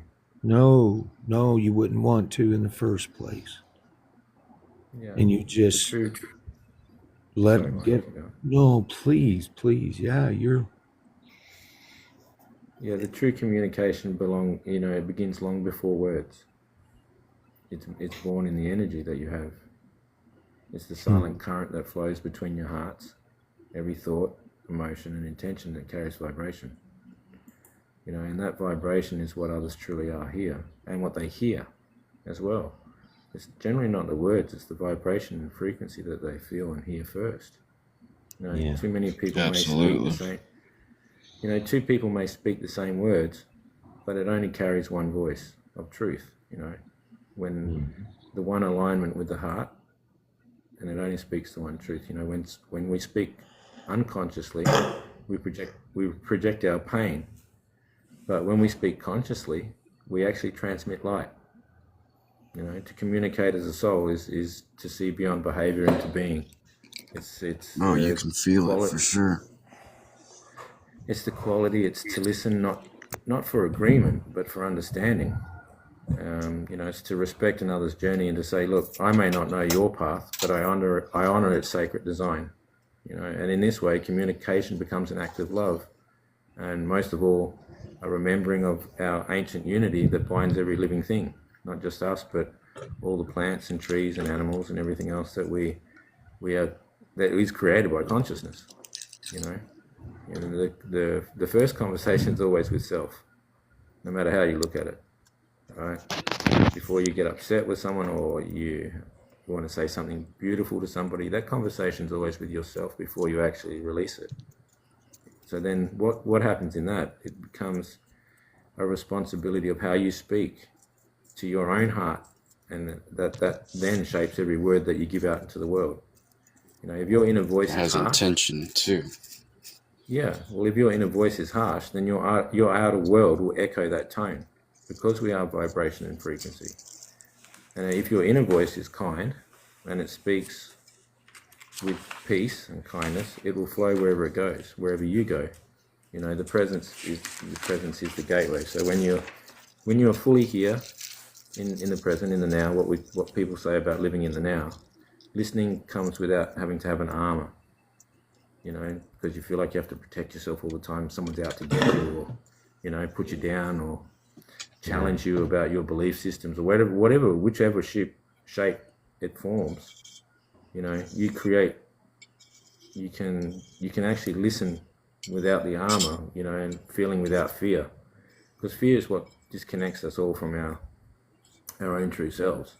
And you can create a field in that understanding where others can finally rest or feel at peace when they talk to you, or they can feel like they can open up to you and share their deepest, darkest secrets without judgment, because they understand where you're coming from is from your heart, deeply from your heart. And then obviously the heart frequency. Would you all like to hear the message that was given earlier? Because a lot of people seem to have missed it, apparently, because they all were running around doing their earthly things. Wasn't here. I'd love to hear it. Before you start, I want to tell everybody I love you, and I'm gonna start doing my bedtime routine. So, night. I'd love to Thank hear you, it too, Limca, and sweet dreams, River. Thank you. Good night, everybody. Good night, Good night. Rest well. Good night. Alright, here we go. 4 unavoidable stages of life. We need to live the best life we can. No matter what life we live, as you can be beautiful. Live like you need nothing, even if adversity and everything is taken from you. Live life in peace and harmony and beauty. The rest is all just a game of chess. What matters most, many of us are there now. When you feel it through sharing our experiences, we know who you are and we know where you're going. People can take everything from you, but they can't take the most important thing, is who you are. We promise to do more, but are we really doing it? Believing it, living it? Put life in a perspective. It's great to be here. It's great to be in the present, but sometimes we need to step out of it. Don't live in a narrow box where you only see one thing. Get the perspective and perception of everything, of who you are and where you're going. Even if something happens, it will bring fear. It will keep you. It will bring fear, but keep in mind, it could be the greatest journey of your life. You can learn many things. It doesn't matter what people think of you. It doesn't matter what kind of body you have. It doesn't matter what kind of knowledge you have. What matters is what you think, not what people say. Because when these things happen, it wakes you up to the true power that is inside of you, to the present, the here and now.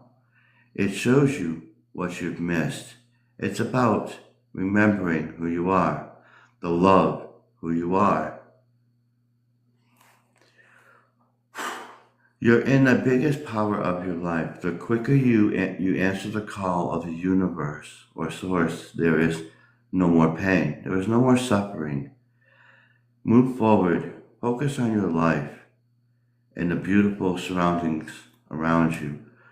The here and now.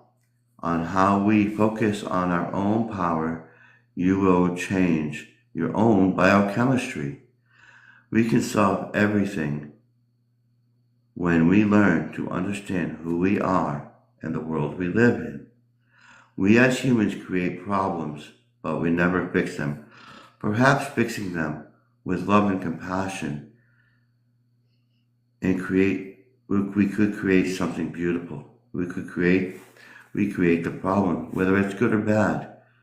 We make it and we torture ourselves with the problem. Instead of torturing, fix it, move on, let go. No reason to hold on to it or keep it around. Let go of that emotion. We must create the future, not reside in it, in the past. You learn more from the past and you just move on. Everything changes when you set your intention and you initiate your intuition. The change, in spite of that fear you might have, push through it. Live as if today is the last. Living in fear and pain and shame doesn't serve you at all, nor does it benefit you. Know your outcome. Work for it. We have the choices. When you see the outcome, don't just pick one. Instead, reduce them to one that serves and benefits you and best serves you. The rest is all crap. If you don't have understanding and clarification, what are you working for? And if you can't see the value in yourself in the state you're in, then what are you? You're in fear. Remember who you are and integrate it and hunt down and chase. Never give up on the outcome you desire because you are the creator of your universe.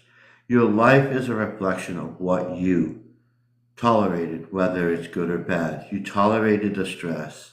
You tolerated the anger, and all of this happened. You've been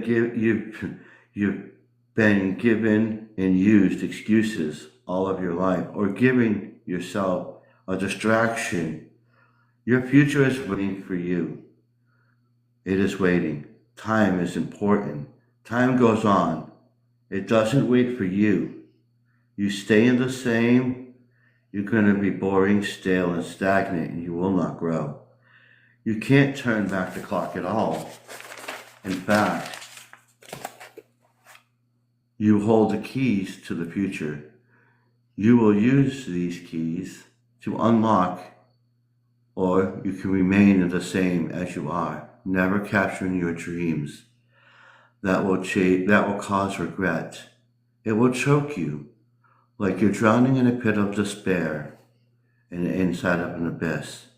Instead of pulling yourself out, you realize you could be more. You will be more. But if you chase what you need, what you want, and hold that close to yourself, instead of settling, you keep living in the space you are in. That is not who we are as humans.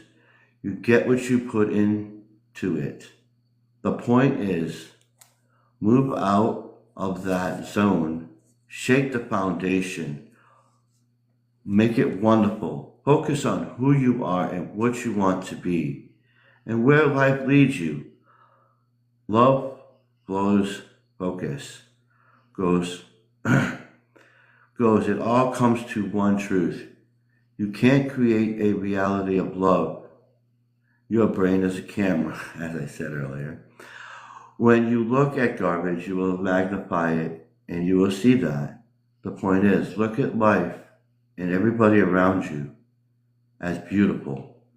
You will feel the beauty, you will feel the beauty. The brain always stays on whether you focus consciously or unconsciously. Your subconscious always saves it as a memory, and it shapes who you are. You'll be let me see. When we focus on what's right, everything is possible. What you can control, you expand your life's energy and your energy within inside of you. Your certainty grows and you feel that where things are impossible, they're not impossible at all. They are possible because your focus goes life. It's been a long night. Your focus goes, life flows. Most don't live their dreams. It's not because you can't live your dreams at all. It's because you allowed yourself to be distracted. You allow your mind to lead you off into places it doesn't need to be. You obsess over things that doesn't matter. What you need to involve yourself in is your own self instead of living somebody else's own life.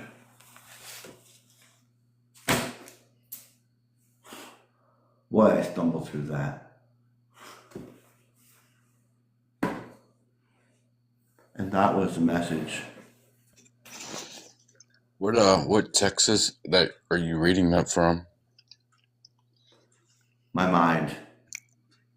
I mean, you wrote that? Yeah, from the universe. That's awesome, man.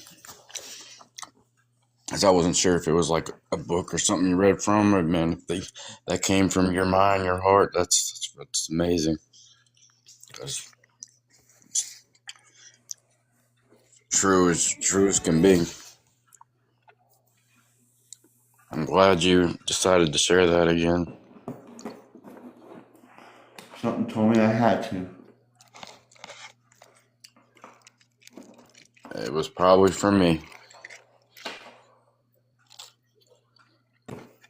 That's one of the many messages I've written in this book. Knowledge, apparently. I've got many. You seem like you have an amazing mind. An amazing heart as well, I can tell. I'm just a bridge, telling you all what the universe is telling me to tell you.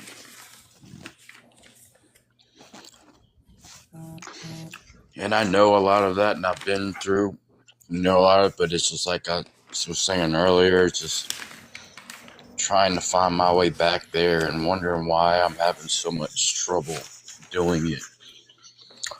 Is what It's the power in your words, CB. Yeah, it's too much. Yeah. It's the negative stuff is overpowering the positive, and that's keeping me from growing in the You right have to direction.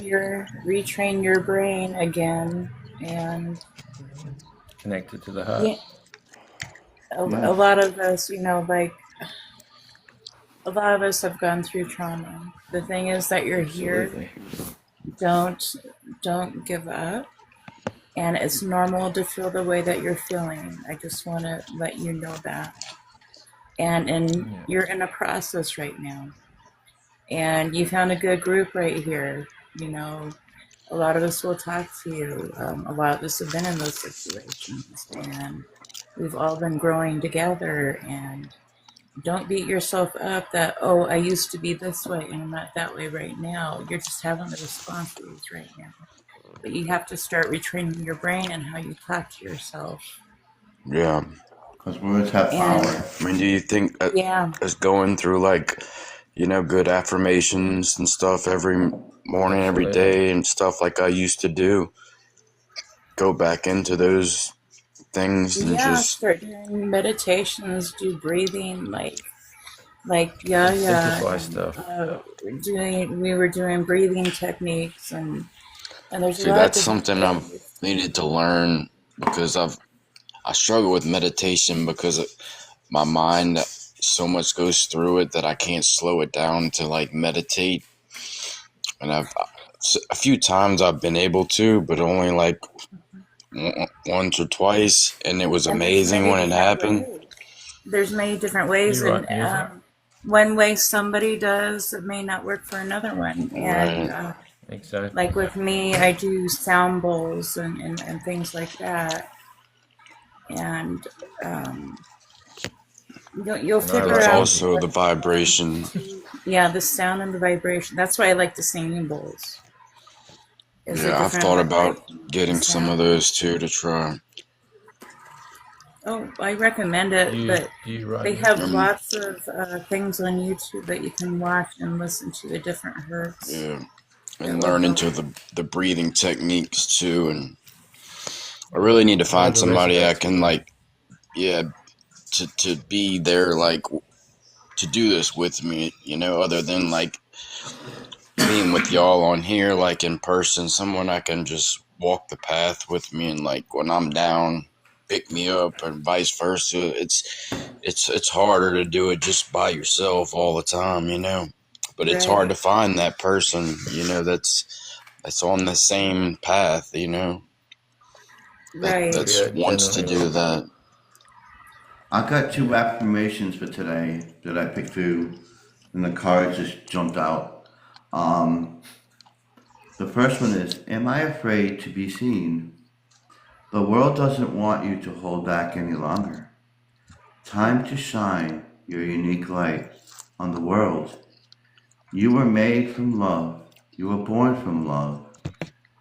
You are a love. You are a whole. There is no more hiding. There is no more shame. There is only truth. Live naked and free. Then today, and it says, what parts of me do I hide so I can socially be accepted and fit in? Am I being my authentic self? Do I allow myself to be all of me?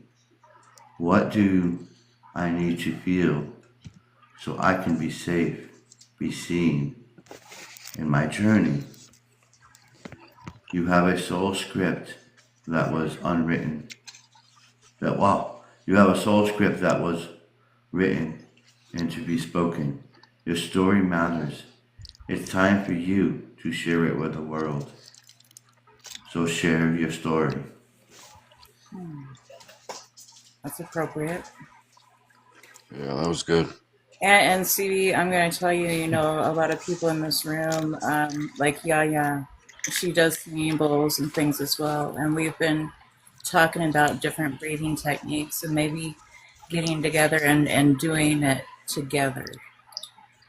So it's not something that everybody really does. And Can you do that on here like that? oh yeah. Yep. Sure can. I'm a little like TikTok kind of illiterate. I've only been on here for like 6 months or so.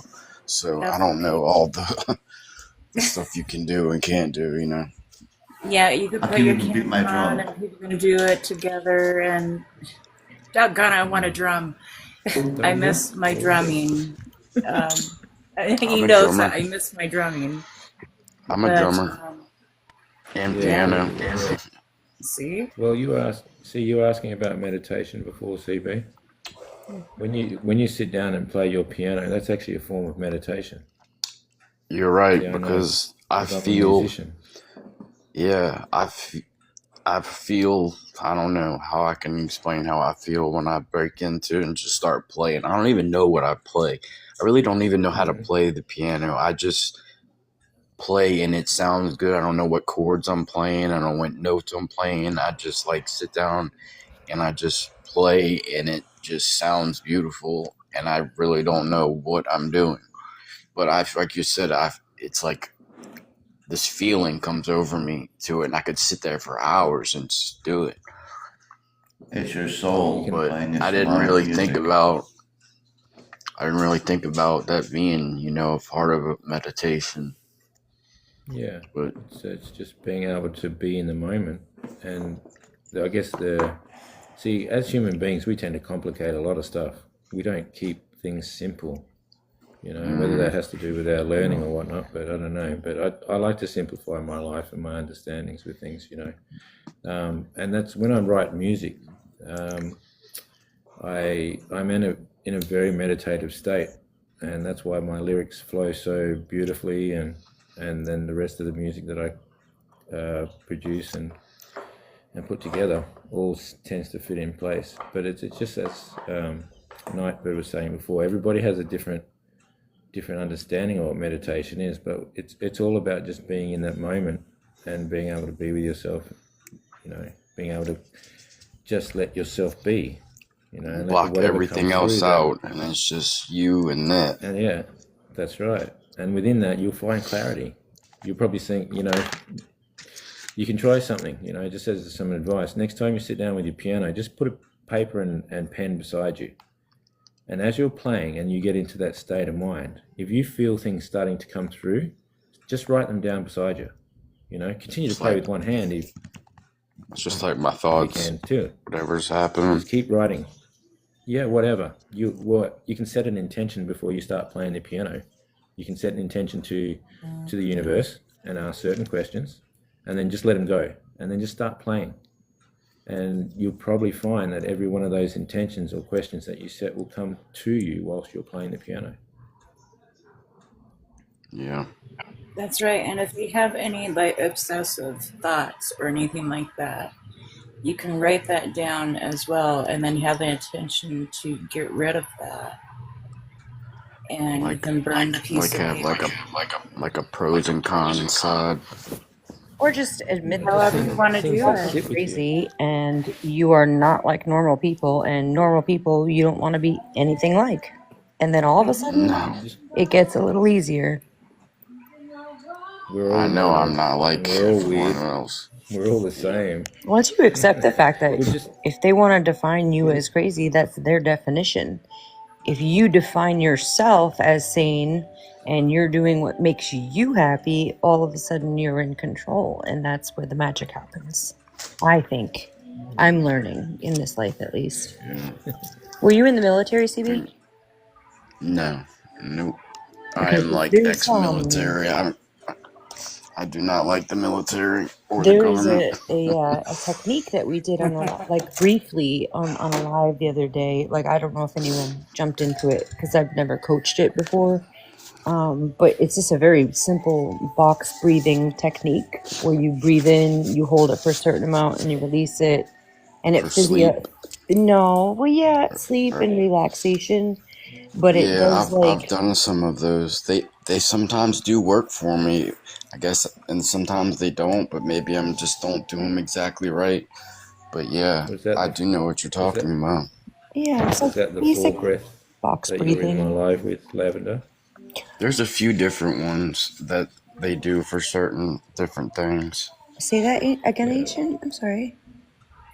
Was that So the there's a 4 few breath? different breathing patterns that they do to do certain things. Like ones, they do that can put them to sleep really fast. Other one is slow down, like, oh, your anxiety or whatever. And they just like that. They have a few different breathing techniques that Yeah, have different results. breathing can actually change your whole Oh yeah, whole everything. physiology, like cellular level of physiology. I'm saying that wrong, but Really? Ancient, you were going to jump in, but it was like something like that's why singing and music, because it forces you to have control breathing, whether it's through an instrument of your vocals or your instrument of choice, like if it's piano or whatever it is, but you're controlling your breathing in the beats of the music and the vibration and those undulations of up and down and up and down. It, like, we are naturally swingers. That came out wrong. That's not how I meant that. That totally came out.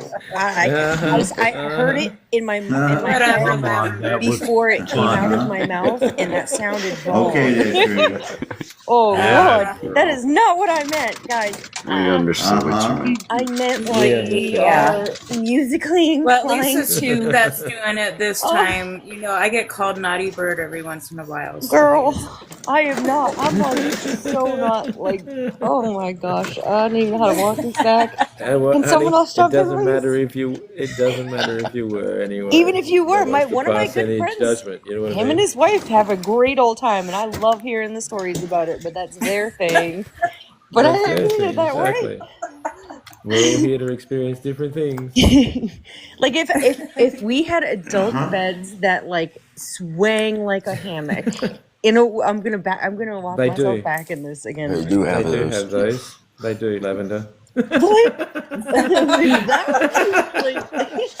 They're already I'm sorry invented, to tell you, it's sweetheart. still going down. But yeah. Help me out, guys.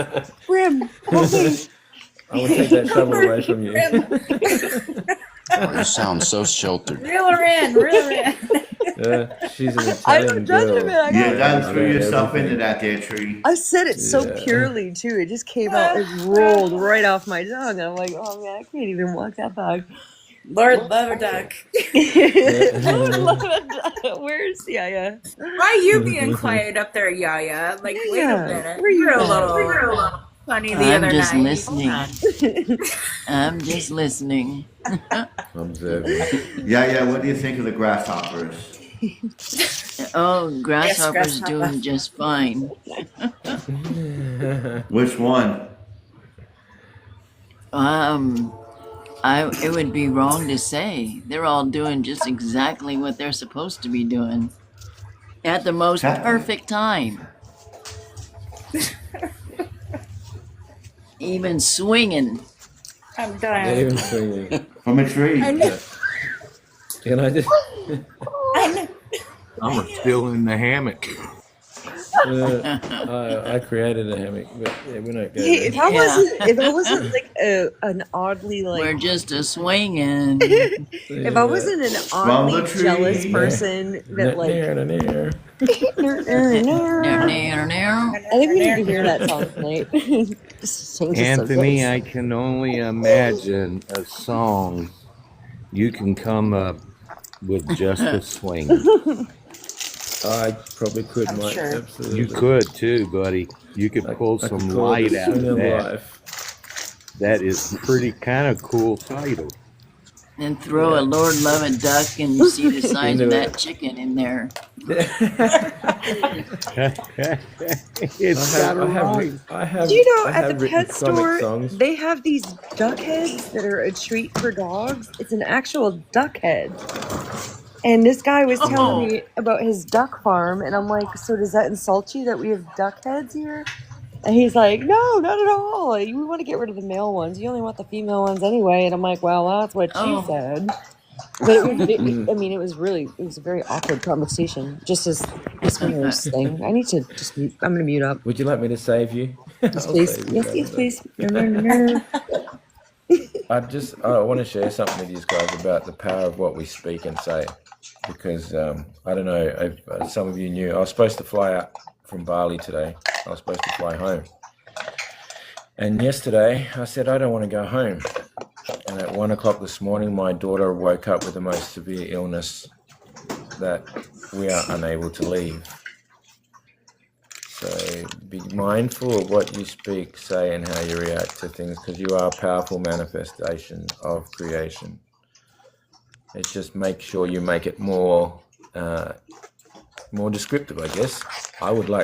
I don't want to go home, but I don't want anyone else to get sick. That would be nice too, and then maybe I might have saved my daughter from going through some severe trauma that she. But you never know, the car could have broke down. Exactly.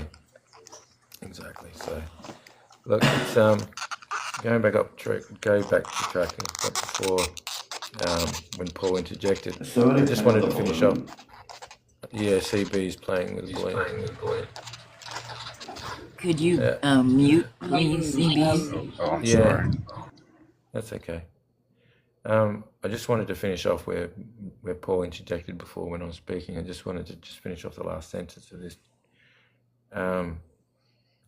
If we become mindful of ourselves, we've got to understand that when you speak your truth, and whatever that is, from whatever experiences you've had or whatever abilities you might have, remember that when you speak your truth from love never wounds. It actually liberates people. Say what is real, but say it softly. So the other soul, that you're dealing with, or the other person, may hear it as healing, not as an attack. That are the things that we have control over. Respect's not an agreement. Just to respect somebody is not actually agreeing with what comes out of their mouth. It's just an awareness, where we're all at. And most of all, that, boundaries are not rejection. They're invitations. And and what they do is they invoke love to meet you where it can breathe, basically. And in that, that reflection comes out all the time, and it goes back to reminding us all where we come from in the beginning, and that we all end up in the same place. It's just a beautiful journey, and, this is only a glimmer in time. A lot of us, because we have this lineal time of experience, we think that there's nothing, we couldn't obviously understand that it's just it's like a grain of sand on the beach. It's just a linear time of an experience your soul's having now. So no matter how we see things and what we see it, just remember it'll be gone as fast as it came. And then you're ready for the next experience in the next lifetime, if your soul's choice is that. If not, your soul will evolve to the next dimension of learning and experience. So just be kind to yourselves, most of all. That's the most important thing. If anything out of this that I could leave with any of you, is just be kind to yourselves through the journey. Because we're just as critical of ourselves as we are on other people. And that really does create your reality. It really does create how you feel about yourself and how you think. And as I said before, that emanates out of you when you deal with society in community, family, friends. You know, so be kind to yourselves, love yourselves as much as you possibly know how to, and only you know that. Only I know how much I love and how much I want to be loved and how I want to be loved. I can't say that for anyone else. But if my intentions are pure and it comes from the heart, then I guess everybody will resonate that, you know, throughout their journey. Thanks for letting me share, Paul. Anytime, brother. Yeah, I'm glad you say that, because there's this guy that I work with that speaks negatively to himself, like every time something he does wrong, or he's put something together and he goes, "Oh, you idiot, do this, you dummy." I'm like, Scott, I know you might not believe in things like this. When I was explaining it to him, I'm like, what you're speaking is becoming of what you're making it worse. I'm like, what comes out of your mouth is creating your life. It's making all this keep happening, and sometimes I catch him, like he'll do it and he'll say, "Oh, I know, Corey told me not to do that," but then the more time I spend around him and he's doing it, I catch myself saying, "Oh yeah, you idiot," I'm like, in my head I think it, and it almost comes out of my mouth, and I'm like, I'm spending too much time around him hearing this, and now it's getting into my head, thinking that, and it's just, it's not a good cycle. My father used to say to me, words are powerful. Very. My dad used to say, if you hang around with a man with a limp, after a while you'll limp too. Yep. So surround yourself you will with become people you want to what be you like. hang around. Yep. Exactly. Absolutely. It's been lovely to meet you, Corey. You too. I'm glad I stumbled upon this page. I really needed it. I'm not gonna lie, I had a really rough day. So glad you found us, brother. Better now. Yeah, I tried to follow, some of y'all on here and figured it out, but I'll be back on here to follow more of y'all if I haven't followed you yet.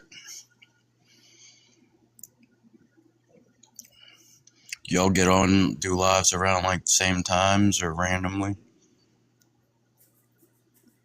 Are you going to share, Paul? I do mine Tuesday, Thursday at 9. Let me rephrase that.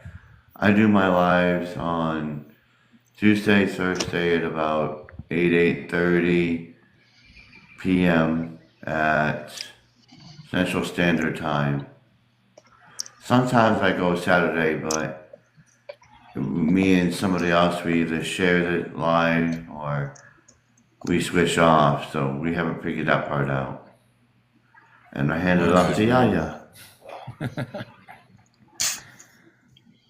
And then I'm on sometimes Central Time too. Okay. I'm on Pacific Standard Time. I'll go live maybe one night during the week, and then I'll share the night on a Saturday with Paul or Honey or just me in the portal. And then Sunday is Honey, who was in here earlier, Honey McReynolds, has a live. So try to, if you follow us, at the top of your page, there's a bell that you can hit, and it will Notify me. It'll notify you when one of us are live, and that will do that even for Ancient when he goes live, sharing his experience or his music. Yeah, but you'll still get the notification. Is he the one? I don't know. I seen a guy on there that does the music, and he uses the bowl bells things. I think he might be like, I don't know, a Vietnamese guy or something, kind of looking. But he gets on a live and does that with the bowls and kind of, I guess, meditates, live like that. I didn't know if he was a part of this page or not.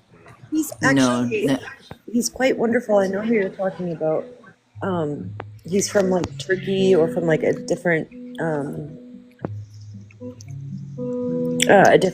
country, but he's Yeah. incredibly educated. And if you happen to catch those lives, if you can tune in for like 15-30 minutes, he's very powerful. Yeah, I'm about to try Not that me, too. by the way. I'm not playing that music. Just in case anyone, it's not me. Oh yeah, Ancient's music's more modern. That guy just plays the bowls and at certain frequencies based on what you need them for. Yeah, I was trying to follow Ancient on here somehow, but I couldn't figure it out. It's okay, mate. If it's meant to be, it'll be.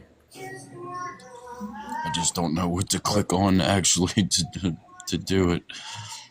I was trying to click on like. See the picture? Do you see a plus on the picture, right?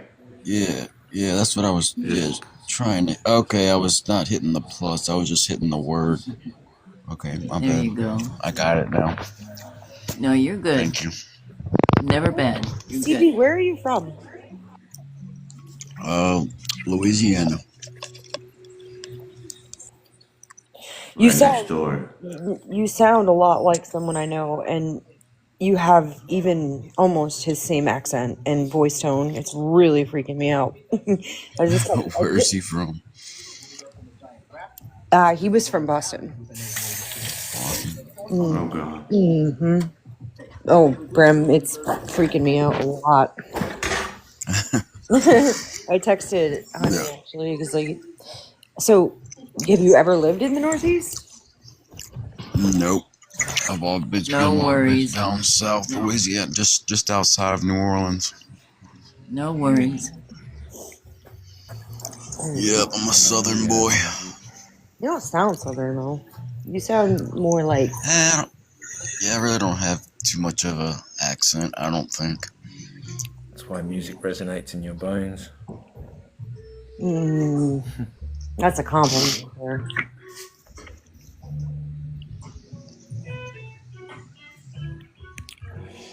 Yes, this is a very, very crazy thing we are all living and trying to figure out. And I'm Sherry, and I'm following you now, Nightbird. And I'm just going to let you know there's been a lot of us that have been together for quite a while. So, welcome in and try to enjoy yourself and allow the healing to come to you. Because people in this room are very special, and I definitely appreciate it. I will definitely try my. I can't tell you how much better I feel. It's like just from the whole day now, just being on here for however long I have been. I don't know. Just feel like so much better inside from all over. It's crazy. No, see, you're supposed to find us. It's all about timing. And each one of us have kind of found each other that way. So timing is everything. It is, it really is. So hang in there, and we'll be seeing you around because we all go to each other's lives, and just keep in touch with everyone. Yeah, I definitely will. I'm still trying to find the bell thing up at the top. I haven't found the bell yet, so I'm gonna find that off so I can get notified. I think it's at the top. It's at the very top of your page. I think there's three buttons you push, and then it'll bring up a page, and it'll say everyone, only me or something, but it's the top one.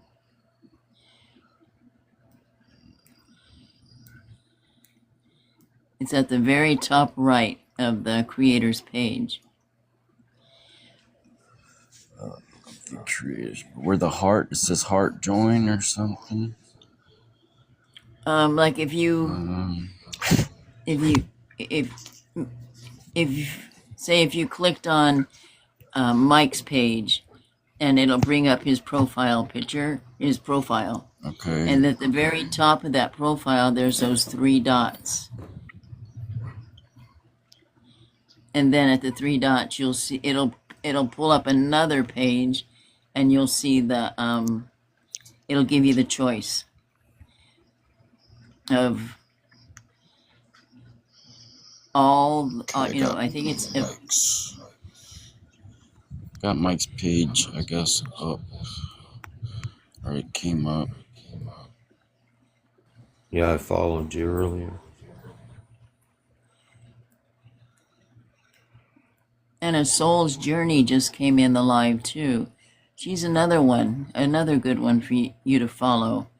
She does some nice meditations late at night. What did I do? Nothing, honey. I'll follow her too. How you doing tonight? We're I'm good. good. I just sat down. We're doing good. finally After freaking like busting my tail today. I cleaned out like 5 gutters and like did tons of leaf removal, and I'm like done. But I was gonna go do some Reiki here in a little bit, but I just haven't. I sat down on my bed is what happened. I made the mistake of sitting down on my bed, and I just got this new bed, and it's so freaking comfortable. Wow, you did a lot today. You need to relax a little bit, yes. Right. Well, it's that time of year. Everybody's like, all the leaves are changing, and so everybody's yard here is like so full of leaves, and like all you have to do is just like blow them out to the street, and then the like city comes and picks them up or whatever. So I'm just like, I make decent money when this time of year comes around. I have to bag all mine. I make compost piles with it and all the plants that I cut down. And then I take a pitchfork and I cultivate it through the year, and that turns it into dirt a lot quicker. And what I use that dirt for is eventually you'll get potholes or something in Yeah. your yard, and you use that compost, and it automatically grows grass. It's so Really? cool. Yeah, that's how I smoothed out my front yard. Hmm. Yeah, and my compost pile is so big. Yeah, I told my neighbor he could use it. I didn't know it automatically grew grass. Yeah, That's yeah. awesome. Because the first year I did it for my plants, I was tickled to death. And oh my goodness, I'm going to have me some good natural fertilizer for my plants, right? And no more than 3 or 4 days later, Ramen, Gigi and I were out there pulling grass out of every inch of our berm. Wow. And that's how I knew to keep it out of the berm and use it in the yard. It was good grass. I just learned a long time lesson. It only took one time, and that was it. That's wild. Yeah, give it a shot sometime. It's because there's a lot of the seeds and stuff are in it from Absolutely. also with the compost. I was a landscaper for 20 years, so I understand what you're saying. I have a Yeah, volunteer brother. business. Yeah. Yeah. I had the pleasure of digging out a lady's yard, and she had a designed yard, a bunch of rocks, and they were buried 2.5, 3 foot under a covered wagon. That's where I got majority of my river rocks. And it was just so cool how when one's life, when it comes to Mother Nature, when it has its purpose in one area, how it can be dug up and be new somewhere else. with a new life and an extension of existence, and knowing it's being cared for. And what you put into it, you being a landscaper, what you put into it is what you get out of. And I just love it when the plants and everything just respond. Oh yeah, they respond to your energy and your what you speak to also. I just had first They time are happen. sentient. Yeah, I had a hostas plant put out a stem 3 weeks ago in the last 2 weeks of October to flower. And I've never experienced that before. Usually majority of them, all of them, had already produced the stem, put all the flowers out, and they were unalivened one at a time. So it was so unexpected to see a new one just pop out of nowhere late in the season.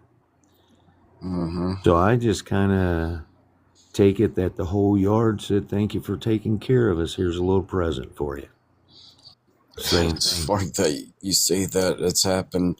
I have a watermelon plant growing out of a wheelbarrow that I just dumped, pots in from the summer.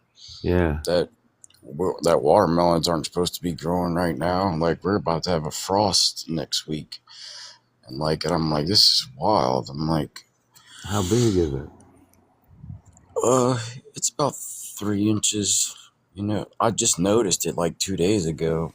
Okay. But it's about 3 inches thick, but I'm going to try to protect it from the frost and see how far it'll go. But it's very strange.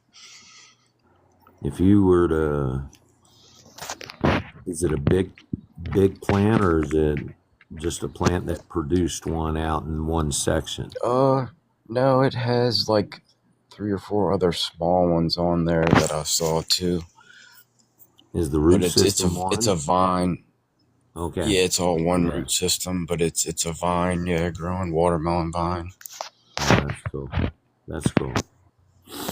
Well, at least you're in Louisiana down there. Yeah, it's normally summertime all year round, but one month we usually get it kind of hard. Last year it snowed here in Florida for the first time since I was like real snowed. Yeah. First time since I was like a kid, like probably 5 years old, 35 years ago. Oh yeah. And a lot of my stuff died. I live right next door. Mm-hmm. Where you live? I'm in Michigan. Yeah, he's in Memphis.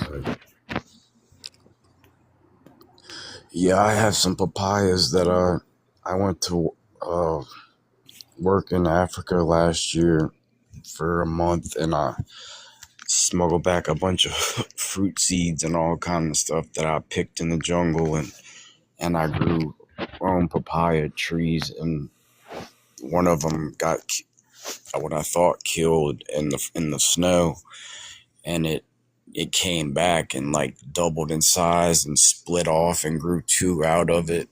It was crazy. I didn't realize how hardy they were. Yeah, that's cool.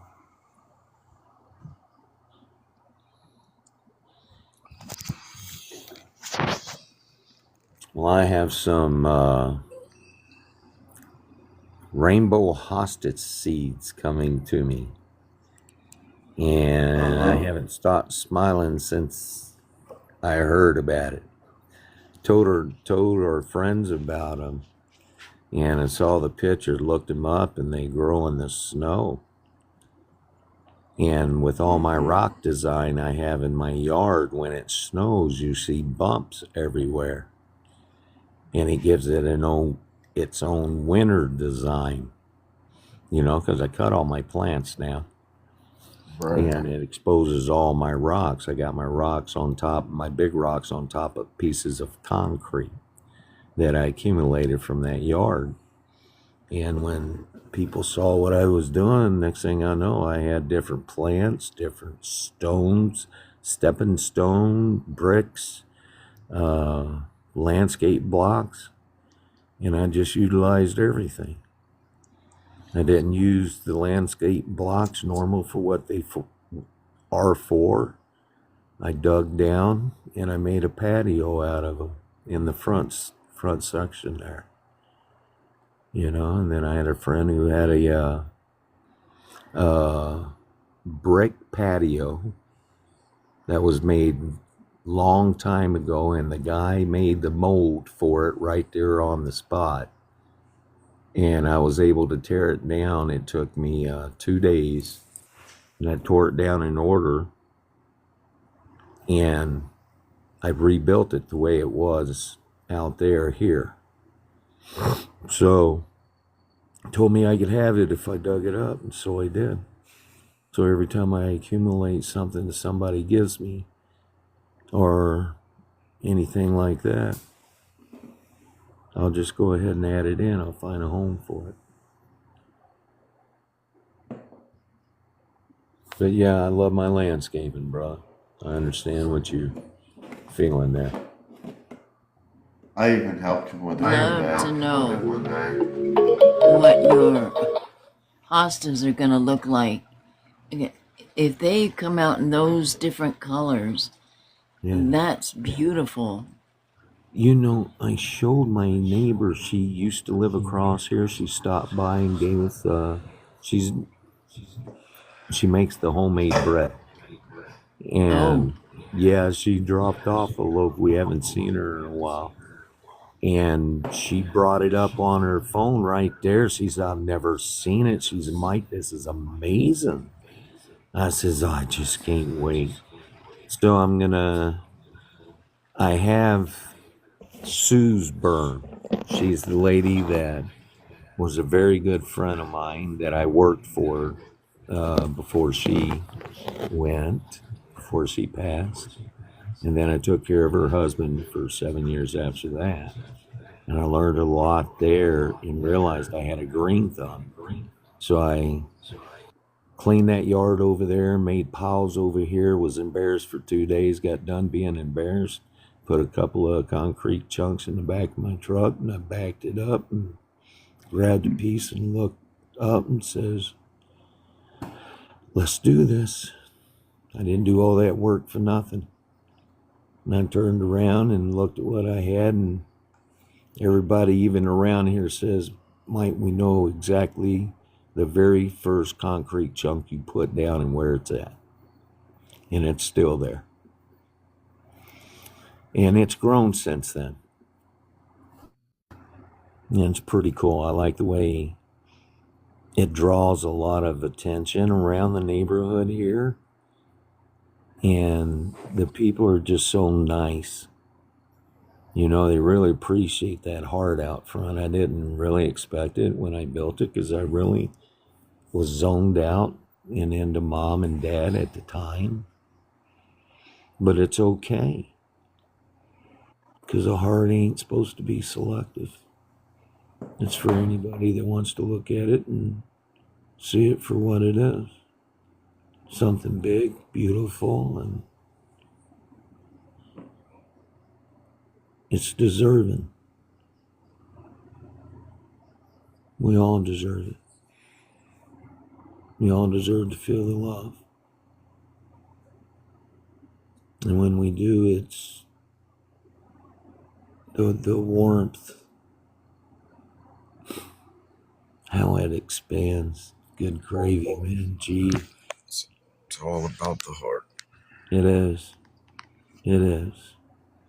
It's one heck of a work, but it was a lot of work to where we put ourselves. Oh, yeah. And we got to back out of that one step at a time. And the thing about you finding this live with Brim tonight, that's your first step. You made your first step. You're here. You opened up. you let us know. And I'm not someone that opens up either. It's crazy. I wasn't either, brother. It took me a time to come up on the panel, but I sure am glad I did. And that was just a few months ago. I'm glad you did too, Mike. Yeah. Anthony. Priest, yes. Thank you. Hey, I like that song. I do too. Yeah, it sounded good. What was that, Paul? I'm gonna play a That song song. that was playing. Yeah, it's beautiful. Please play it. Yeah, let me hear your music. Pretty please. Say pretty please. I say pretty please. Please. I only because Paul said so.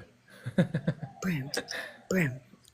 Yes. Go ahead, say it, Paul. Pretty Butter please. Brim. Come on, pretty Oh, please. Pretty please. Too bad you couldn't play mine, too. Yes. Actually, can you play the song that Brim wrote?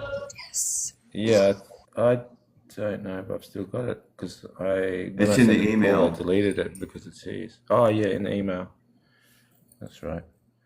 All right. This is just one I've been working on lately. What? You Called wrote a Whispers song? of the Wait, Soul. what? Paul wrote a poem and I turned it into a song for him. It was unbelievable. Oh, how did I miss that? I missed that. You have to send it. I'll Maybe I'll we definitely- just tried to hear his music. So good. It gets tricky though when you have someone write a song and then someone has to produce it and then who owns it. So it gets weird. It starts to get a little bit weird. No, nothing Yeah, weird yeah, at all. I know- I I sent know Paul. I the gave him all the industry. rights and everything. Yeah. I gave it to Paul and deleted it. It's Paul's song to do as he wishes with it. It has nothing to do with me. Good. I feel honored that I got to hear it that night. It's so good. Yeah. All right. Would you want to listen to this one? Yep. All right. I'm not sure if I've completed playing around with it and stuff. I've still got a few more things to do with it, but this is where I'm at with it. It's called Whispers of the Soul, and it's written in 936 hertz.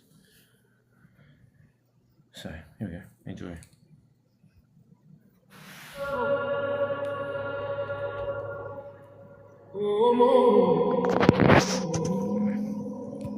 Everyone will have to mute.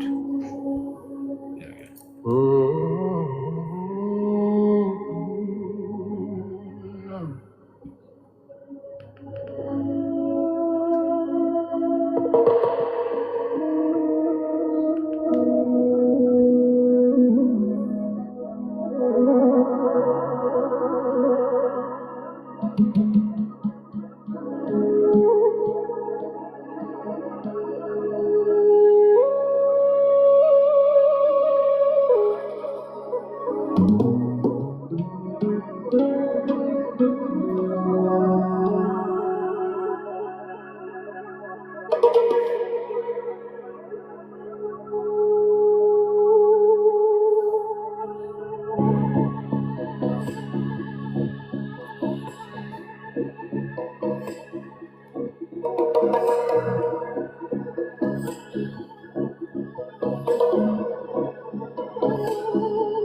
In the silence between the words we speak, I can feel the truth our hearts still see. No judgment, no disguise, just open eyes. The soul remembers what the mind denies. Every voice is a prayer in disguise. Every pain, a lesson in life. Can you hear it? The whispers of the soul calling through the walls we built to stay in control. Love is the language we forgot to recall. Now we learn again to listen, to feel it fall. Oh, oh,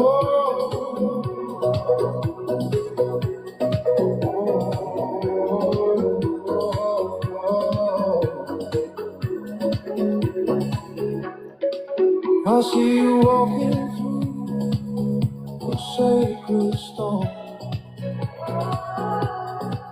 Each sky you wear a part of being reborn.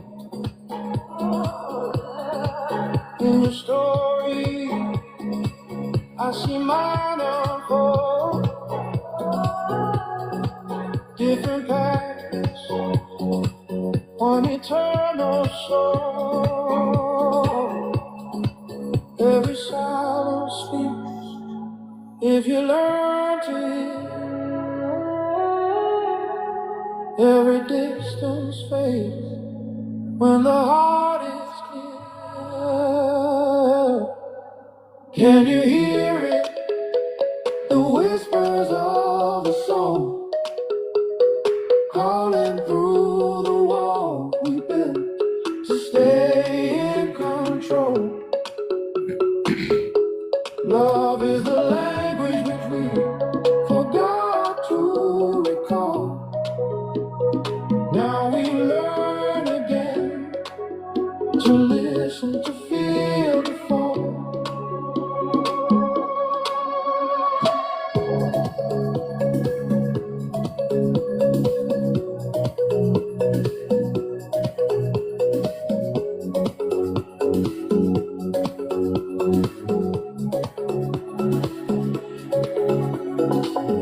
Let the line between us guide the way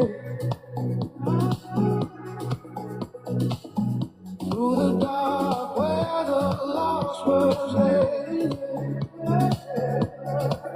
Yeah, we were never meant to stand apart. Just mirror reflecting the same divine heart. Can you feel it?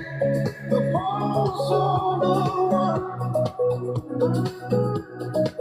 Every journey ends where it begun. No more shadows, no more roads. Only love and the whispers of the soul.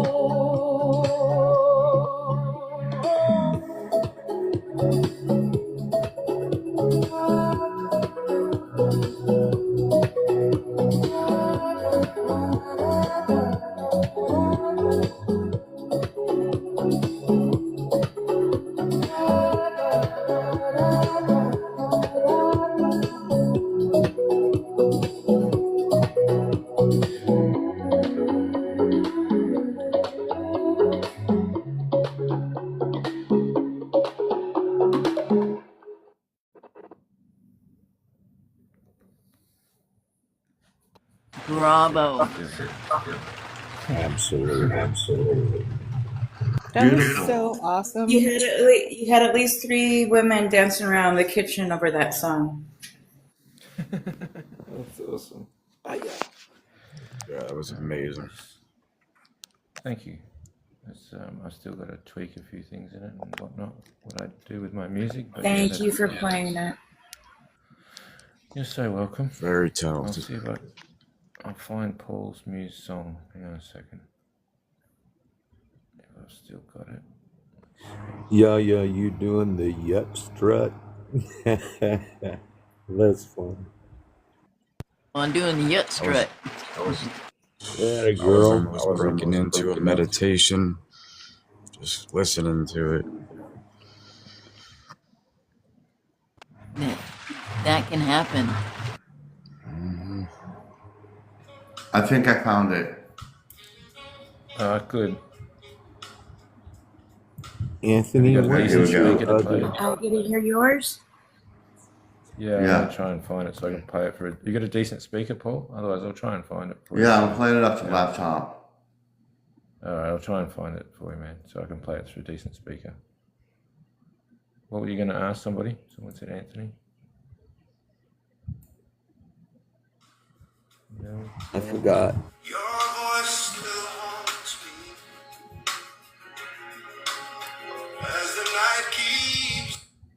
Yeah, no, let me play it, Paul. That sounds terrible. That's not it.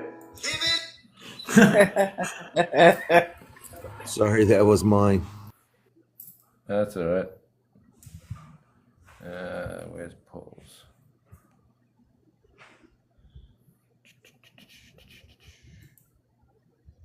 There we go.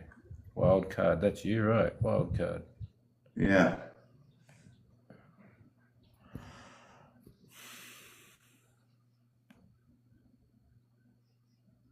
Yeah, play.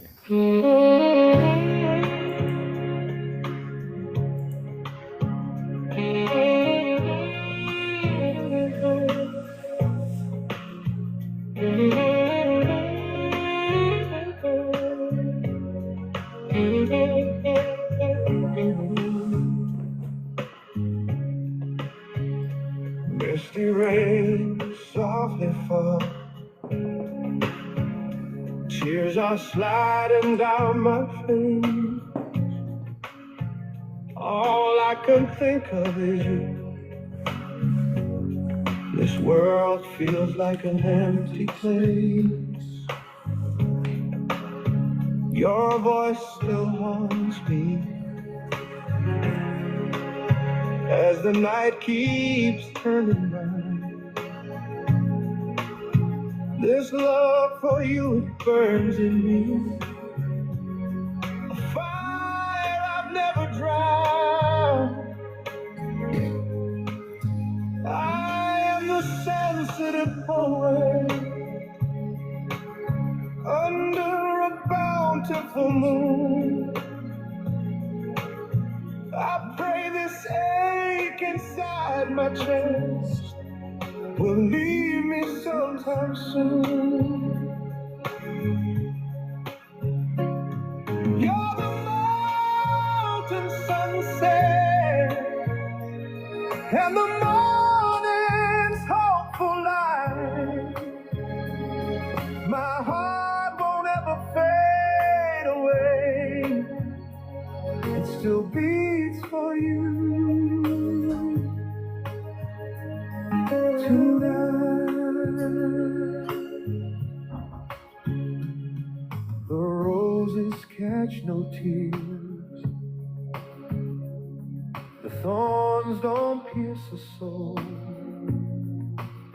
These feelings rise and fall in me, a tide I can't control. The shadows whisper softly, but your memory shines clear. Every color in the sky I see reminds me you were here. I am the sensitive poet under a bountiful moon. I pray this hurt that lingers on will fade away real soon. Even when the world grows cold and the silence cuts too deep, I'll carry every dream of you, the promises I keep.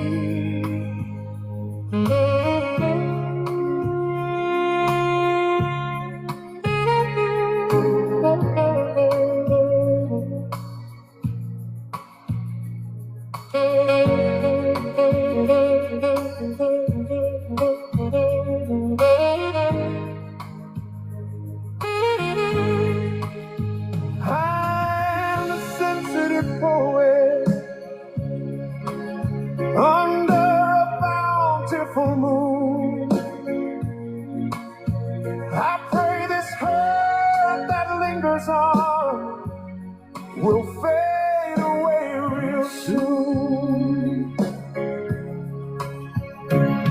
You're the mountain sunset and the morning's never fading light. My heart will never go faint. It still beats for you tonight.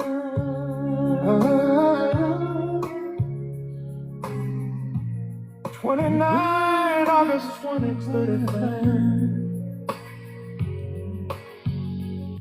Oops.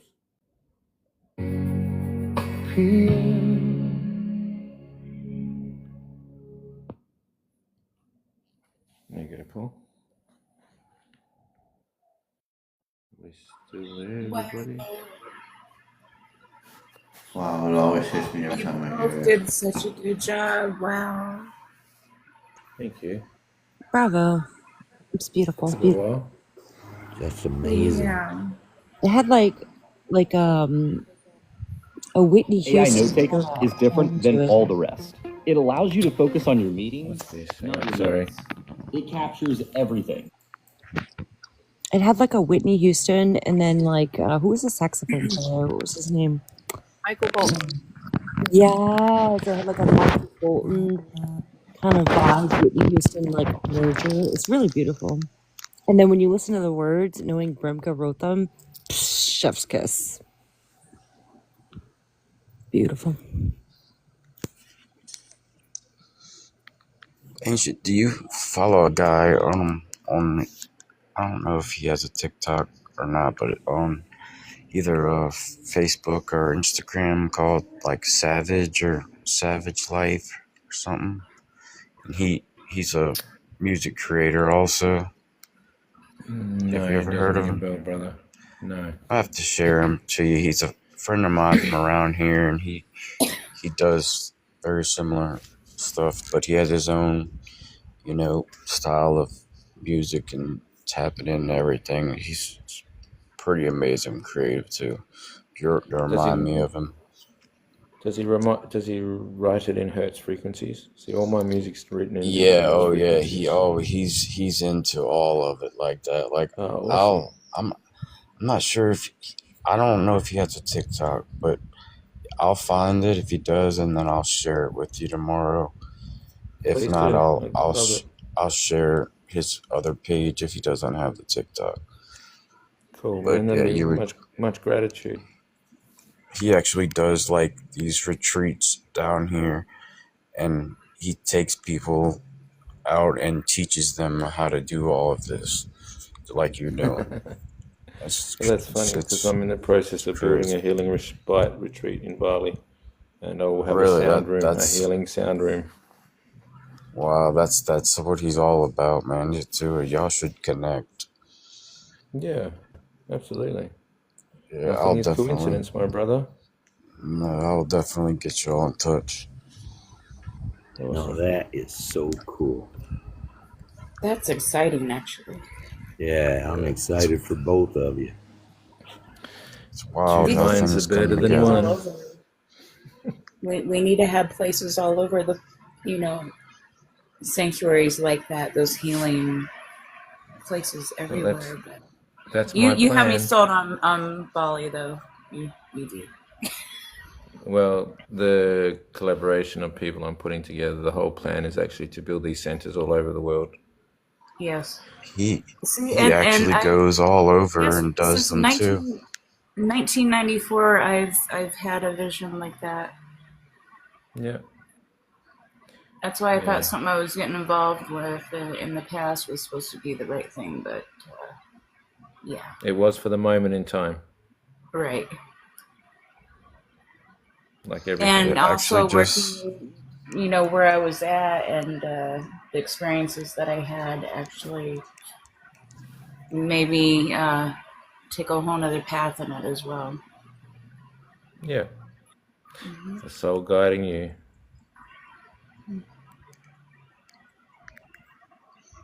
Absolutely, yeah.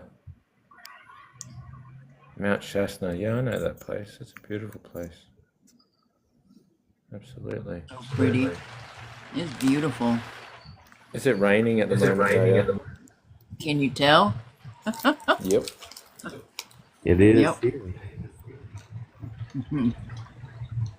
It That gets would be loud really not yet. ancient. If you made a song like that had that rain like that, like a really gentle song with that rain that she just played right there, would be so cool. Yeah, I Yeah, actually used to. brain is resonating. That would I have used to been cool write with Misty meditation Rain. music. It would have. But don't ask me to rewrite and reproduce it again, Paul. It took a long time.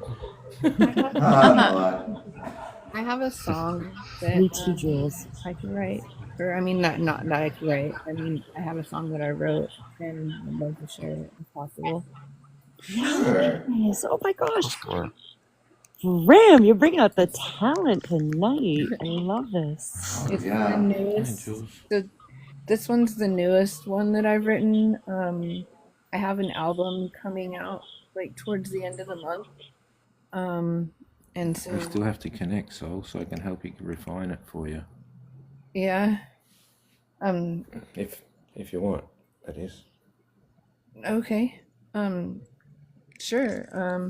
It's called The You and Me is what it is. So here it goes. Wow.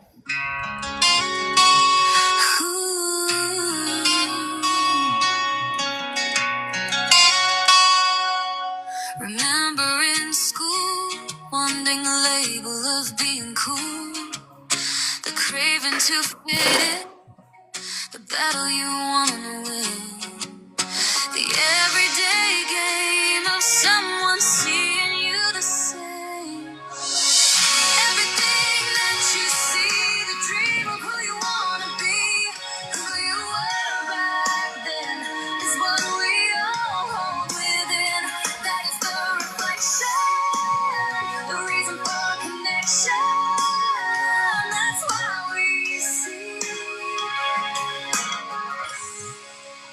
you and me.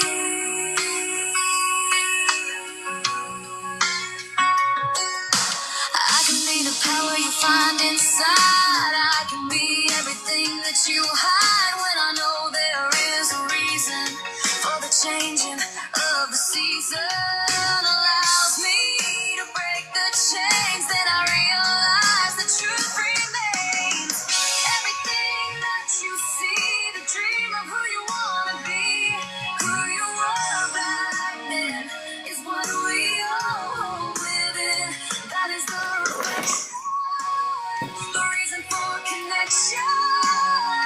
That's why we see you and me. One will never see the same, labeled by a different name. A trigger like a shotgun blast, or the one that will be outcast. Knowing that I am still me, no matter what you see. An echo of a memory, or what is yet to be.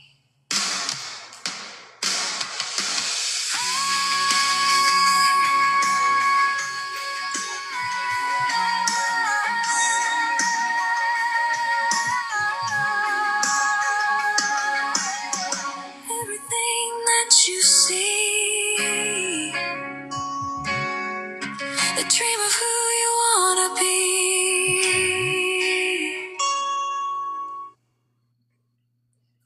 Okay, that was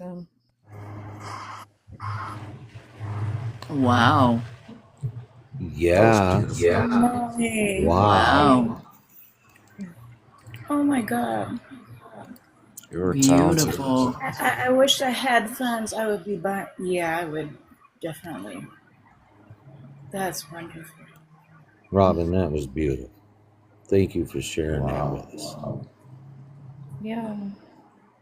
That's it's so crazy because like the first album was called The Search, right? And my name for like the band or whatever is called Sight for Soul Eyes. And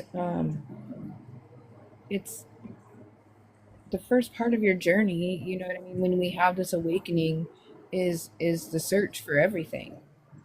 We have all these experiences while we're searching. We go and find groups of people where we're like, oh, okay, yeah, let me ask these people. We go and find another group of people and we're like, yeah, let me ask these people. Oh my gosh. And we find something in every person that we like, you know, encounter, right? At the very beginning, it's like, okay, yeah, no, these people sound like they know what they're talking about. And then these ones. And then it's like, but then you don't realize you're learning lessons through that search too.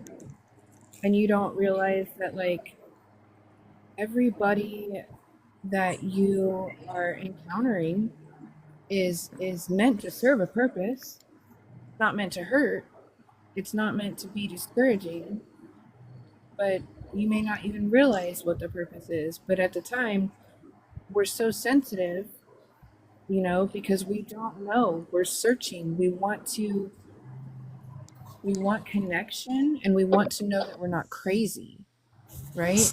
Yeah. And so it's like, when we find this group of people, whether it's one group, two groups, 5 groups, 10 groups, we're like super excited because, like, for the first time in our life, we're like, oh my God, I'm not the only one. Like, I'm not crazy, you know? And then it's like, then we kind of have to, it comes to like this point where, like, we kind of get stagnant for a minute because we have like all this information we're getting, right? And then it's like, we don't know what to do with it. We don't know which way to go with it. And we're like, oh my God, like, but what does it all mean? But I want more. And then you have to, like, you come to this stopping point where you're like, now, what do I do? Because now everything is just here. And like the excitement kind of fades away and we get discouraged. And so then we're like, we want to go back into the mode of, like, it's so easy to fall back into the mode of going like, well, screw this, everything and everybody is mean to me. And I mean, like, this is just my experience, right? So, and then it's like, I had to stop. And like, I found out that if I ask the questions out loud, like, if I actually ask out loud, like, okay, I heard you guys talking about this. What does this mean? Like, I hated hearing people tell me, go find the voice within. Where does that lie? Where is that at? Somebody please tell. Like, this was at the beginning of, you know what I mean? It was, I wanted to know. My Where age. is that? My age, I just found it. Right, but that's what I'm saying. And I'm not even sure. Right. And but people are I get saying, they're saying like, oh, well, just, you know, find some place to just be quiet, just be silent, and, you know, listen to the voice that's within you. Everything is within you. Everything is within you. It really is within you. And I'm like, do y'all know what's within me? Do you guys have any clue what's within me?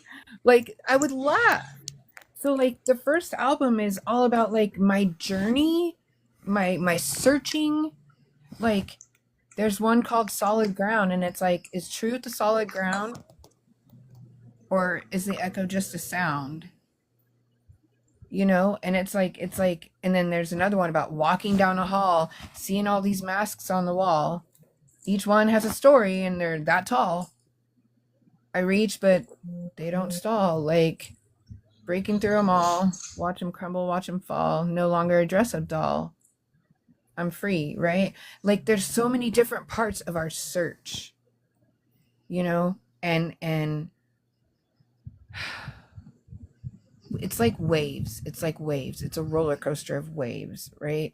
And just when we think we have it figured out, just when we're like, oh, yay, look at, let me share now, because I actually put action to what I was speaking about, and I'm walking it, and I'm not just talking it, and like, look at me. And then the minute, like, it's like you start to be like, okay, look, I can explain everything. Then somebody will throw in another question, and you're hit going, by another wave.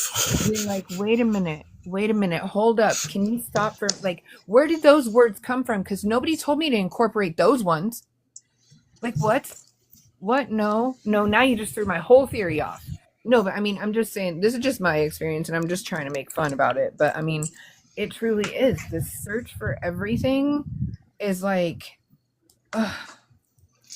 You know? No, I can relate 100, but it's amazing that you can just put that into, words and into song. Like that is very amazing. So, if I can share one more song, please. It's called "That Voice Is Not Mine." I think you guys may, I may have played it before, but okay, hold on. And I'm actually in the process of making a video for this song.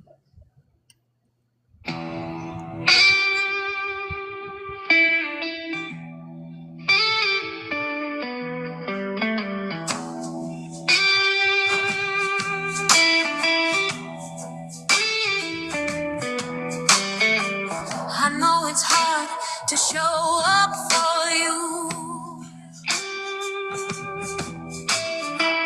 All the lies that you've been told. Wind of chaos feels like truth, keeping me trapped, so confused. All the lies that we hear, coming from a place of fear. I search but cannot find, but I know that voice is not mine.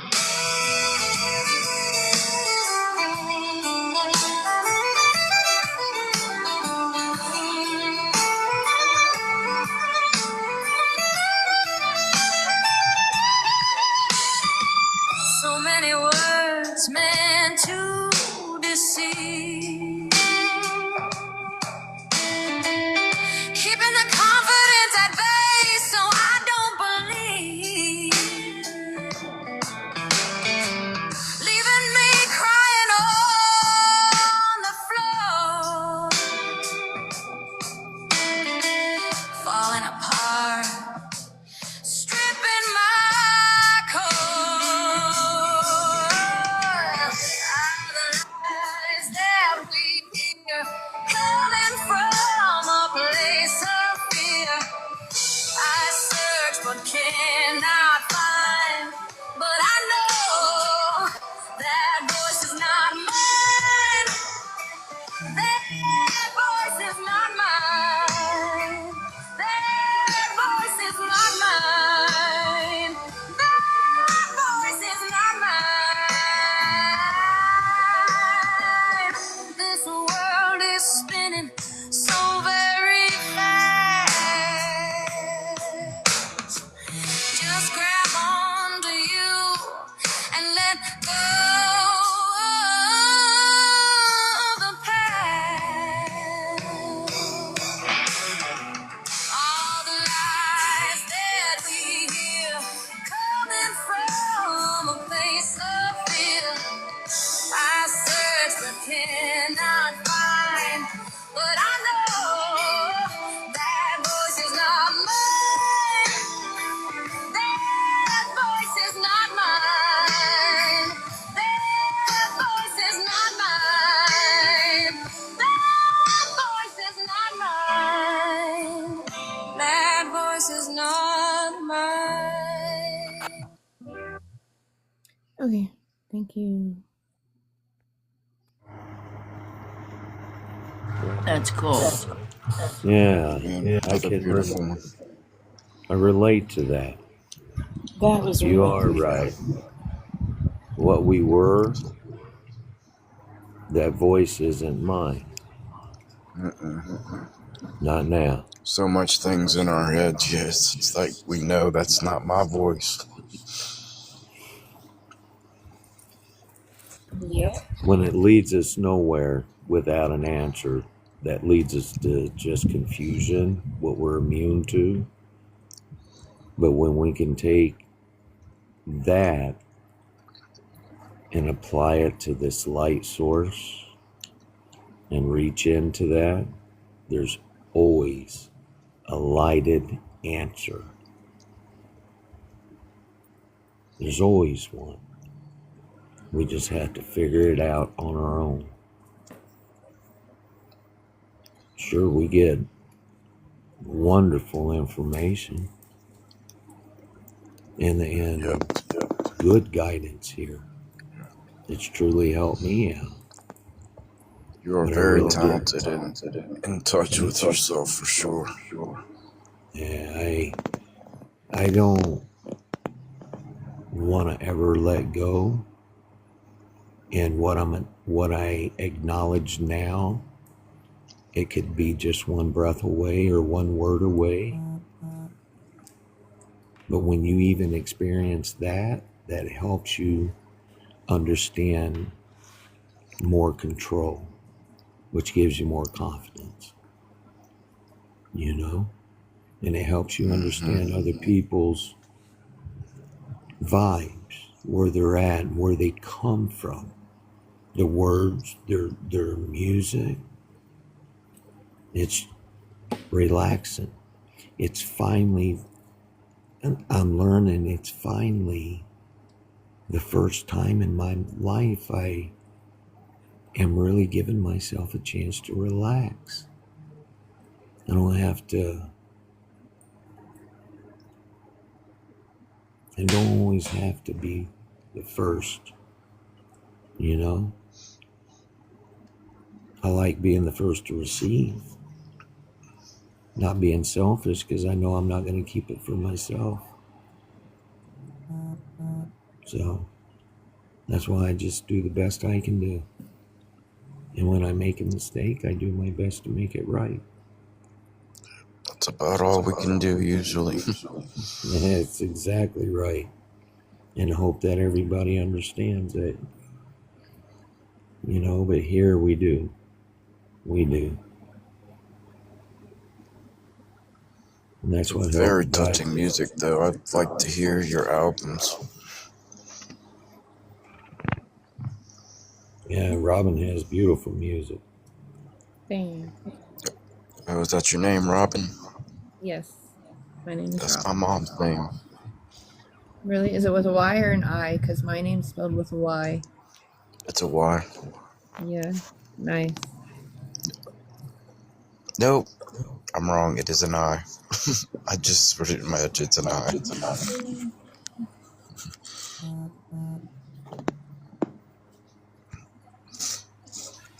Yeah, thank you for sharing that with us. What a beautiful night. Yes, Yeah, it it has very been. was. I can't tell you how thankful I am. I've just stumbled upon y'all like this. It's really changed my whole demeanor. We take what we experience, and when we go our own daily journey, I find out that these people are who, they don't just help me now. They help me when I'm off this live or off other live. And these are the thoughts that come to me. And it's the thoughts that I want to come to me to help. And that's why I'm able to get up. I've got physical issues I'm dealing with, but that's okay. And I'm not letting it beat me. I still get up and help people out in my neighborhood, you know, and when I can put a smile on both sides of the street, I'm not going to pass that gift up, you know, because they're quite busy, young, getting their lives together, and they just moved in, so I don't mind helping. Yeah, I enjoy helping people. It makes me, I'd rather help people than help myself for some reason. And when we learn who we truly are, the love in us, that kind of help, man, there's nothing like it. There's nothing like I've ever experienced. I've always known what love was about, heard of it, even felt it. To be honest, even felt it. But I've come to understand the meaning of it. I hear this unconditional love. I'm learning it has so much depth inside of me that makes me look in places I never even thought that I stored away. And when they're brought out, each time, it gets better. And then you don't have to worry about offending, because your intentions is automatically and it just flows out. But we are human, and yes, we make mistakes. And I haven't found a mistake that I've made here where I can't come back. Sure, past the thought passed me, but I've had friends here that called me, I called them, and I'm still here, and I'm grateful for them. And it's accountability. Your presence is more powerful than we ever think sometimes. Yeah, accountability can be very huge. That's especially when you don't have a lot of people you associate with. If you're trying to grow in like these areas, you need somebody with accountability when you're weak, and having those hard times to hold you accountable and build you up. Listen, now that you know you have a place that people understand, you can take us with you now, knowing that you can come back to us and talk to us. Everyone here has a legit, honest love answer. And that is how they found it in their journey, just like you will yours. It's in you. You know it's in you. That's why you're here. You'll learn to understand it. Dude, because I don't open up to anybody. I'm super introvert. I don't open up to no one really at all. And I've dropped into some other lives and stuff, but never really connected, never really felt to even comment or nothing and stuff. And there's just so much, BS on this thing to go through with just trash and racism. And it's like, what are these people doing? And then finally just scroll on to this page like this and just automatically feeling just connected. And like, I don't know why I'm just opened up like that. Just talk. Like I never talk to people like anything like this. It's just well, I'm glad you chose this time. I truly am. Can I tell you something, CB? Yes. I just want to tell you, thank you for being perfectly you.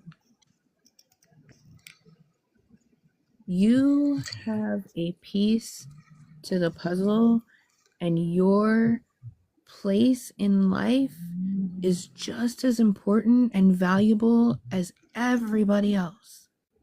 Everybody. And there's never anything else that anybody can be besides them. It is impossible to be another person, period.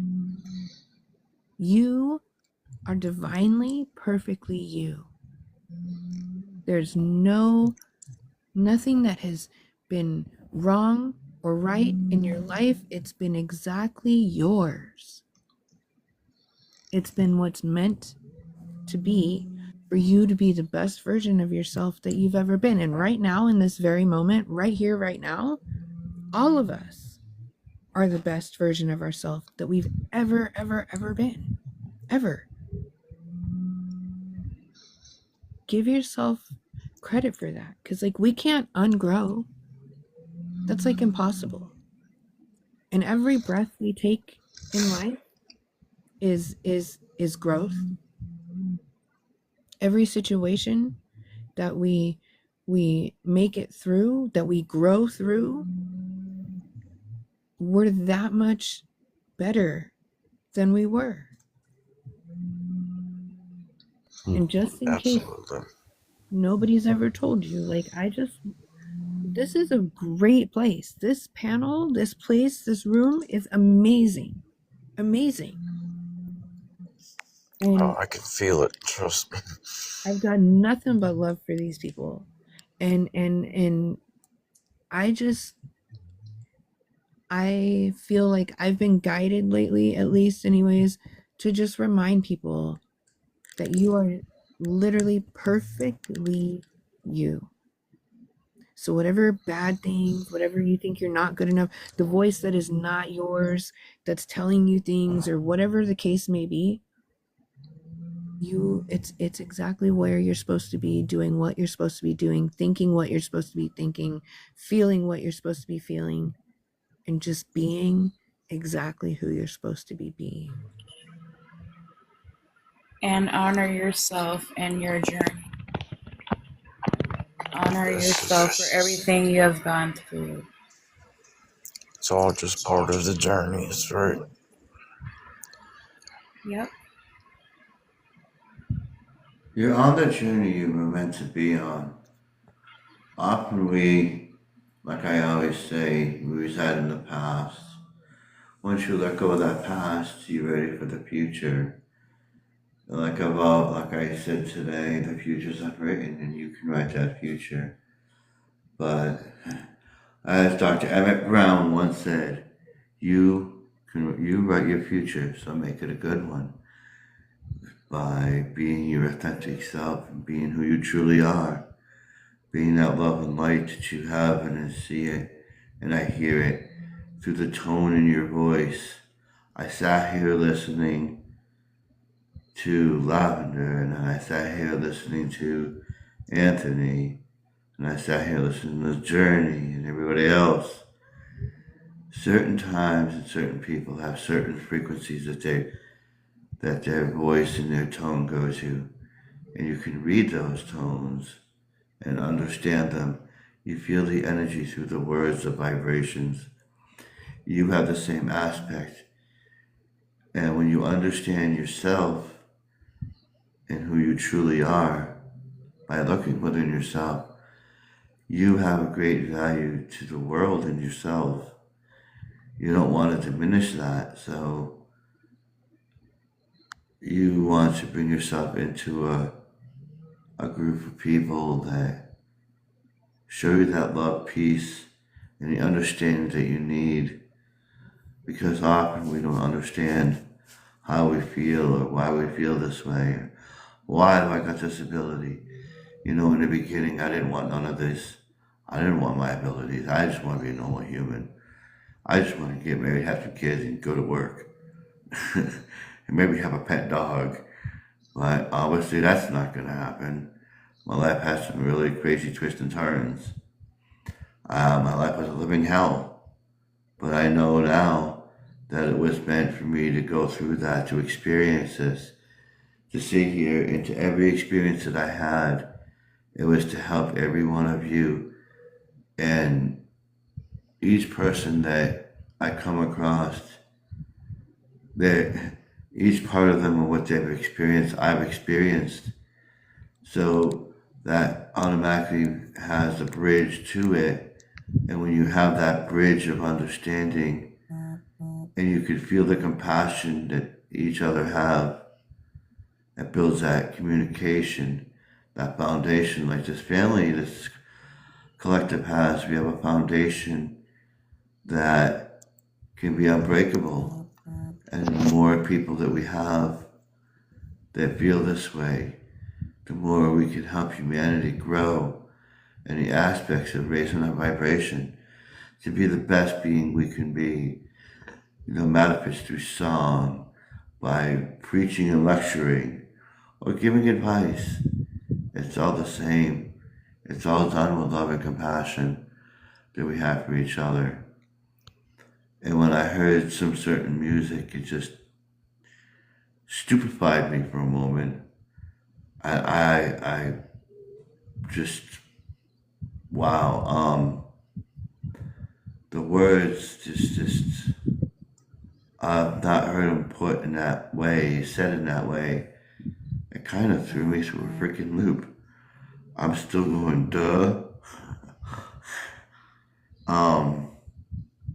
But we affect each other in different ways. And you're beautifully unique. You're where you're supposed to be at the time you're supposed to be there. And it's awesome that you came in here and followed the serendipity of how this happened. You learned, you're living, you're being your authentic self. And I don't know what else to say because my brain is still swimming right now. No, man, it's very, very touching. Like I said, I haven't actually smiled this much since can't tell you how long. Just from being on this live for this long. That's cool, bro. So, like I said, one step at a time. You'll get there. Have no doubt. Well, guys, definitely feel like I jumped the hurdle. Yeah. I love hearing that. You jumped a hurdle. I got hit by a car with a deer in the headlights. Well, I thank y'all, all of you, so much. You too. And I look forward to the future of being on here with y'all again. We do too. Oh, yeah. Absolutely. It's 4:00 here, guys. I'm going to have to call it a night. I'm going to have to get up and go to my other neighbor's yard across the street tomorrow.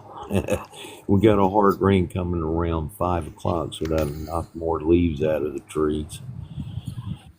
And then after that, it shouldn't be much more. I guess that's a good thing about being in New Mexico. I don't have to worry about all the leaves. At least not. I love it. I absolutely love it. I love every season up here. I really do. That's what I miss about Colorado. I miss the season changing and the trees, especially going up in the mountains. Oh my gosh. Yeah, I miss it. Yeah. We live amongst quite a bit that just turn bright red, bright yellow, orange. It's just gorgeous. Yeah, it's coming. Yeah, it's already peaked here. Leaves are turning brown and coming down, so majority of the trees, the tops of them are bare. They're working their way down. So I'm going to call it what a wonderful live. Thank you all for who you are. That's a good night, guys. I really, Same to really you all. appreciate it. So we will see you on the next live. I do. I think I have the bell set up for notifications and everything, so yes. Good. Well, you guys have a good night, and we will catch up again soon. Good night, Mike. Good brother. Good night, Loretta. Good night, Ian. Good night, everyone. I appreciate it, Sherry. Robin, Diane, have a good night. Good night. I'm gonna get. You're off to do Reiki. Yeah, I'm gonna get set up to go do Reiki. So, but thank you for having me. Y'all just rock. You know that. Thank you for sharing all of that. Oh my gosh. Of course. You know, Yeah. Do you know, like, it's so crazy because, like, ever since I started writing these songs or whatever, when I get in my car and stuff, I, that's all I listen to now. I just put my album on and I'm like, play, please. And then I don't even Aw. listen to other music. It's like, we I got to don't share this out more with the world. know. Like it really should be out there. I It mean, should be, it'll be on Spotify and like, Amazon Music and Apple Music and like a bunch of other places at the end of the month when the album comes out. oh, good. Yeah. I definitely have to get a hold of that. Yeah, thank you. What are you shaking your finger for?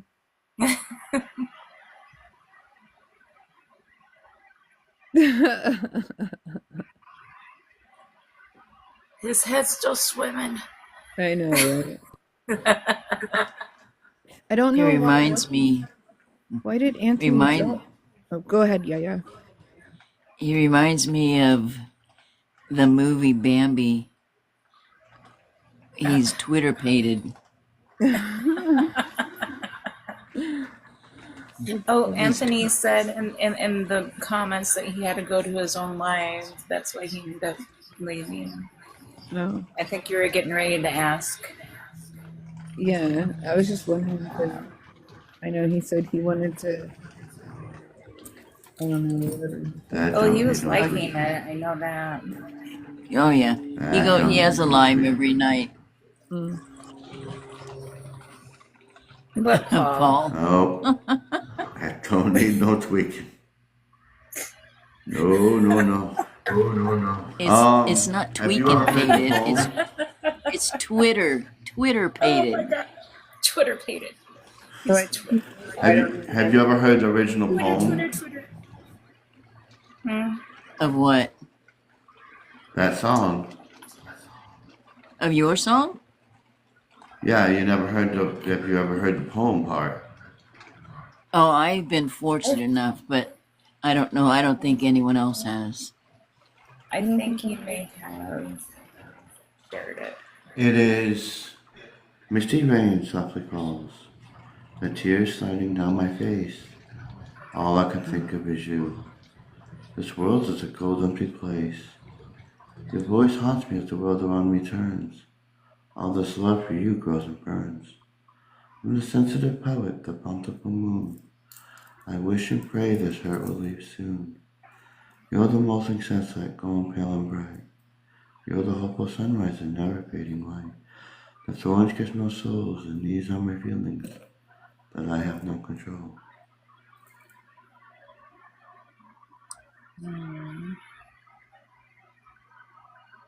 See, I feel like the words are like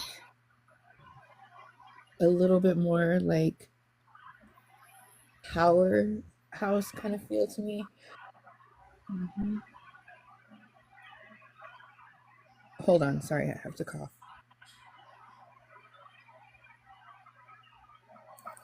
And I'm not criticizing by any means like the song that was written, but like I feel there's more like emotion, like the like I don't know. It's a loss and like a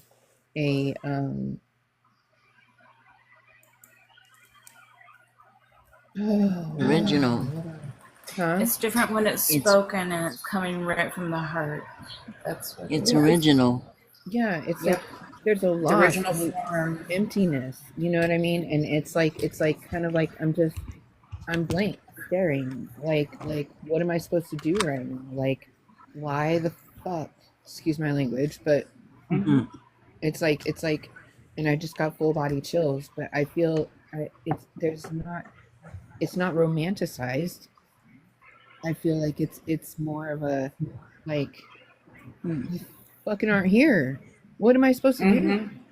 You know what I mean? Like there's more of like a passion of That's like, right. I'm angry. Where are you at? And these are just my feelings. And I'm not trying to be mad at you, but I'm mad. You know? When did you write that, Paul? Huh? When did you write that? Because am I picking up the right? Never mind. Oh, no, you don't know. Did I hit it? Yeah, absolutely. Okay. Yeah, because But I don't. Like You want to share them? I think how that came is absolutely. It'll blow their brain. Well, I was 13 years old and I had no one who loved me, cared for me. I asked a girl out, show me down. And I felt sad about it, so I was like, well, why can't anyone love me? Why can't I have a girlfriend? Why can't anybody love me? So I walked out in the woods. I sat by a tree and I said, why do you all hate me? Why can't I have love? Why can't I have an intimate love? Why can't I have family love? Am I not allowed to have love? And I heard this voice, and then I felt this touch. There was a lady with blonde hair and blue eyes, and she wore a pink outfit, and she said to me, you will have love. You will always have love. Love comes in many forms. And this right here, I'm going to help you, she said. She kneels down in front of me. I took out a piece of paper and a pen. She goes, I'm going to help you write a poem. Okay. So she helped me write a poem. And she said, you know what this is? I said, what? She said, this is a soul cry. A soulmate cry. And the one who understands it is the one. Oh boy. And so every time that I asked, I knew who it was, but I just had to ask. It's like, who are you? She goes, who do you think I am? I said, to me, you look like the goddess of love. She goes, well, bingo, there you go. I look up and she's gone. So every relationship I had, I would say that poem. Nobody understood it. Nope. Nobody ever understood it.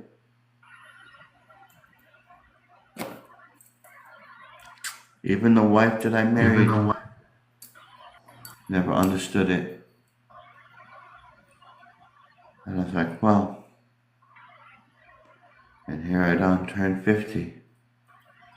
Still, nobody really understands it. Till now. Mm-hmm. And that is what it is. I wasn't ever supposed to say that it was a soul song until the person tried to figure it out, but hey, it is what it is. Is the goddess. But that's So wait a minute. Yep. I have a frog in my throat. It's the Hold on. goddess. Hold on. Who is the goddess? Isn't Athena the goddess of love? Aphrodite. Aphrodite. Oh, okay.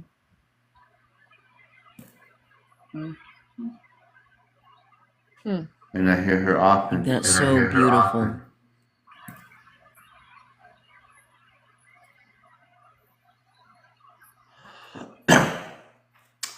So yeah. Would it be okay with you if maybe like could I maybe try to put it to music for you? Like I'm not trying to like I'm not trying to, I mean, like, I don't even know. What am I trying to ask? I wish my guides would be a little bit clear right now. Do a different version for your, him. and this is all for your heart, baby. This is from your soul. No I guides. liked his version. I did. But it's missing something. It's missing feelings, heart.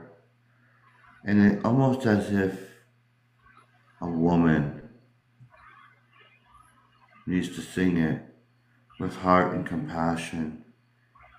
Not as, like, I picture the song being a song and I can hear the raindrops. And the name of the song is Misty Rain.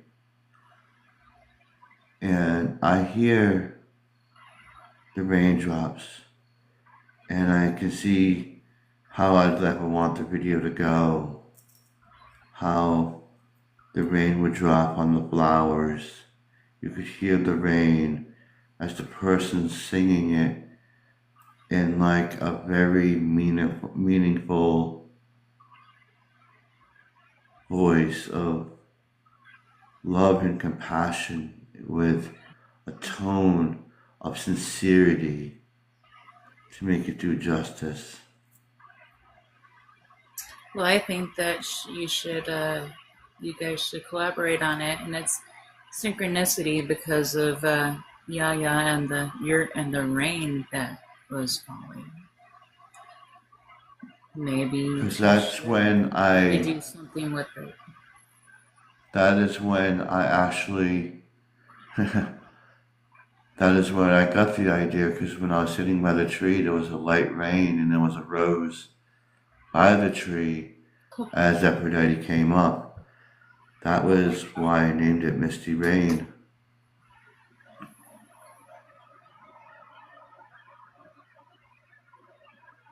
Synchronicity. And I was crying, so the tears were sliding down my face. Yeah. So yeah. That's so beautiful.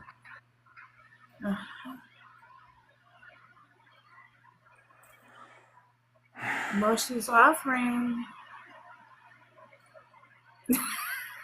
I'm horrible, I know. But maybe a collaboration between the two of you. Let's see what it turns into. You could. Because there's I'm a not. reason. Yeah.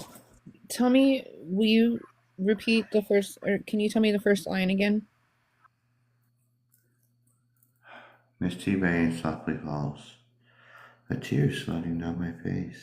Okay, hold on. All I can think of is you. Softly. We can do this if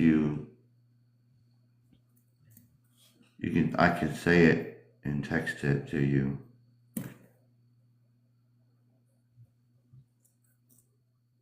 Okay.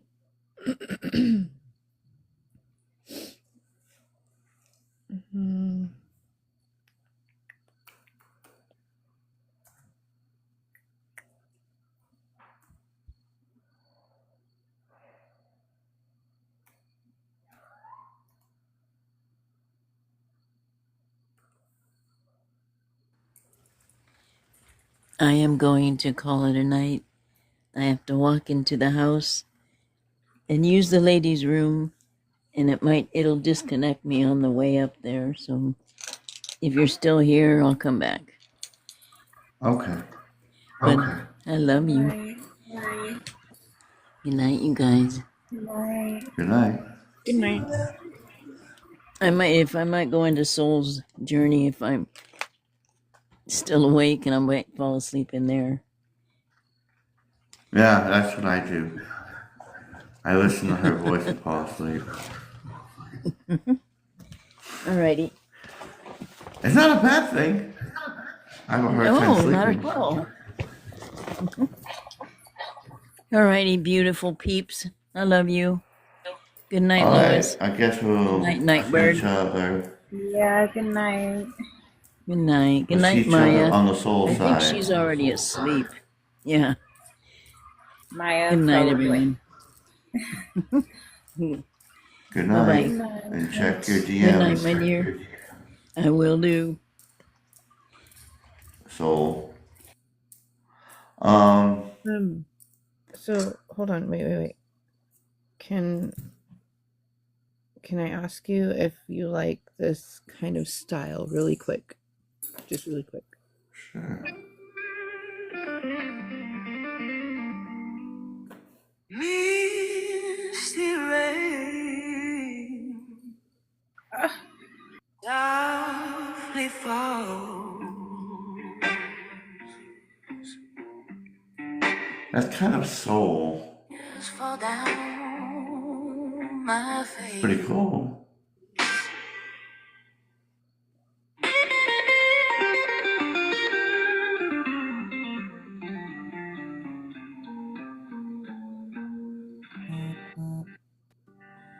I mean, that's just like a sample of like what you know what I mean? Like that's the first thing that came on here, but there's a couple different like hold on.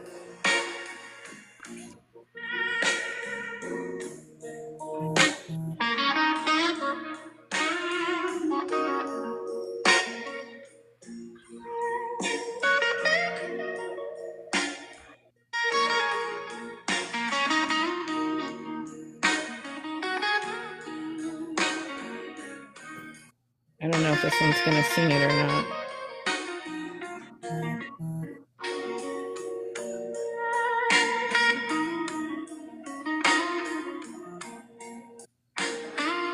But anyway, something like that's the kind of, but like it would get like a little bit more powerful, like in the middle of it, like, you know what I mean? Where there'd be like a lot more soul being put into it, of like kind of like the gruff powerhouse like part, you know, for a second of like, why? Bluesy, sultry, bluesy, Yeah. soulful. Yeah. And like, so like if I was gonna, okay, see, hold on. So one of my, let me find, hold on, let me figure out which one it is that I have.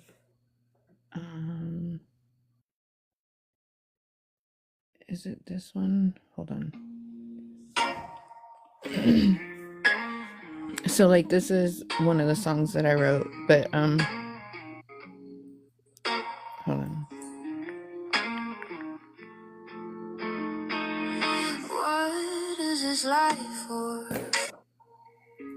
Is there something more? Something like that. It is my purpose. Can I ever see what's under the surface? What is in my soul? What is the real goal? Where do I belong? Is it truly right or wrong? Like that. Yeah. Do we just exist? Is there something to resist? Why do I feel this way? Does the truth lie in what I say?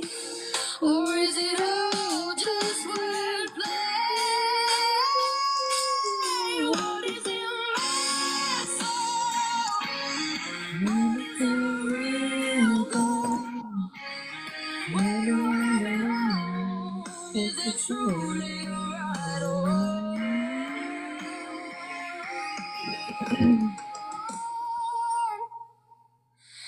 The end seems to be the same, regardless of your name.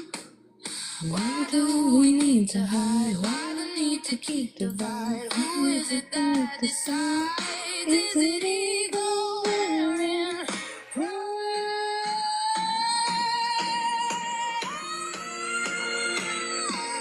What is in my soul? What is the real goal? Where do I belong? Is it truly right or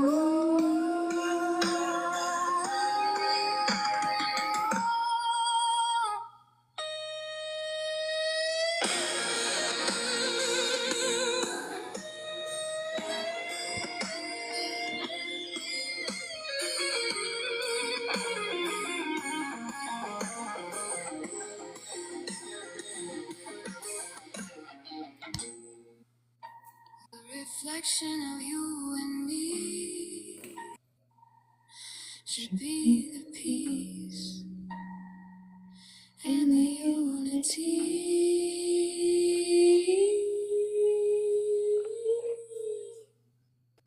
Will we ever let that be? Mm-hmm. Will we ever let that be? Mm-hmm. So you'd be cool with something like that style? Because that's kind of like what I feel for it. Like, because it's like it's a little bit of softness. Like there's a little bit of like the innocence and like the sadness that's like genuinely felt. But then there's like at the same time there's this like undertone of like the fuck, like hello, you know what I'm saying? Like, and so I feel like so there's some still power, like the emotion that is going into that. Like people don't think like hurt can involve anger, loneliness can involve anger, all of it. There's no set definition or like one way an emotion has to be felt, you know? Like, so just because like feeling rejected, that creates so many emotions that go with it, and people are just like, oh, it just means you're gonna like be an introvert, or you're just gonna like be a recluse for a minute. No, fuck no, it doesn't just mean that. It means that I'm gonna freaking start being mad about things. Probably I'm gonna feel some pretty deep hurt. I'm gonna feel like a little bit traumatized, to be honest. Like, come on now. So that's like, okay, I feel like I need to stop. I'm like, but I feel you. I feel like what I feel like I think I know kind of what I would just, it would be cool for me to put my own spin on the music if you wanted me to.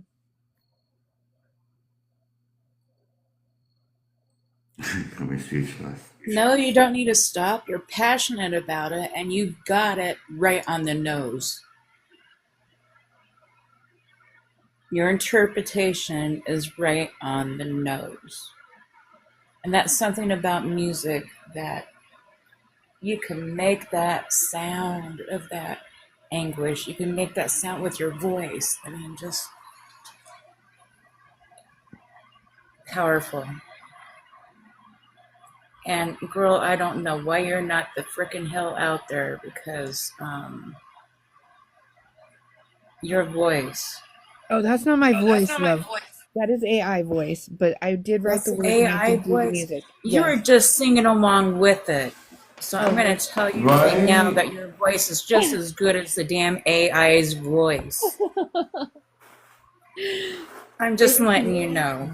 Thank you. Because you were hitting notes on it even, and you were just playing around. I think you can sing that without AI. Now you guys are making because me I'm just saying. You obviously know, just by those words, you just know all of me right there. I can't even hide anything, because that right there, and with that understanding of you knowing that song, you know how I tick. So you're kind of... You blew his mind. Yeah, I can't.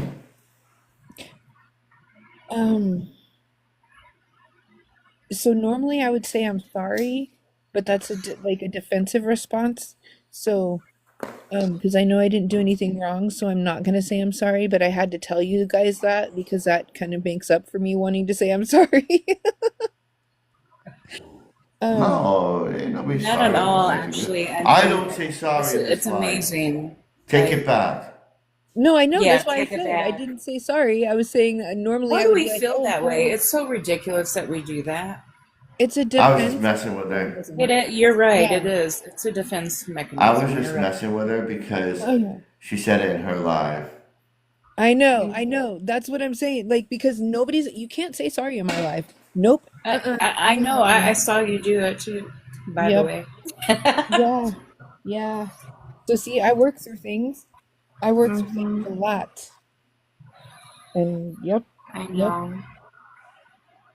I know. Yeah. Well, but definitely work on this together, you guys.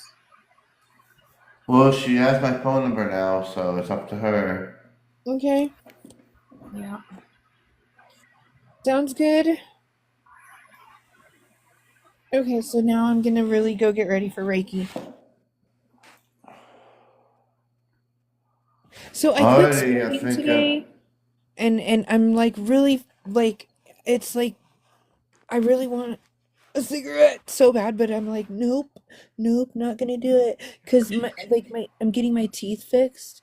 Like, and today was like the first part of it or whatever, right? And so it's like it's gonna take like I think they said like 12 weeks or something, like for it to all of it to be done or something. And so I'm like, if this happens, then that means I'm gonna quit smoking, whatever. Well, it's happening, and now I'm just like, yeah, I'm gonna quit smoking, and now I'm just like, fuck, I want a cigarette. You want to And smoke more? Right? I'm going I'm down that thinking path right now. myself. As soon as I get my insurance, I'm going to be doing the same thing. Yeah, I really, I'm like, oh my god.